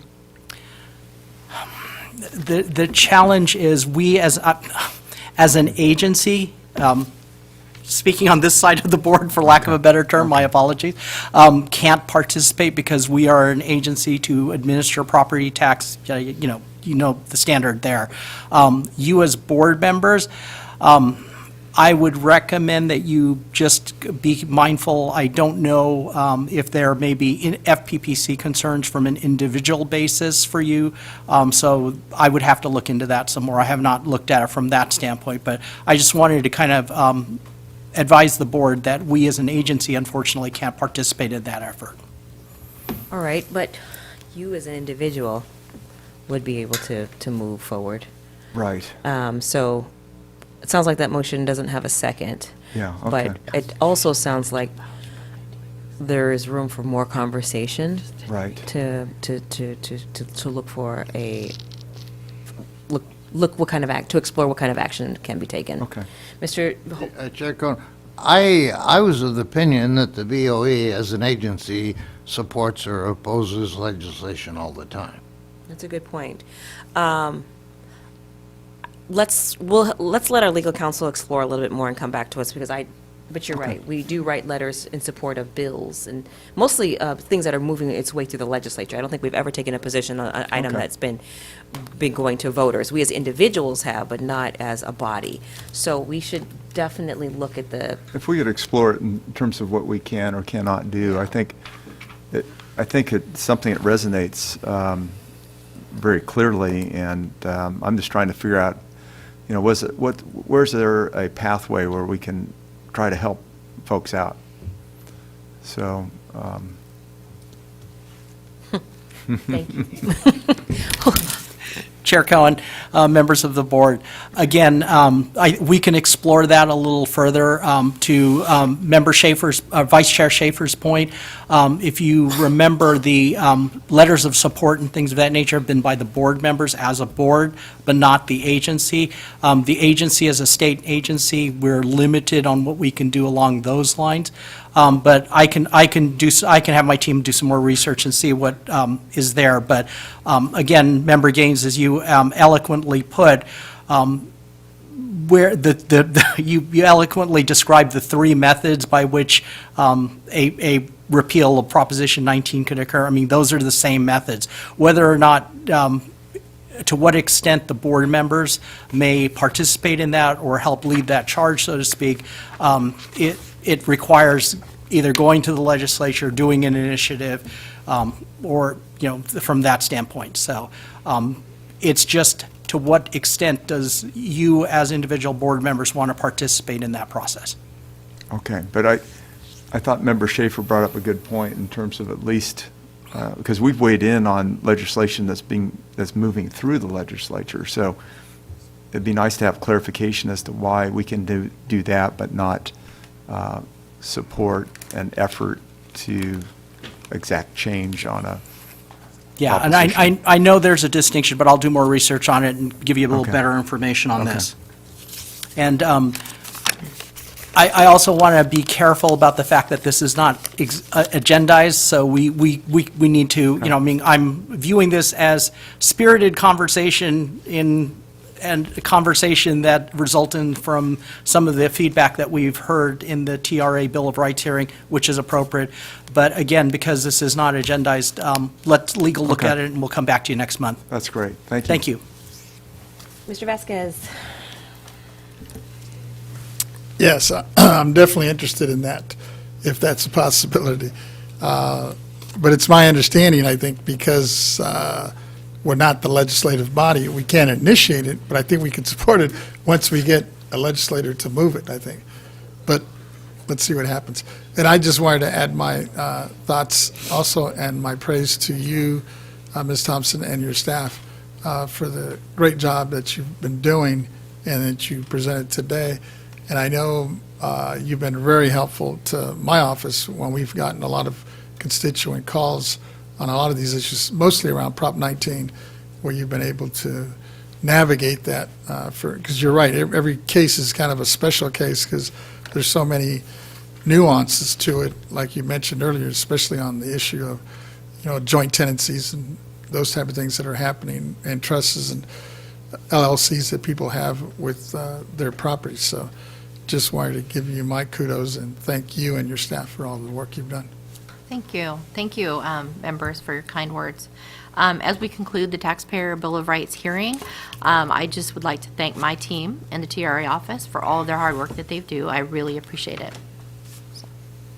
All right, thank you. Thank you.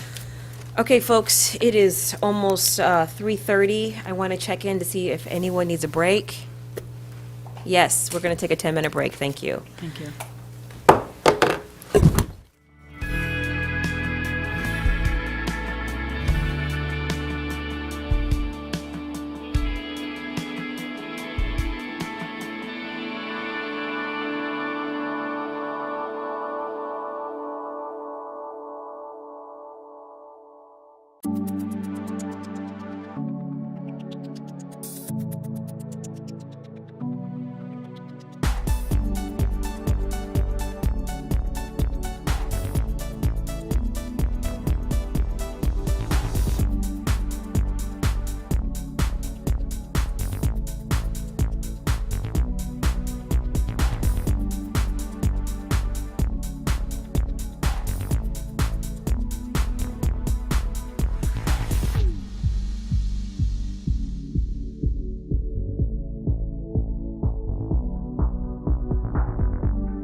Yeah, yeah. Sure, sure. All right, good afternoon. We are going to reconvene. It's 3:45. Ms. Cicchetti, could you call the next item?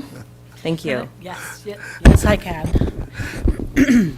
The next item is G1, rulemaking, proposed property tax rule 462.520, staff request for authorization to publish amendments to property tax rule 462.520, exclusion from change in ownership, intergenerational transfers, and to certify amendments previously made via the emergency process, making them permanent.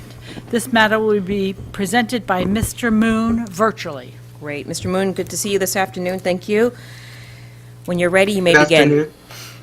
Good afternoon, Chair Cohen, members of the board. My name is Richard Moon, and I'm with the legal department. As you know, since the passage of Prop 19, staff, along with the CAA, have been working to provide guidance for its administration.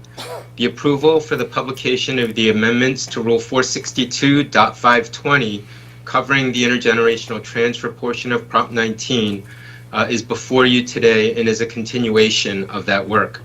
These amendments were put out for comment, and any accepted amendments are reflected in the version of the rule in front of you. Staff requests that the board approve the publication of the Notice of Proposed Action for the Certificate of Compliance and Regular Rulemaking Process for Rule 462.520. Should the board approve staff's request, we would plan to hold a public hearing at the November board meeting, at which time the board would have the opportunity to hear public comment and vote to adopt or not adopt the rule or to make any changes the board felt necessary. Thank you, and I'm happy to take any questions. Well, thank you. That was quick. Thank you. Members, do you have any questions or comments for Mr. Moon? All right, seeing none, let's take public comment. AT&T moderator, please let us know if there's anyone on the line who'd like to make a public comment regarding this item. Thank you. Once again, ladies and gentlemen, if you do wish to make a public comment, please press 1 then 0 at this time. We're going to go to the line of Barbara Bonasso. Please go ahead. Hi, this is not relative to what you just spoke about, but it's something else regarding the step-by-step process of what documents needed to be sent in to apply for the Proposition 19 benefit. It was very clearly listed on the Proposition 58 form, you know, the death certificate. Ms. Bonasso, trust, will, excuse me, Ms. etc. Bonasso, can I interrupt? We do have an item on the agenda where you could make a comment that's just a regular public comment on an item. We're actually talking about this one rulemaking process at this time. We plan on getting to that item in the near future. If you wouldn't mind just staying on the AT&T, and we'll call you at that time. Sure, TNT rep wasn't real clear as to if I should interject. Yes. All right, thank you. We will come back to you at the appropriate time on the agenda to hear your comment. Let's see if there's anyone that is here to speak on item G1, rulemaking proposed property tax rule. Is there anyone in the audience? No. I see none. Not seeing any. Have a motion? All right, thank you. Members, I'd like to entertain a motion on this. Can I just ask that one Yes. quick question? Oh, yes, I'm sorry, yes. Mr. Moon, first of all, thank you. And I just have one quick question regarding example 16. Why doesn't the child who files the homeowner's exemption late after 1 year of the transfer get prospective relief starting on the year she filed? This example says that she's not eligible for the exclusion at all, but then it says that the assessor may allow the exclusion if the resident hasn't been transferred to someone else. Can you explain how the assessor would make that decision? So unfortunately, I don't have all the examples memorized. I'd have to take a look at that specific one. But generally speaking, the homeowner's exemption does need to be filed within a year. If the homeowner files the homeowner's exemption after 1 year, they are still eligible for relief. It will just be prospective. So in the case where somebody files a homeowner's exemption late, it's not that they're closed off from the entire exclusion. And if you could remind me, I think there was a second question as well there. Yes, and then but then, like I said, at the back end, it says that it's kind of left up to the assessor may allow for that exclusion to take place. And I'm just trying, I guess was just looking for an explanation. And I think you kind of touched on it, but, so it sounds at the end of the day, the assessor has that flexibility? Yeah, well, I would say they have the flexibility to, if there's a person who, for example, if there are two eligible transferees that get the parent's property, and then one eligible transferee lives in the property, moves out, and the second one moves in, the assessor would have some flexibility there to determine that actually the second eligible transferee moved in and it became their principal residence. In terms of whether they could deny the exclusion in its entirety if the homeowner's exemption is filed late, I don't think they have flexibility there. I would say that the assessor would need to process that, but on a prospective basis. Okay, thank you. All right, so colleagues, I'll move it if you need to move the item. all right, well, I'll make a sorry, go motion. ahead. I'll motion a vote to authorize the publication of the notice of proposed regulatory action for proposed amendments to property tax rule 462.520, exclusion from change in ownership, intergenerational transfer. Second. Thank you for that. Is there, okay, let's do a roll call vote. Chair Cohen? Aye. Vice Chair Schaefer? Aye. Member Gaines? Member Vasquez? Aye. Deputy Controller Applewhite? Aye. Great, thank you. The motion passes unanimously. Please call the next item. The next item on the agenda is G2, rulemaking, proposed property tax rule 462.540. Staff request for authorization to publish amendments to property tax rule 462.540, change in ownership, base year value transfers, and to certify amendments previously made via the emergency process, making them permanent. This matter will be presented by Mr. Moon. Mr. Moon. Good afternoon again, Chair Cohen, members of the board. This is the second of two property tax rules related to Proposition 19. This one is Rule 462.540, dealing with the base year value transfers. And these amendments were also put out for comment, and any accepted amendments are reflected in the version of the rule in front of you. Staff requests that the board approve the publication of the Notice of Proposed Action for the Certificate of Compliance and Regular Rulemaking Process for Rule 462.540. And should the board approve staff's request, we would plan to hold a public hearing at the November board meeting, at which time the board would have the opportunity to hear comment and vote to adopt or not adopt the rule, or to make any changes the board felt necessary. Thank you, and I'd be happy to take any questions. All right, thank you. Colleagues, do we have any other questions for Mr. Moon? None? All right, Mr. Moon, looks like we don't have any. We're going to go to public comment. AT&T moderator, can you please let us know if anyone is on the line who'd like to make a public comment for item G2, rulemaking, proposed property tax rule 462.540? Thank you. If you wish to make a comment, please press 1, then 0 at this time.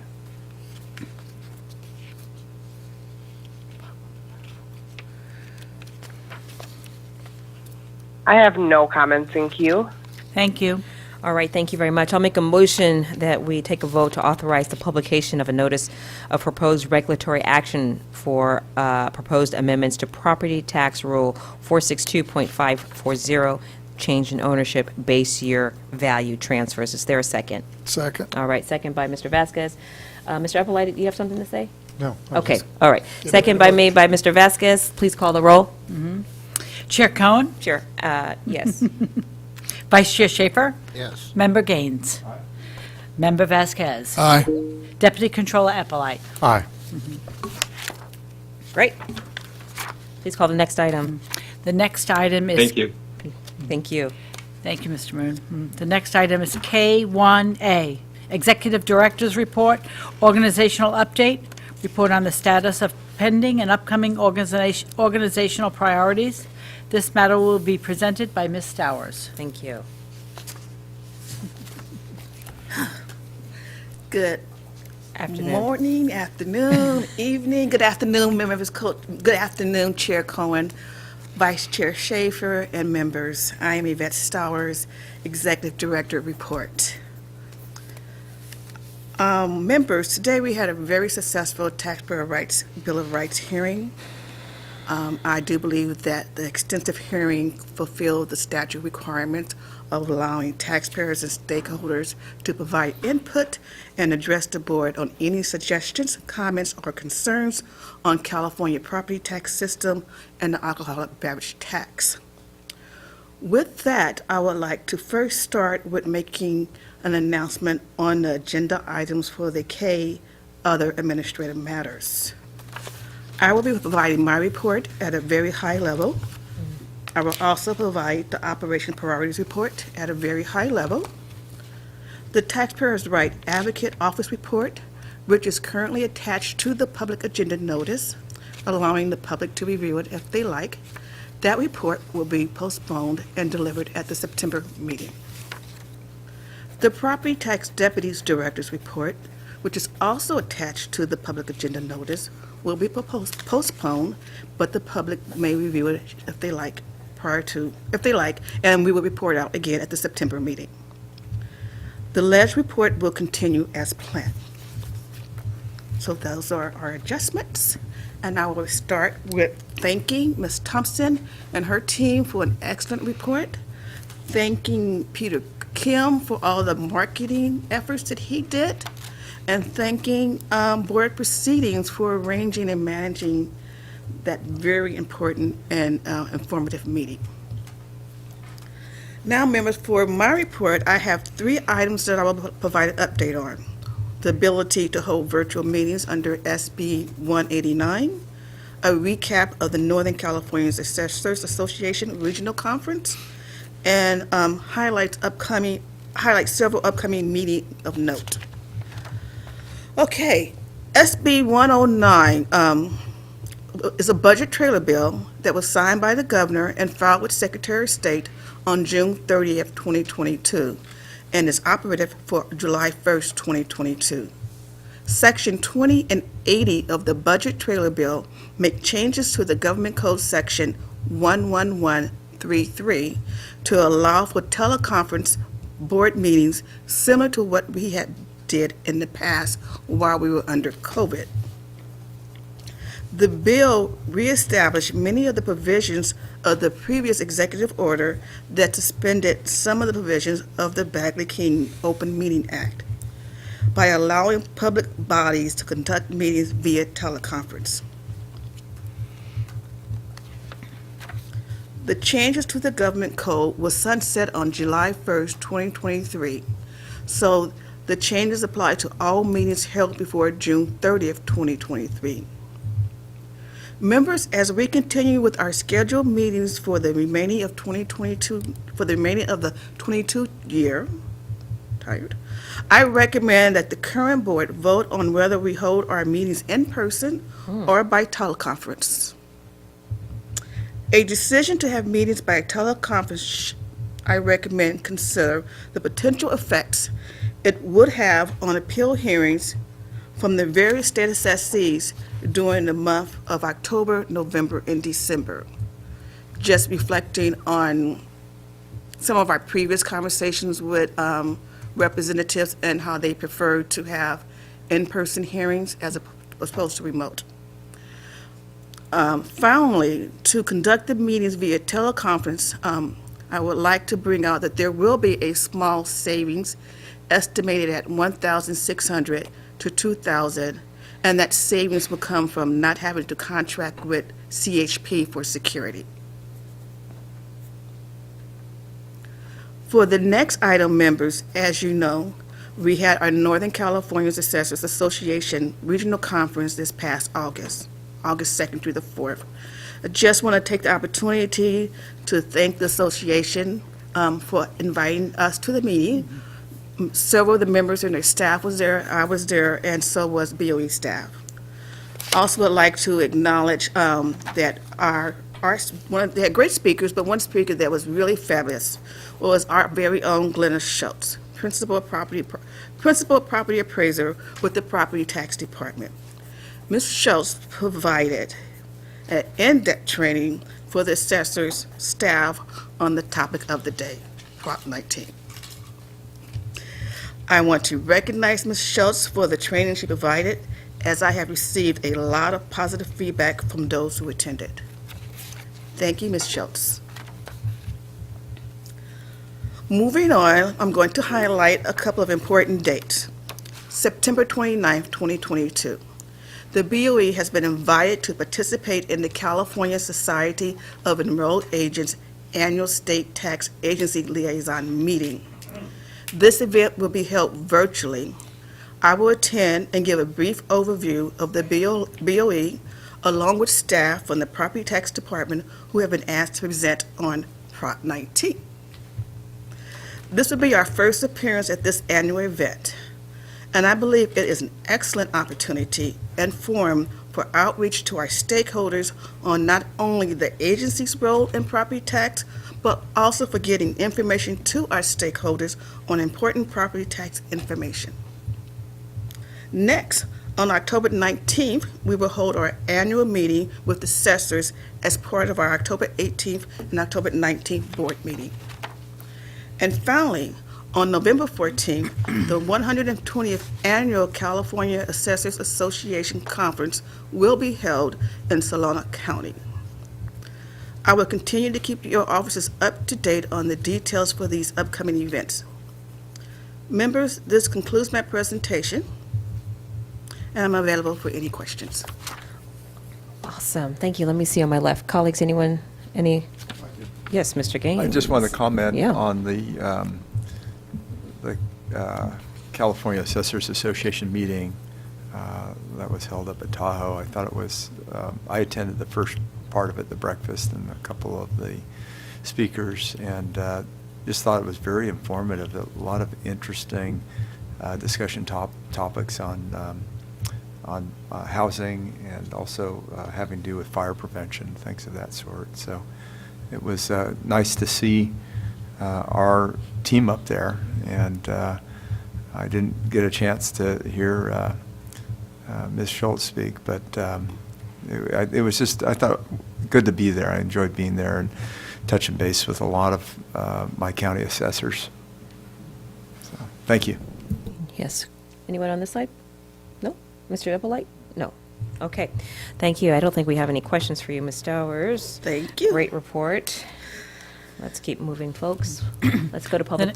Okay. The next item is K1B, Executive Director's Report, new board meeting minutes, guidelines, and adoption of board meeting minutes for May 24th, 2022, June 28th, 2022, and July 26th, 27th, 2022. This matter will be presented by Ms. Stowers. Thank you. Members, at last month's board meeting, I reported that as part of our strategic plan, we are working on modernizing and standardizing many of our policies and process, and the staff was reviewing our board minute policy. We have conducted the review and received feedback from everyone, all of the members or your office staff. After the review and considering the feedback, we have concluded that the best look for our minutes so that it's most transparent and efficient is to have it go back to where they were April 2022. So basically, we will continue to document the date, start, and end time of each meeting, record the members who were at the meeting, document the specific actions taken by the board during the meeting, basically the motions, descriptions, so forth. Document the topics, presenters, and staff reporting at each meeting, and most importantly, because I heard all of you, provide hyperlinks to the materials presented and discussed at the meeting. Those will be on our minutes so that when you're reviewing the minutes or going back to them 6 months later, you can click on the link and read whatever that document is. Members, the May, June, and July board minutes have been drafted in accordance to that. They're on the pen, public agenda notice. A copy is at your desk, and I believe your staff also received it. All right. Thank you. I have We have a question for you, Ms. Stowers. Yes. Go ahead, sir. Go ahead, sir. Thank you, Madam Chair. I would like to say thank you to all of those who looked into the issue of how best to record the BOE minutes. I think it's a good idea that we continue to handle our board meeting minutes the same as we have handled them for the last several years. Our tried and true method of reporting components with Robert's Rules of Order maintains our professionalism, standardizes what the taxpayer community has come to expect from us. I've chaired countless meetings over the years, and I can say from experience that keeping straightforward minutes benefits all of us and everyone. I believe the proposal before us accomplishes this, and I thank all my colleagues for supporting it. Thank you. Okay. Is there any public comment on this? Let's see. AT&T moderator, please let us know if there is anyone on the line who would like to make a public comment regarding the board meeting minutes. Thank you. If you wish to make a comment, please press 1, then 0 at this time.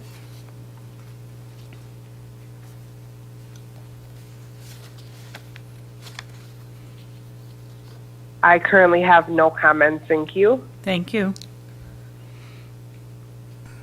All right, great. Motion? Yes. Well, no, there's no action. Yeah, no the action minutes. needed on this one. We have to approve the minutes. We have to adopt the minutes. Yes.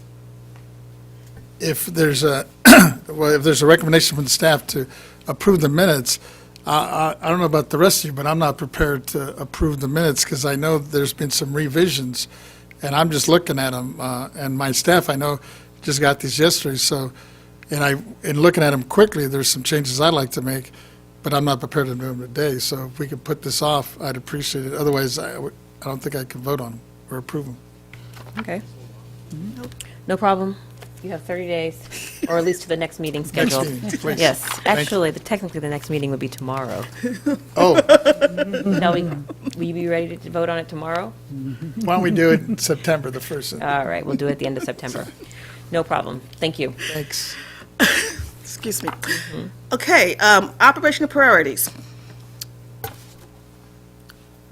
Pleased to report, since last month, we have filled 2 positions. One vacancy was a promotion of an internal candidate, and the other one was a new to state service. Our remaining vacancies are in active recruitment, and we continue to make meaningful progress in our goal to reduce vacancy using efficient and timely merit hiring practices. Is that it? That's it. Okay. Okay. Congratulations. Now, That's one great. more thing, Prop 19 update, we're in the green on far as implementation. You said we're in the green? Green meaning that it's all go, it's all good. Okay. We use green, yellow, red. Green, great. It's like red light, green light, yellow light, right? Yeah. Yellow, caution, red, warning, warning, we have a problem here. So the smooth sailing, what does that mean? Like, what does that actually look like? As far as our implementation of it, Okay. starting with SB 589. Okay. All of the property tax rules that we've done, all of the forms that we had to design and have you guys approve. Okay. That was what we're calling in the green. Okay, great. Thank you for the clarification. I see no other question. Oh, we do have a question from. I don't know if Ms. Renati's going to bring it up, but I remember during our pre-meeting that I think we're down to 16% vacancy. Yeah, I held off on that because I knew Okay. you was going to ask. All right. As a result, because she's not going to report, I'm standing in for Ms. Oh, you Renati are? today. Okay. As a result of the agency currency, as a result of all our great work, our current vacancy rate is 16%. That's great. Yeah, wonderful. Thank you for that effort. And I think it was 85% active recruitment. Yes, Yeah, that's very encouraging. yes. Yeah, thank you. Okay. Awesome. That concludes the executive director's report, including Ms. Renati. Thank you. Thank you. All right, let's keep it moving. Let's take The public. the next I think we item- take public comment on this report. No. No. No. The next item on the agenda is K5A, Legislative Research and Statistics Division's Chief Report, Legislative Issues, Update on Administrative and Program-Related Legislative Bills Impacting the BOE. This item will be presented by Mr. Weatherby. Mr. Weatherby, welcome. Good to see you. Good to see you too, honorable members of the board. So good afternoon, Chair Cohen, Vice Chair Schaefer, honorable members of the board. This is Dustin Weatherby, Chief of the Legislative Research and Statistics Division. So attached to the PAN is a summary of the legislation affecting the Board of Equalization that is still pending in the legislature. The last day for the legislature to pass any bills is tomorrow, August 31st, upon which the legislature will adjourn for the 2021-2022 legislative session.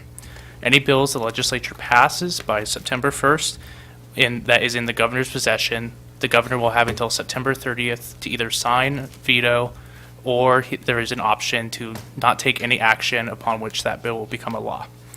So moving on to the PAN, as mentioned earlier by Executive Director Stowers, as part of the 2022-23 budget, SB 189 signed by the governor included a provision to amend Government Code Section 11133 to allow state agencies the flexibility to meet remotely via teleconferencing, similar to the governor's signed executive order during COVID until July 1st, 2023. So for legislation that's still pending in this session, the first bill I want to highlight is BOE-sponsored SB 440 by Senator Dodd.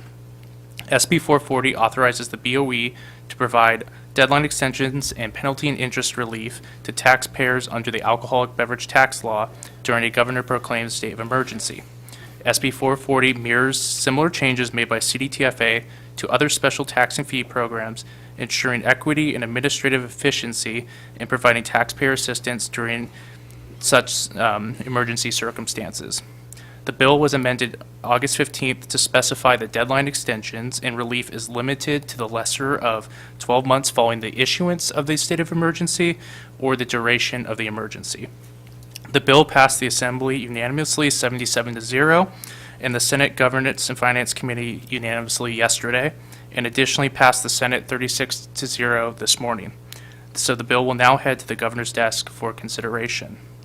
The next bill is Senate Bill 1494, authored by the Senate Governance and Finance Committee, which contains one of the board-sponsored legislative proposals to amend Revenue and Taxation Code Section 97.68 relating to a sales tax augmentation fund to correct a reference from State Board of Equalization to the California Department of Tax and Fee Administration. So this bill is currently on the Senate floor, and it's on a special consent calendar, so it's very likely it's going to go to the governor by tomorrow. So the next bill is Senate Bill 1496, also authored by the Senate Governance and Finance Committee. This contains another one of the board-sponsored legislative proposals to amend Revenue and Taxation Code Section 32471.5 to extend the sunset date for offer and compromise program for open and active businesses under the alcoholic beverage tax law an additional 5 years until January 1st, 2028. So this bill is currently pending on the Assembly floor. The next bill is Assembly Bill 1206 by Assemblymember Bennett, which will require that a rental unit continue to be treated as occupied by a lower income household when the income of those tenants increases up to 140% of the area's median income. If the owner is a community land trust whose land is leased to low-income households for the fiscal years 2022-23 through 2027-28. The board voted at the February board meeting to support AB 1206. The bill passed the legislature and is now heading to the governor's desk for consideration. Senate Bill 989 by Senator Hertzberg will allow certain taxpayers to defer payment of local property taxes with penalty and interest relief if they have claimed a Proposition 19 property tax relief with the county assessor and have requested deferment with the assessor within 1 calendar year, but before January 1st, 2024, of receiving the first tax bill for the property. The bill's provisions only apply to counties with a population of 4 million or greater as determined by the 2020 federal census. So currently this would only apply to Los Angeles County, but counties with less than 4 million residents would need a resolution of the Board of Supervisors after consultation with various local officials if they would want to choose to participate in the bill's provisions. So that bill is currently pending on the Assembly floor. In the final bill, members, is Senate Bill 518 by Senator Laird, which will require the BOE, upon request, to provide confidential taxpayer information on the wine grower tax return and schedule for returns filed on or after January 1st, 2023, unless the taxpayer is a natural person. The bill's provisions require returns to include an opt-out box for taxpayers who do not wish to have their confidential taxpayer information shared publicly. The bill passed the legislature and is now pending on the governor's desk. So this will conclude my presentation on this item, and I'm available to take any questions you may have. Thank you. Thank you very much, Mr. Weathersby. Let me see if my colleagues have any questions. Yes, Mr. Vasquez. First of all, thank you for this report. I think it was real good, especially you're giving me what's hot off the press as of this morning. But I have a concern about a couple bills. One of them is AB 1206. Bennett, I guess is the author of it, that extends the welfare exemption so that property owned by a community land trust that is used exclusively for low-income rental housing will continue to get the exemption even when the income of the occupants increases up to 140% of area median income. The bill requires the legislative analysts and the BOE to annually report on the effectiveness of this exemption. Do we have forms or ways to get the data on these properties? For example, their location, the amount of rent, and the tenant's income, and will the information be kept confidential? So thank you for that question, Board Member Vasquez. So there is an avenue that the BOE uses to request information. The County Assessed Properties Division will do an annual request of county assessor offices of data that is required to be reported for the exemption. This particular requirement is under Section 41 of the Revenue and Taxation Code, which essentially states that any new tax expenditure needs to have some sort of data that is reported to show the efficacy of that tax expenditure. The current written portion of Section 41 only applies to the corporate income tax, the sales and use tax, and the personal income tax. And it does not apply to property tax. So without a clear statutory requirement, county assessors are not statutorily required to report any data to the BOE. Although some counties and CAO requests do provide the data, we do not get all 58 counties in participation. As far as what data is going to be requested, I haven't looked at the bill in a while, so I would have to go back and see exactly what the bill's language requests of the BOE and of the county assessors.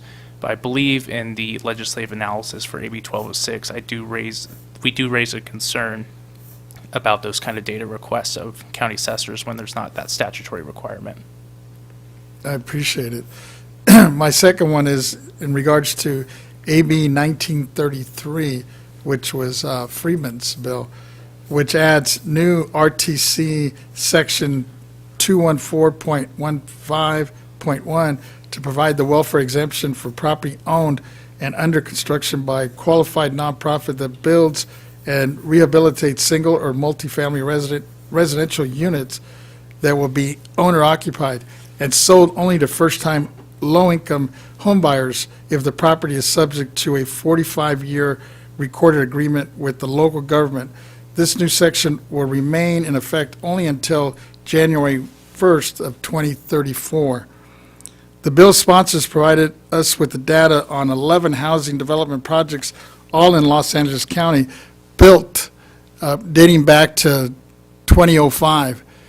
You analyzed 3 of these and found that they were all strictly low income and that they were under construction for 5 to 6 years.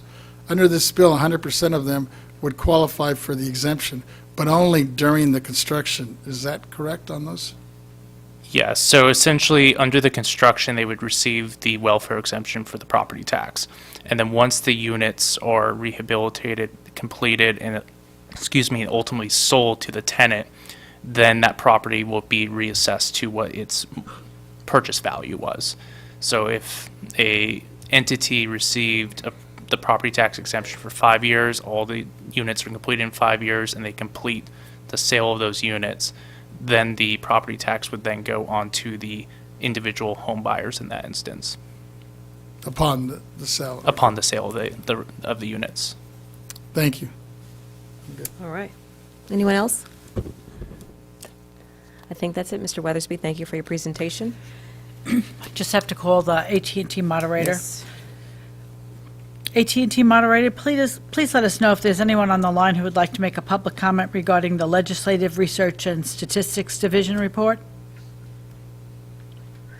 Thank you. If you wish to make a comment, please press 1, then 0 at this time.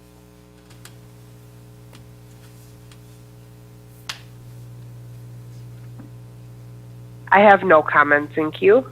Thank you. I had a question. Okay, Mr. Schaefer has a question, Mr. Weathersby. Yes, Dustin, what is involved in BOE sponsoring legislation? What do we actually do to earn that honor? And you know that. I don't. So every fall, the agency staff will identify maybe some technical or administrative changes to current law to consider, and then we would bring those proposals with an analysis forward to the board to either support and move forward as a legislative proposal to the legislature, or the board could reject that proposal and not move forward. So traditionally, the board usually follows a lot of the technical and administrative nature type proposals, and those usually go into committee bills. As far as any other items, I would like to defer to legal counsel's opinion on any of those other items until their opinion comes through. Fair enough. Okay, thank you. Thank you. The next item is L2A, Board Member Requested Matters, Board Member Initiatives, Agency-Wide Branding and Communication Campaign Update. Discussion, follow-up, and discussion of ideas to create effective branding and communication strategies for the State Board of Equalization as it pertains to Goal 4, Agency-Wide Branding Campaign of the Board Member Strategic Plan, presented by Mr. Gaines and Vice Chair Schaefer. Mr. Gaines, Mr. Schaefer, anything you want to share with us?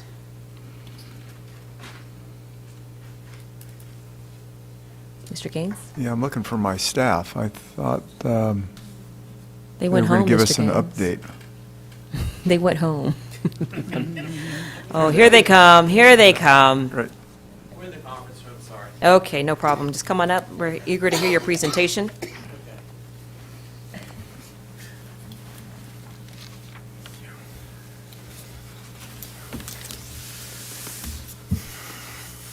Okay.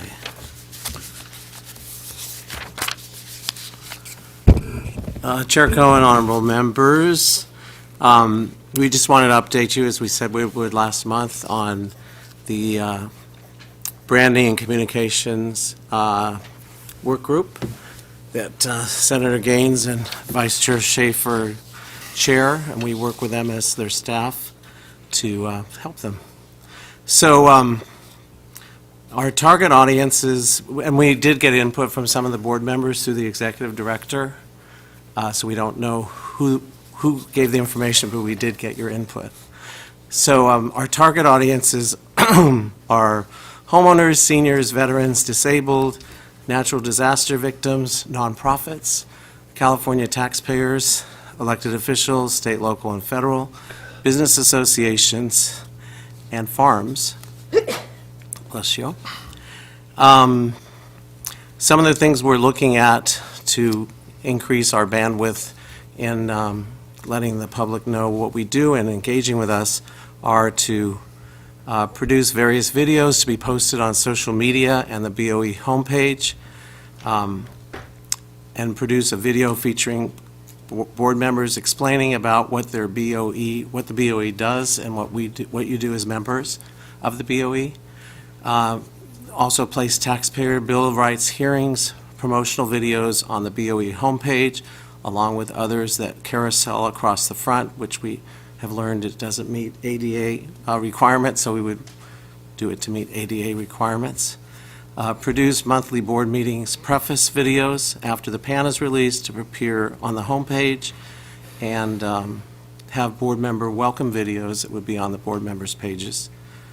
And then I'm going to turn over to Matt Cox from Senator Gaines' chief. Thank you, Gary. Sorry that we were late, everyone. Some other ideas that we have discussed are direct mail, where we'd be creating and distributing pieces on various BOE topics as appropriate and timely. Some ideas would be to new home buyers, explaining to them property taxes and the Board of Equalization's role. Nonprofits, explaining the property tax exemption. Senior homeowners, explaining Prop 19. And, for example, fire victims would be another target audience as well, explaining the help that's available to them after a tragedy. Gary, I'll keep going a little bit. We also discussed conducting some more board member events, in-district events individually, but these could, of course, include as many as 2 board members at a time. Some of those ideas were conferences where the members can appear as speakers discussing any tax-related issue, but specifically BOE issues, hopefully. We could also coordinate with assessors, legislators, and others on seminars to include BOE member participation, or partnering with organizations to host informational workshops. And this is something that in our time in the legislature that I thought that we did to great effect, where we would piggyback with and join with pre-existing groups like the enrolled agents, for example, who have expertise and who are willing and in fact mandated in some instances to provide educational opportunities. And so there's a wide group of organizations, veterans organizations, for example, retirement communities, any community of interest that's affected by property and property taxes, which of course, pretty much runs the gamut. So those are some of the ideas. I'll do one more and then you want to summarize. Okay. Right, we also discussed, and of course it's be subject to the board members' desires and agency budget, placing social media informational ads, which is something we could do board-wide and also in our individual districts, and local radio and television ads as appropriate as well. Go ahead, Gary. Okay, sure. The other things that we are exploring are the Senator Gaines and Vice Chair Schaefer and the our teams, are adding about the BOE information to all BOE employment outreach messages, just to help people understand more about what we do in our targeted roles. Also, helpful links posted on the board members' websites, and also board member newsletters, which Senator Gaines does, extremely well. Then partnerships with local assessors throughout our districts through electronic communications and newsletters, where we would work with them to get our information out through their network as well to the constituents. And then the last thing would be about the BOE board member publications available at local assessor offices. So if somebody sees that on the counter, or can find a link on their website. So those are kind of the things that we are considering. There's a lot of ideas there, and we still welcome input from the board on your ideas, and then we'll proceed forward. The members will.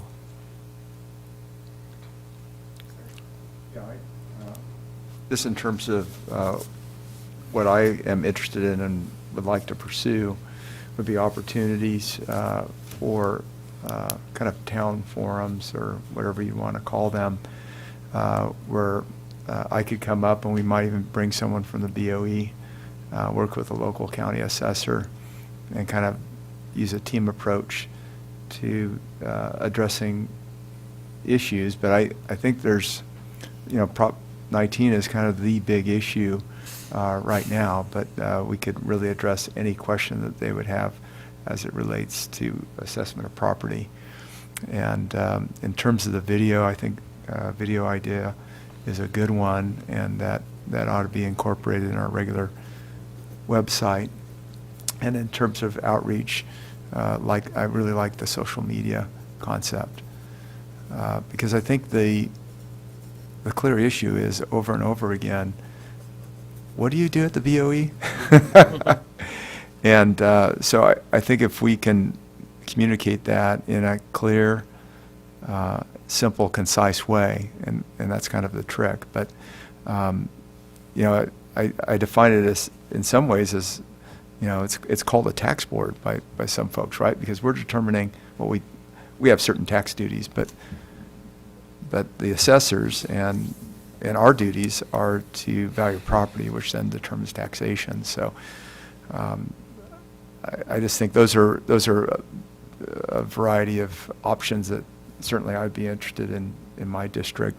We are doing the electronic newsletter, and have found that to be effective. We get a lot of comments from constituents that like to know what happened at our last board meeting, what is the latest update on any particular issue, but again, usually Prop 19 at this stage. And so I think I'm hoping that those are helpful, and those are things that each of you could look at and determine what makes sense in your own district. So you're suggesting, I just want to summarize what you just said. You're suggesting newsletters, and what was the other one? Videos, and then social media. These videos, do you email them to your constituents, or do you just post it on the website? Well, I like that idea. Yeah, we'd have to, I post mine. Okay, so we'd have to figure out what is the right path, right, depending on the issue. But I would think we could do it certainly on the BOE website, and then we'd have to look at the right mechanism for, how do you determine the list? You probably want to take a look at your constituency, and how do you outreach that constituency within your district. So are you suggesting this as a strategy for agency-wide branding? Well, I would see that as a means of communication. I think the branding aspect is, you need to know what we do at the BOE so we can be helpful to you. So I think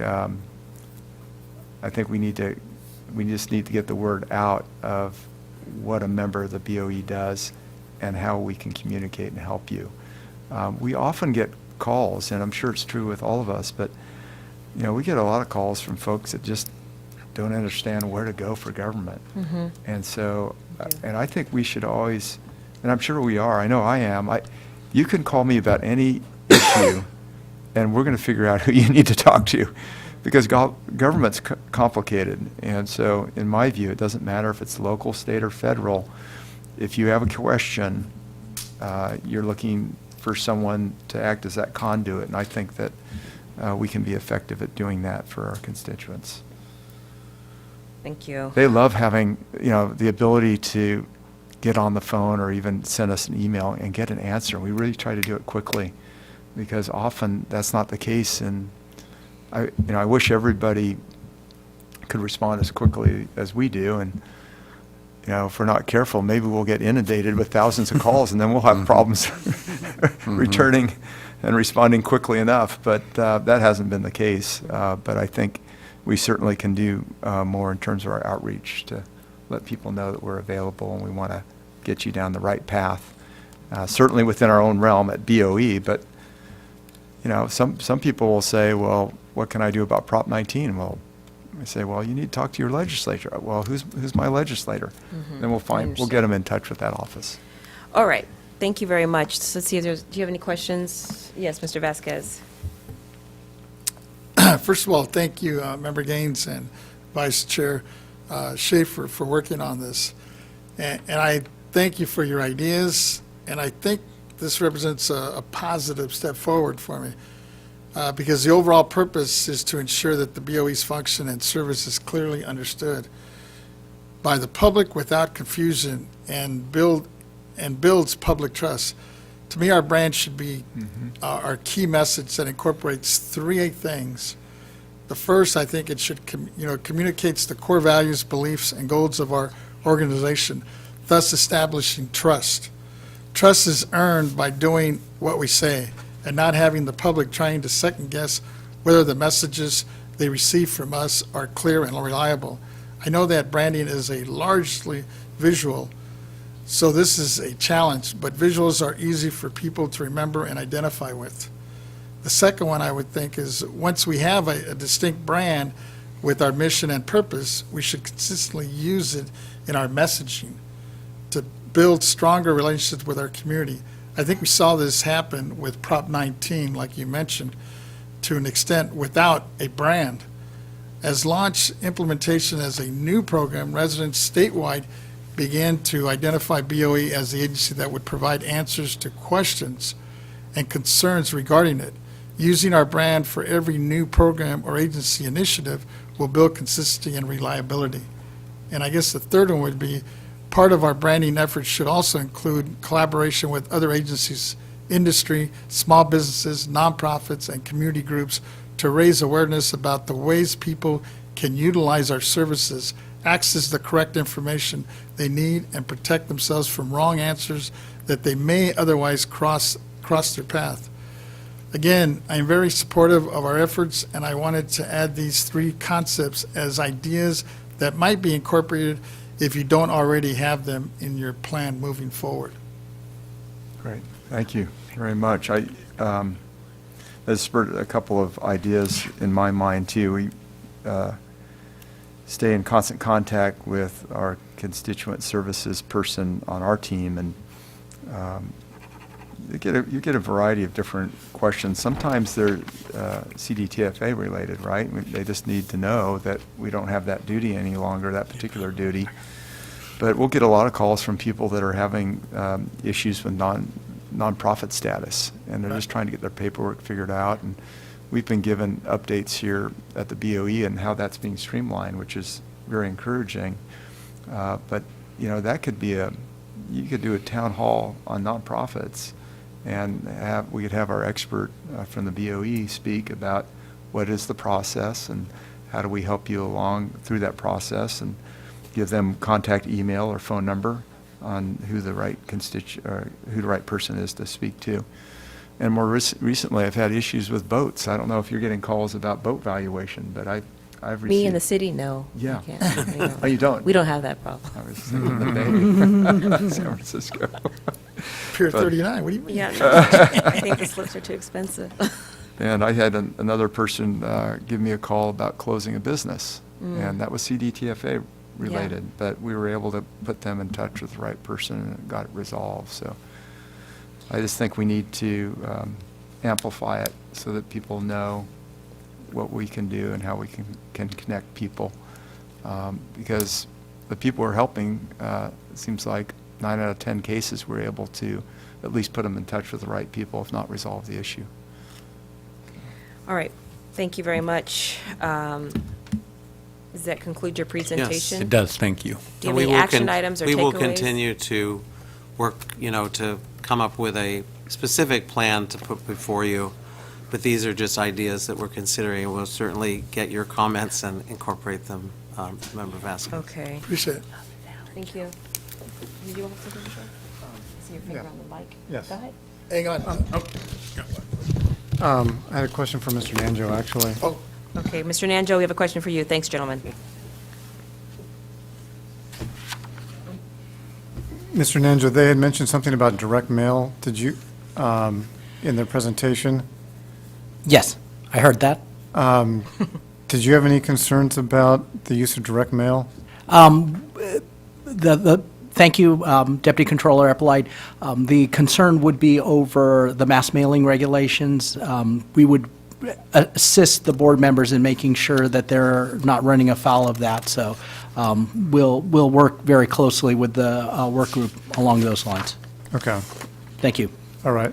And the other thing I would want to add is that going forward for board members, that you would want to make sure to leverage existing documents that staff has already created as much as possible, and that board members not try and create original documents. There's been so many documents that have already been created by staff on the website itself that there's no need for staff to try, or the members try to create their own documents. Sure. Absolutely. No, I think it makes sense. It was interesting listening to Leslie Morgan on some of the signature issues, right? Yeah.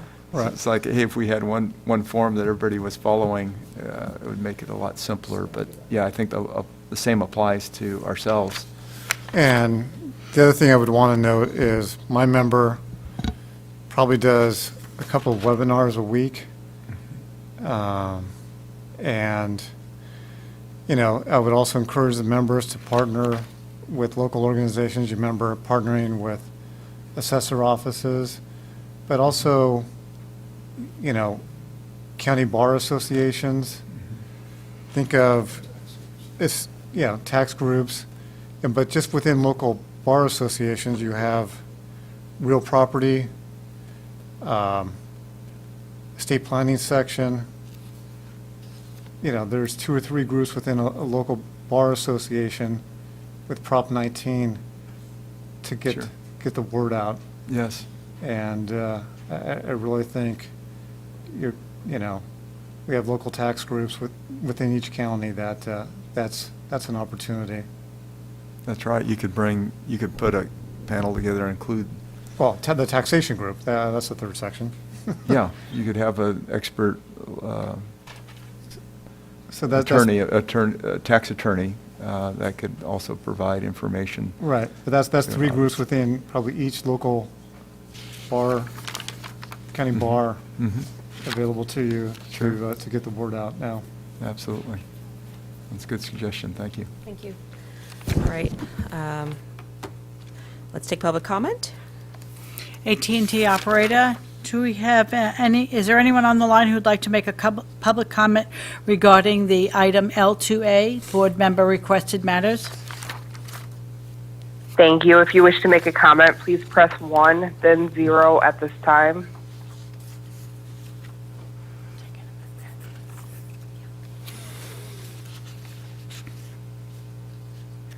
I have no comments in queue. Thank you. Thank you. All right, let's call the next item. The next item is M1, public policy hearings, Proposition 19 implementation. There are no planned staff reports or external speakers for this agenda item for this month's meeting. However, persons who wish to address the board on this topic as a public comment may do so. I have one written public comment that I've received on this item. All right, please read it. I'm going to read it into the record before I go to the AT&T moderator. The public comment is being issued by Marie Blase. Public was totally misled by the title Proposition 19, the Home Protection for Seniors, Severely Disabled Families, and Victims of Wildfire or Natural Disasters Act. Hidden within the sneaky ballot measure was the provision to prevent parents from leaving their family home to children without their home's value being reassessed, making the subsequent property tax unaffordable for inheriting children. Please repeal this portion of Prop 19 so that parents can leave their family homes to their children who wish to raise their families there without the burden of unaffordable taxes forcing them to sell. I'm going to go to the moderator at this point. AT&T moderator, please let me know if there's anyone on the line who would like to make a public comment regarding this matter. Thank you. If you wish to make a comment, please press 1, then 0 at this time.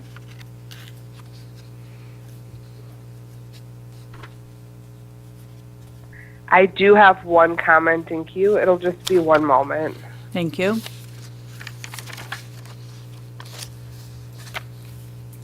What's her name? Barbara Mazzaro.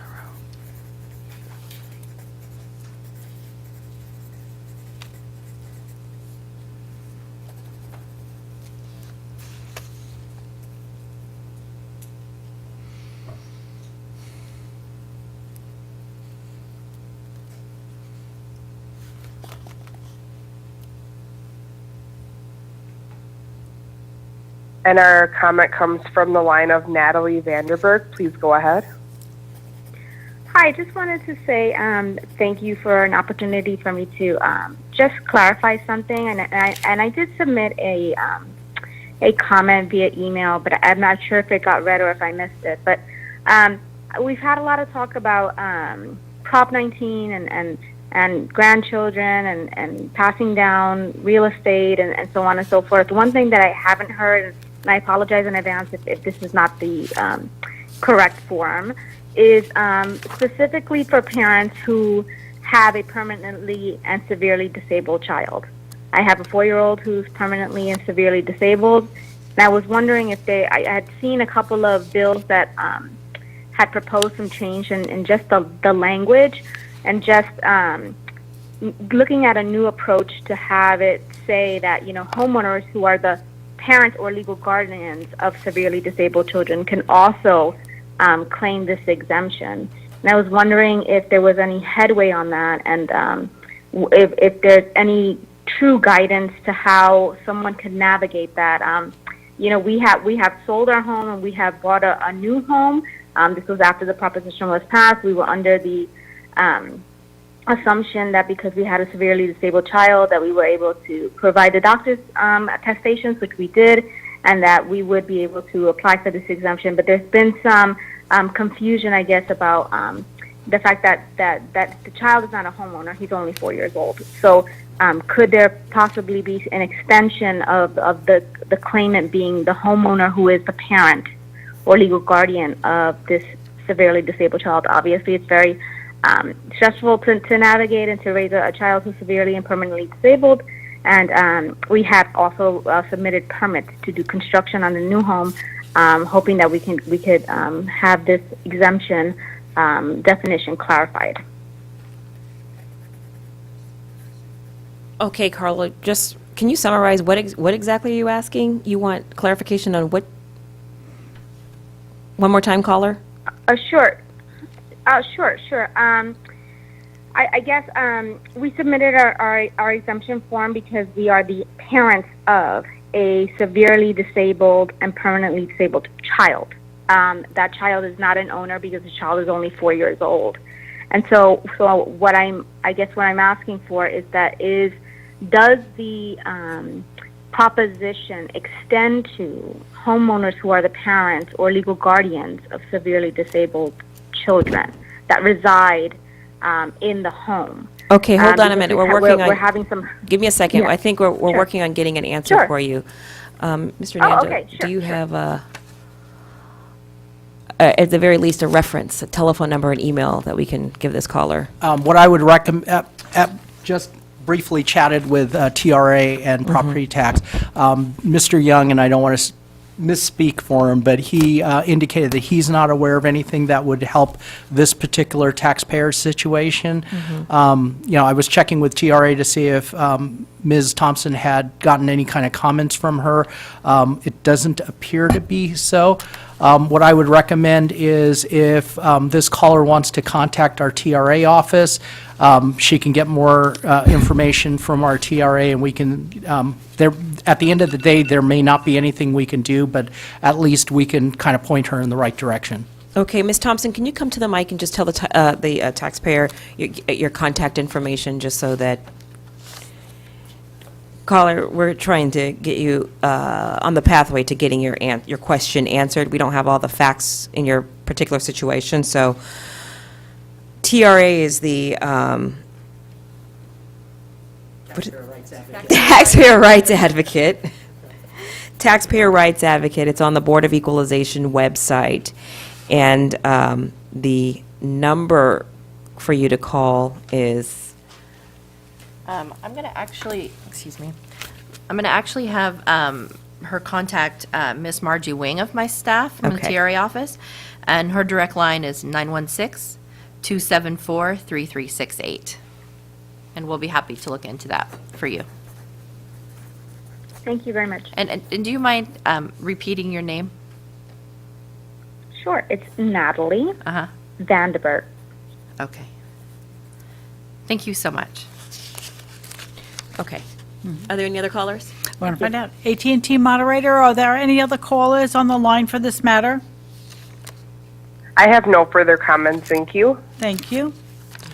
We'll move to the next item. Please. M2A, Public Policy Hearings, Impact of Public Calamities on Property Tax Administration, County Boards of Equalization, Assessment Appeals Board, AAB, Remote Hearings.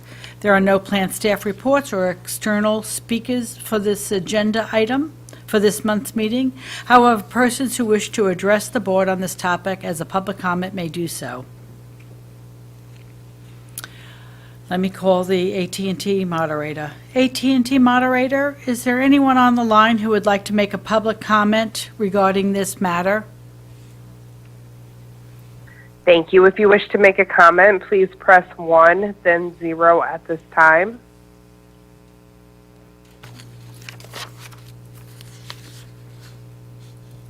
I have no comments in queue. Thank you.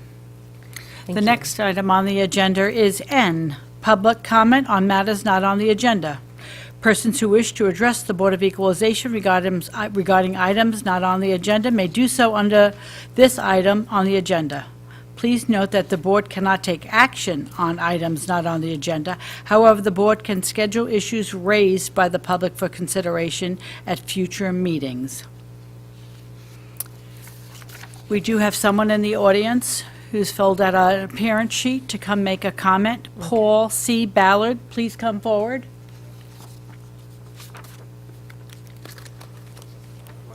Please, Right, to the yeah. mic. That's fine. Right here. Anyone. Sit in the seat. Thank you. Mhm. Good afternoon, Chair Ms. Cohen and Mr. Schaefer, Vice Chair. We've spoken and had a Zoom meeting earlier, about 2 years ago, right as the pandemic hit, regarding this topic, and I had addressed your board via a phone conversation a couple of years ago. And this is regarding the situation in the County of Orange, which then I've also then worked with Gary and Sue Blake, which apparently is not just limited to the County of Orange, but it certainly has affected myself and my family. And it has to do with non-deed held properties, such as stock with the senior communities. And this is what Mr. Schaefer was familiar with when you're holding shareholder stock. The current situation right now is just a week or so ago, the taxpayer advocate of the County of Orange Assessor's Office has suggested for the best way for me to solve this is simply to sue the County of Orange. That was not satisfactory to me. They have marked that our property was taken as a foreclosure, and the reality is no such foreclosure has taken place, and I've requested this document. They can't produce it, and Claude Parrish isn't forthcoming. He's contacted me 3 times now and just wants me to write off the fact that our house has been taken, bulldozed, a new house has been built and then sold. We haven't received a dime. And one of the other things that I did during the pandemic here was this is happening to more than just one family.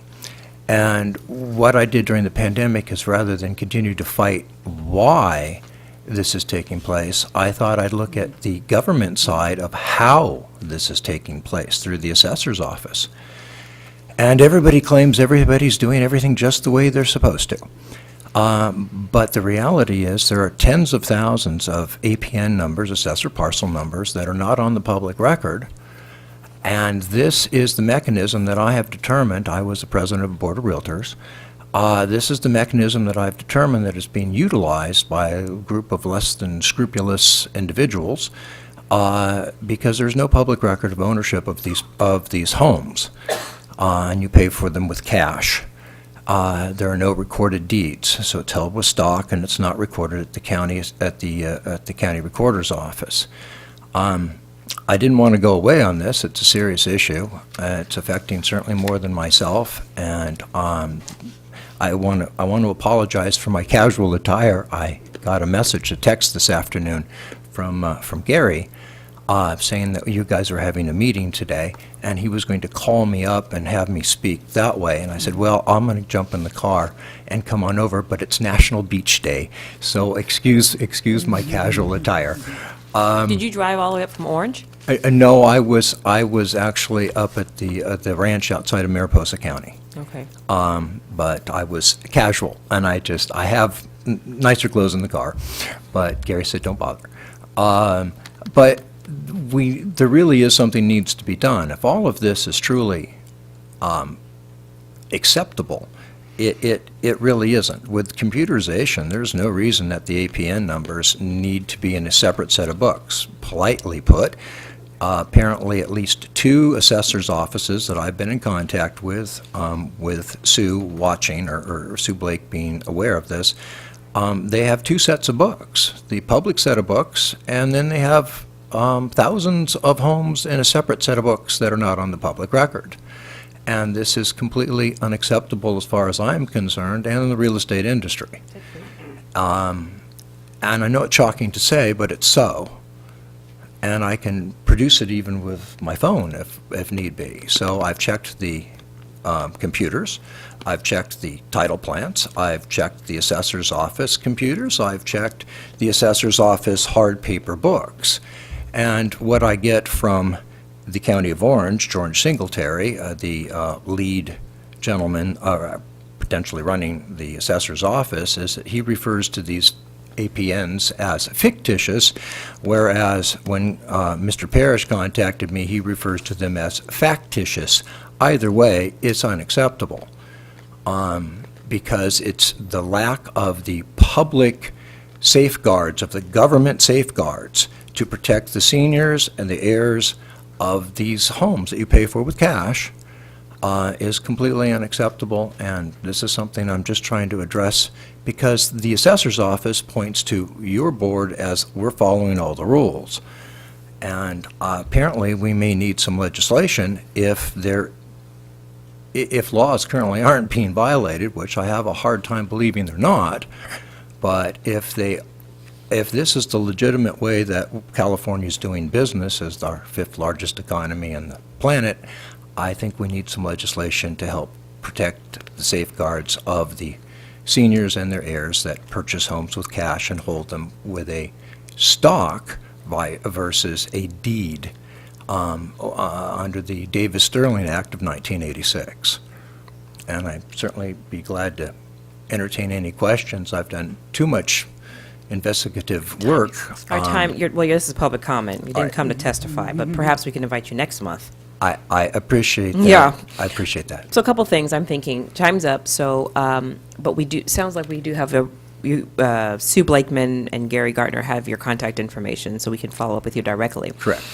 Since you are here, you might want to turn around and talk to David Young, David, maybe you can raise your hand, talk to David Young, and you might be able to get some answers and some questions with Mr. Young. He is very knowledgeable about